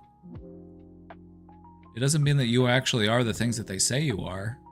They're actually talking about themselves whenever they talk about you. Perhaps some of you have had an interaction with someone who's a narcissist. Or perhaps you've been on the receiving end of this. Does that make sense? That in the words that they were saying, it's actually a more accurate representation of who they are as a person and not who you are as a person? Like, hey, if you do that, nobody's gonna like you. Like, yeah, you're right. What you're doing right now is gonna make nobody like you.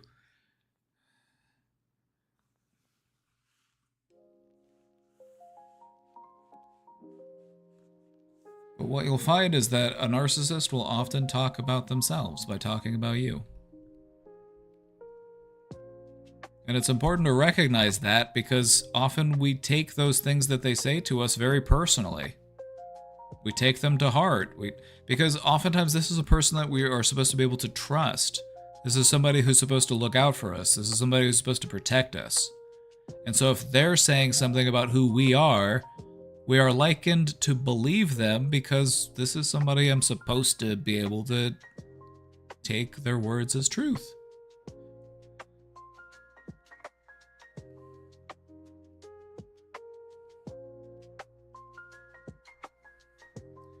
If my mom is a narcissist and my aunt is 150 times worse than her, it makes sense that it kind of can run in a family. Like, if a person sets that example for you, sometimes we pick up on those behaviors. Because we don't recognize that they're wrong, we just assume that that's what people normally do because that's what I observed.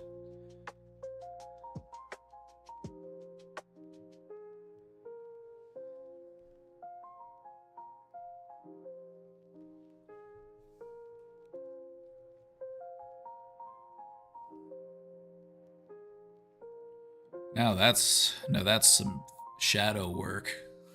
Now that's some deep work to be doing.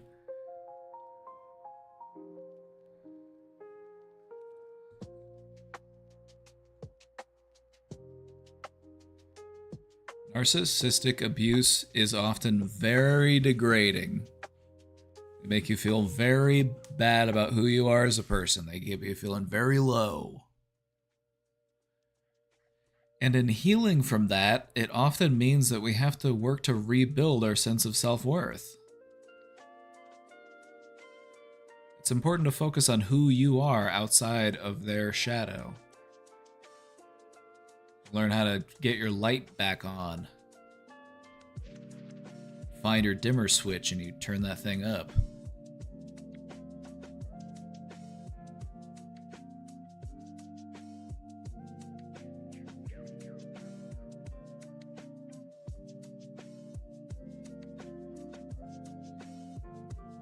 I always clocked her father as an undiagnosed autistic. Man wore the same kind of shirts for 50 plus years and had a favorite utensil. I mean, who doesn't do that? I thought we all did that.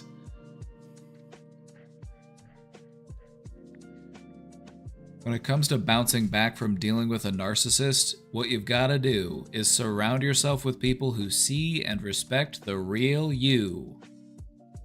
You know, sometimes that comes in the form of friends, sometimes that comes in the form of other family members, sometimes it comes in the form of a support group that's centered around dealing with narcissistic abuse. There's probably tons of them out there. Now, just as a precaution, if you are to, like, let's say you're to go online somewhere and find some sort of online support group as a victim of abuse, what I would highly encourage you to do is just keep all contact within the group. Because you're occasionally going to run into people in those spaces who are not there for the right reasons.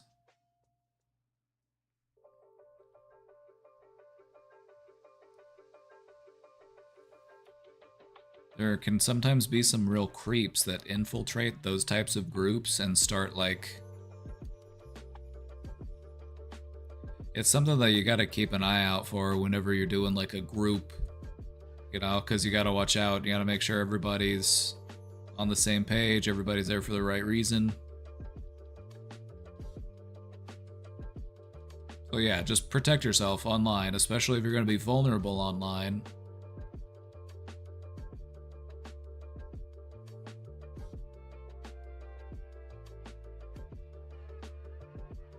Another important part of reclaiming your power is to start practicing your positive affirmations. This helps you to rewire your brain. If you're used to putting yourself down or if you view yourself very poorly, it's important to actively work to change the way that you think. And positive affirmations are a way to do that. And this helps to rewire your brain and change the way that your brain operates at a baseline. And so it doesn't have to be anything overly complicated. It could just be something simple. I deserve respect. My voice matters. I'm trying my best. I don't need to be perfect. I deserve love and compassion. You know, whichever ones work for you. And with practice, what you'll notice... So, the thing about positive affirmations is it can kind of feel silly to start doing in the beginning because you're like, how is this going to help? How is just thinking a thing going to help me? But what happens is if you do it with persistence and patience, what you'll notice is that these thoughts will just start to pop up randomly without you having to put them there. And it'll kind of surprise you. You'll be like, oh, where'd that come from? I was being nice to myself. That feels pretty good. And so by practicing it, they start to just pop up on their own. Until eventually, you just develop a more positive way of thinking in general. You can rewire your brain. It just takes a little bit of time.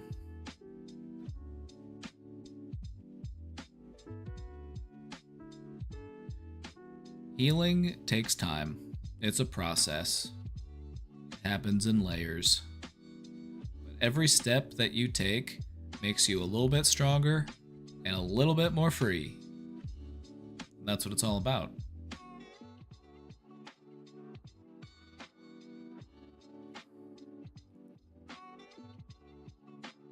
It's not about getting where you're trying to go. It's just about being where you're at.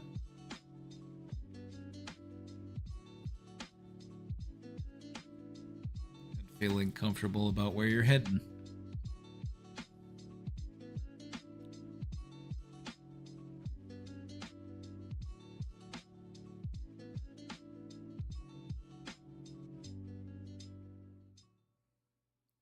I want to write a screenplay about my mom and dad's upbringing. You should probably write a book first and then it can get adapted to a screenplay. If you just write it as a screenplay, then you gotta make it as a movie. But if you just write it as a book, then somebody will be like, hey, we need good ideas. Let's make this into a movie. And then they might even pay you to turn it into a screenplay using your book that you wrote.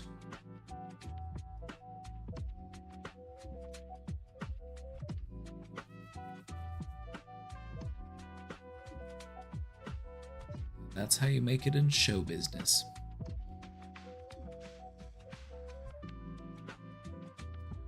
All right, let's wrap it up.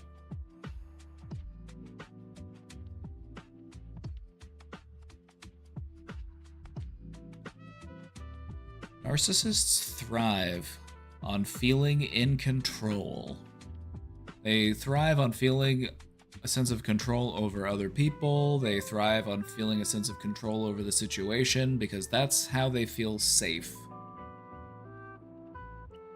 They also thrive on emotional reactivity. They need other people to recognize them. They need other people to provide them with their narcissistic supply.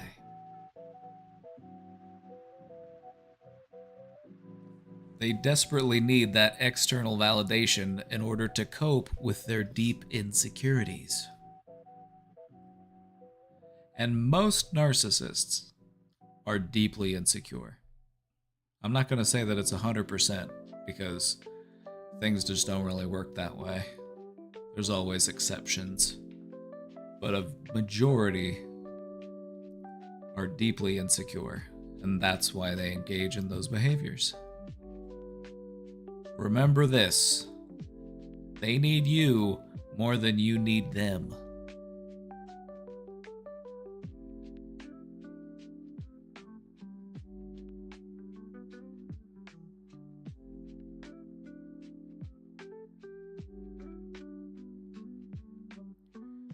Your greatest tools in avoiding narcissistic manipulation are your awareness, your ability to set boundaries, and a strong sense of self-respect.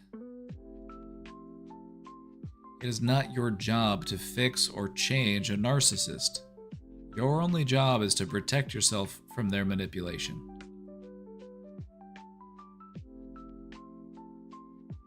By understanding how narcissists operate, we can defend ourselves from their manipulation and live stronger, more authentic lives. Yeehaw, partners. We made it. We made it through. Thoughts, questions, comments, concerns? This has been How to Survive a Narcissist. Can narcissists even be fixed? Oh yeah. Oh yeah. The thing about narcissists is that pretty much everybody is a narcissist when you're like 2 years old. You go through a phase in your development where you are extremely egocentric. Nobody else's feelings matter. Your feelings are the most important. Most people tend to grow out of this. However, some people tend to fall back into bad habits, and they rely on the same tactics that worked for them whenever they were a toddler.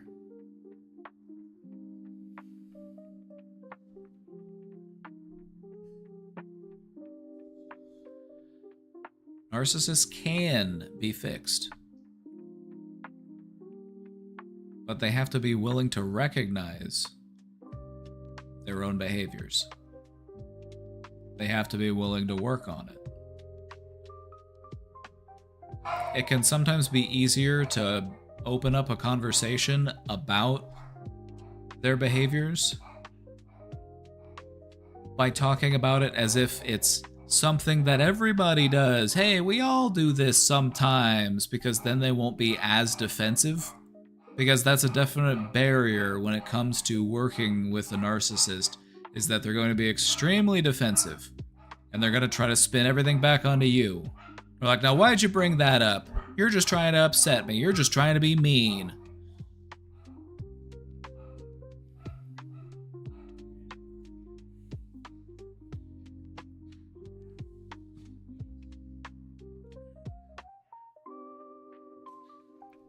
You know, when you're trying to work with them,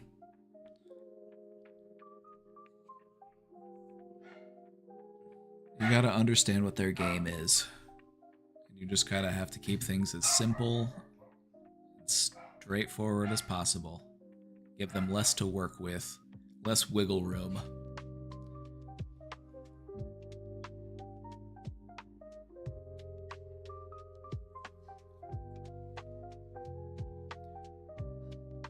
It's a shame because my brother is a clone of my aunt and struggles with empathizing with anyone.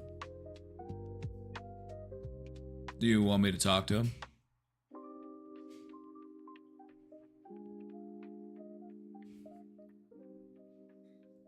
Would you like me to have a chat with him? Like, hey, buddy. So what's this whole thing about the empathy thing? What's going on there?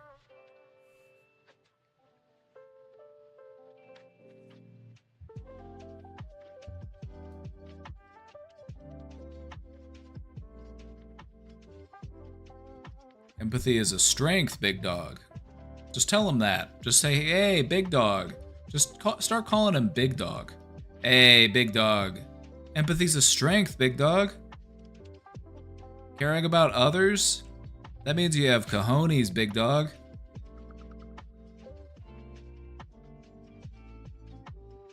You know, like, who's gonna be all focused on their own stuff? Like, that's...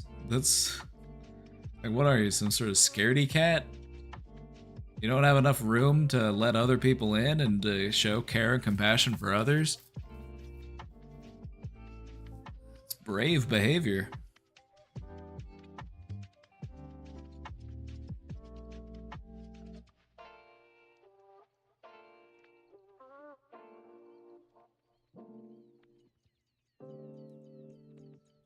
It might surprise you what calling a man big dog can do to them. Especially when talking about stuff like this. I don't know what it is, but it's just like it feels like operating a sleeper agent. You call a guy big dog and he's just like...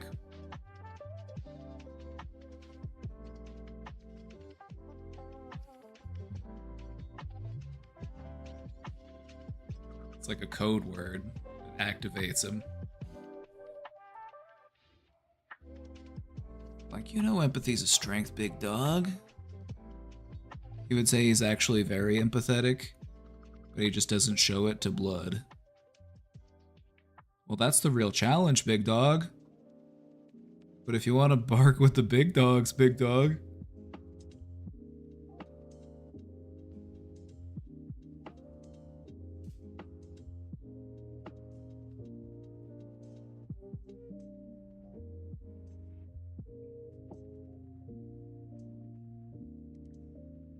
Oh no, I'll just talk to him about how important it is to be a good brother.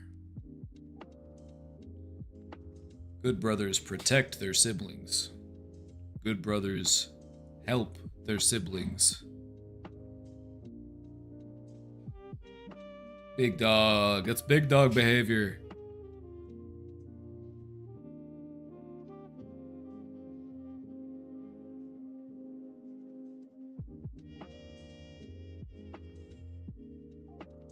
Mother-in-law is horrible to my wife. Now we're trying to be on guard with our child, trying to set boundaries, but it's been very difficult.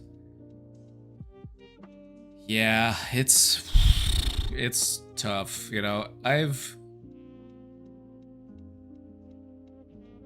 Yeah, it's...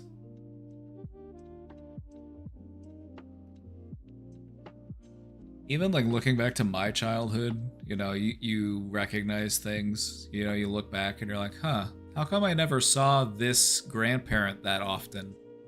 You know, stuff like that.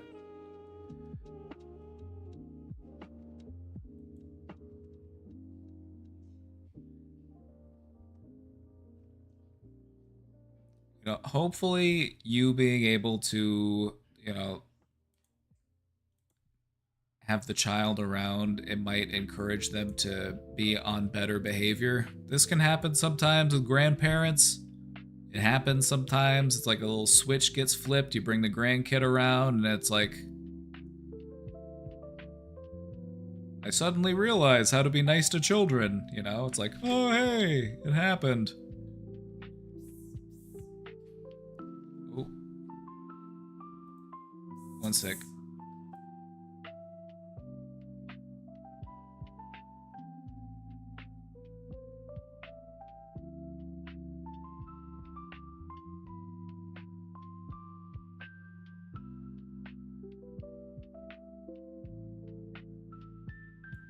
We had a very tumultuous relationship growing up, but I know I'm his best friend. That's why you gotta call him Big Dog.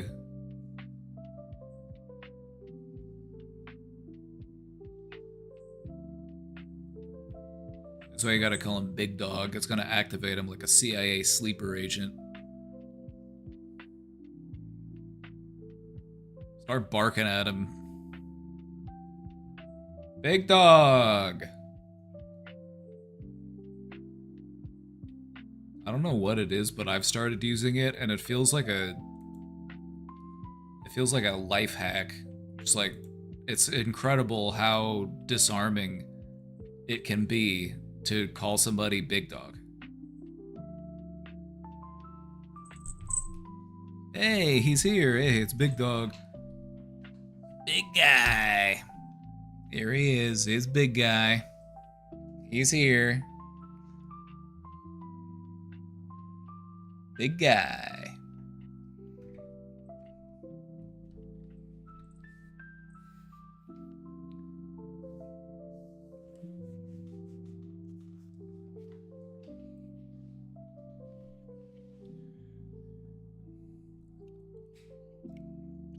Alrighty, folks.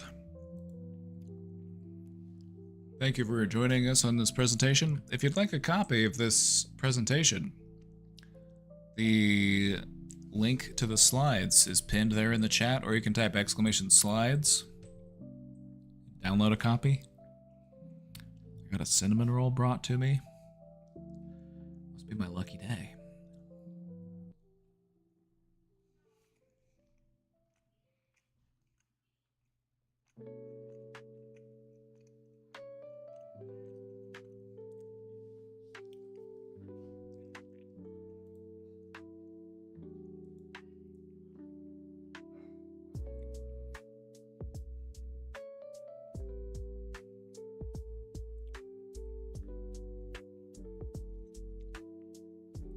Before we go, we got one more question in the box. Good C-roll, Big Dog. Oh, the C-roll's ripping, Big Dog. Big Dog. You wanna sniff my cinnamon roll, Big Dog? Hey. Okay, you can have a couple licks, but that's it.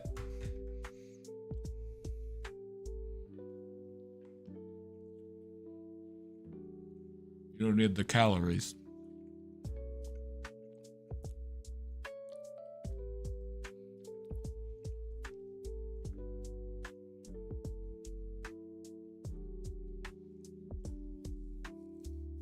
Alright, chat, we got a question in the box. We're gonna take this before we go. I don't like to leave a question undone. Let's take a look. Hello, it's me again, the one with the caretaker issue from yesterday. I want to clarify that this was a caretaker from an agency. Okay. Yes, I remember. Just to summarize for anybody who wasn't here yesterday, this caretaker was starting to just be, they started treating you differently after a political discussion, and you were worried about what they might be doing or how they were treating you, and you were worried about them treating other people this way too.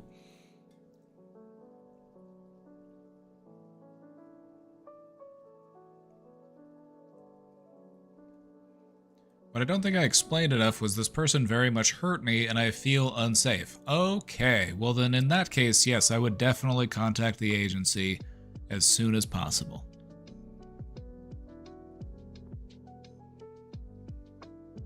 Yeah, I think things were And I'm not saying that you did anything wrong, but things were left a little bit up for interpretation, so we weren't really sure to the extent or the severity of what was going on.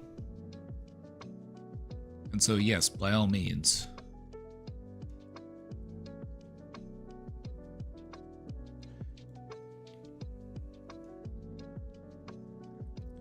My main concern is that I want justice for this. I want her to get in trouble for treating someone in such a way. Evis, get off my keyboard. I'm trying to take a question. Now's not the time.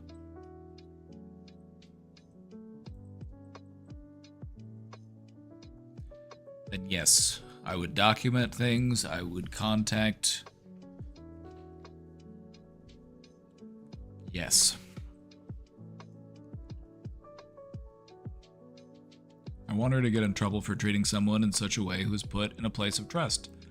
Also, I didn't remember at the time, but after replaying the incident in my head for over 18 hours, I remember her laughing and saying sorry right after hurting me. It still hurts, even the next day.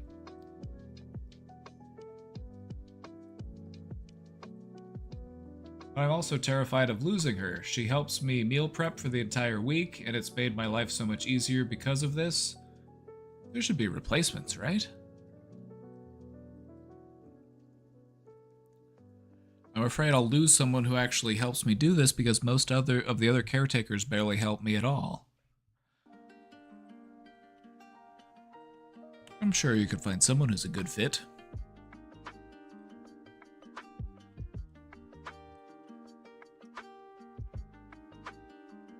They might also respond well to just clear directions and expectations of how they could help you. Now I just feel so trapped. Like maybe I should have her just cook and I wait to get bathed the next time I have a visit from the company.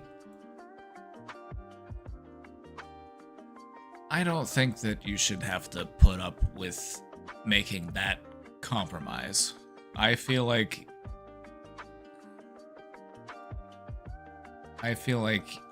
you know, if having her around is making you feel unsafe, then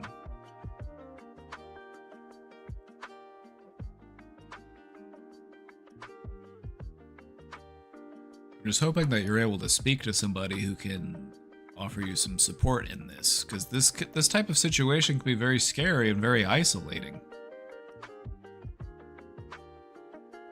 You know, especially in your position, if you're in a position where you have to help, you know, you have to have people offering you support.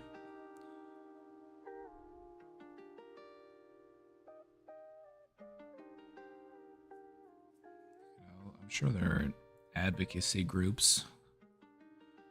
I'm sure there's someone. You might have to do some research though, see what is available.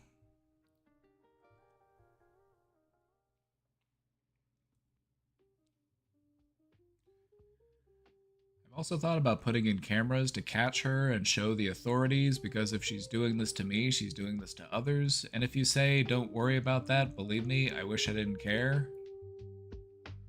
Oh, no, I wouldn't say don't worry about that. No. Now, it says a lot about who you are that even though you're being hurt, you're still worried about other people. Shows that you got a good heart. I can't stop worrying about who she will go on to hurt. That would eat me alive. I'm also afraid to call and report her and feel like if I don't report this soon enough, they will ask why I didn't call the day of.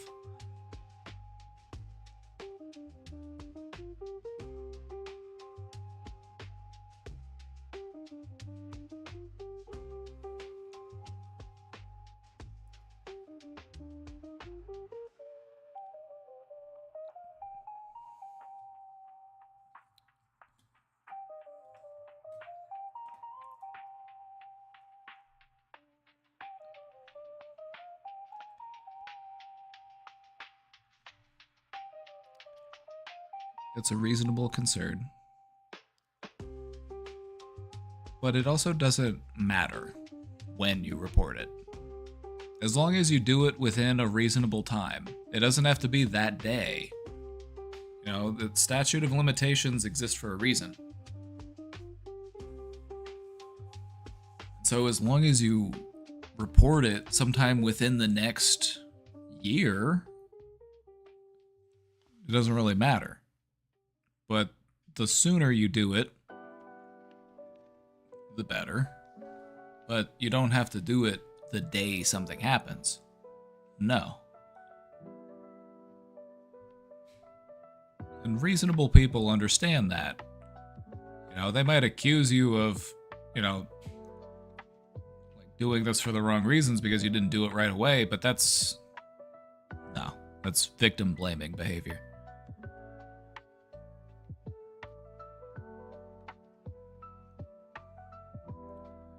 Also, they called me the day this happened and asked me if she left on time, and I honestly couldn't remember and didn't want to deal with this. I wanted to escape through video games, but now the next day I'm so angry and sad, and I feel like I'm going to keep getting hurt unless I make sure that can't happen. I feel so alone and hurt. I don't want to be a part of this shit world anymore. It's not if, but when I will get hurt again, and that causes me so much anxiety. Now that you have gotten caught up with all the details, I'm not sure what to do. I would call the agency, but I would encourage you to not do it alone if possible. I would try to find someone who can be an advocate for you, somebody who can stand beside you, somebody who can, you know, because you're in a vulnerable position here, and it's scary. You know, you're receiving care and help from this company, and calling them to tell them that somebody that they're sending to your house is hurting you. That's a very scary thing to have to do. And it's a scary thing to have to do all on your own. So whether it be an advocate or an attorney or a family member or a friend, whoever, somebody who can go and do this with you.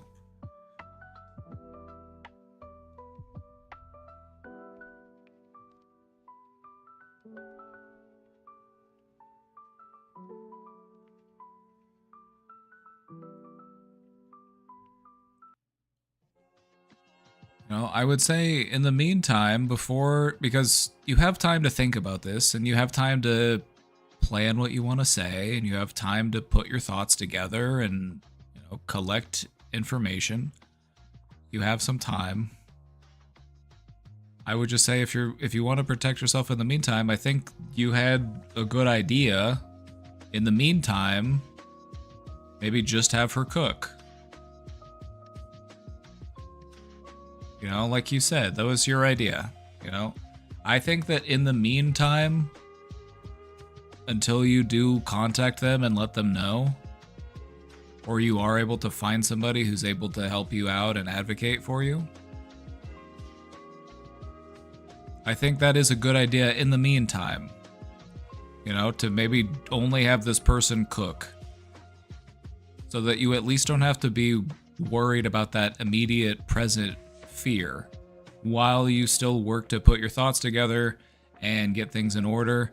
And then you could also document this as well, like on this date this thing happened, and so I said to this person, you know, you're only going to be cooking from now on, so because you had to do that to protect yourself. I would just recommend documenting everything. Anyway, I'm really sorry to hear that you've been going through this. Sounds like a stressful, scary situation, and I hope you're able to get some support, find your way through.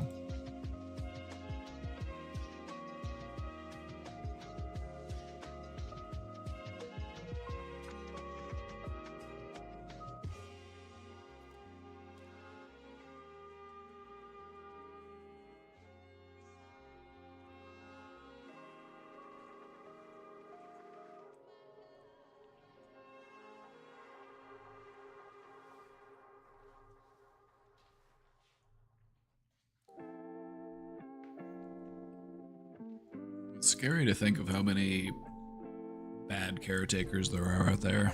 It is. It's one of those things that's just stressful to think about. You know, you have people who are vulnerable, who depend on you, and to mistreat them is honestly just despicable behavior.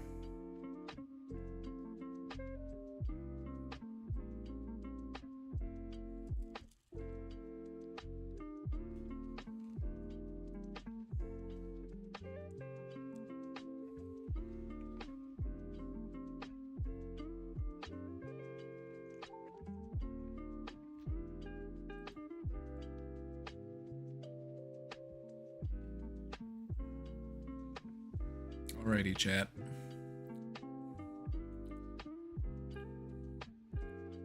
It's time for me to ride on into the sunset. I want to thank you all for being here and hanging out with me today. Hope you all had a good time.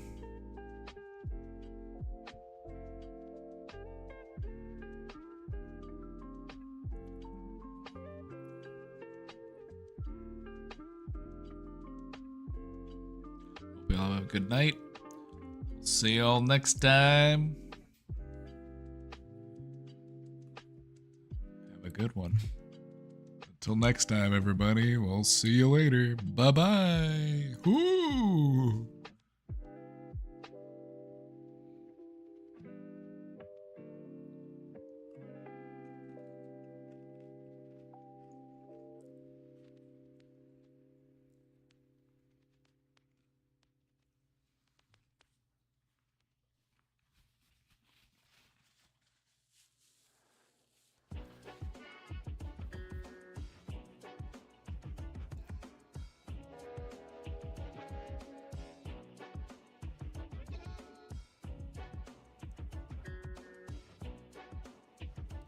Great night, my sweet little beans. I'll see you in the next one.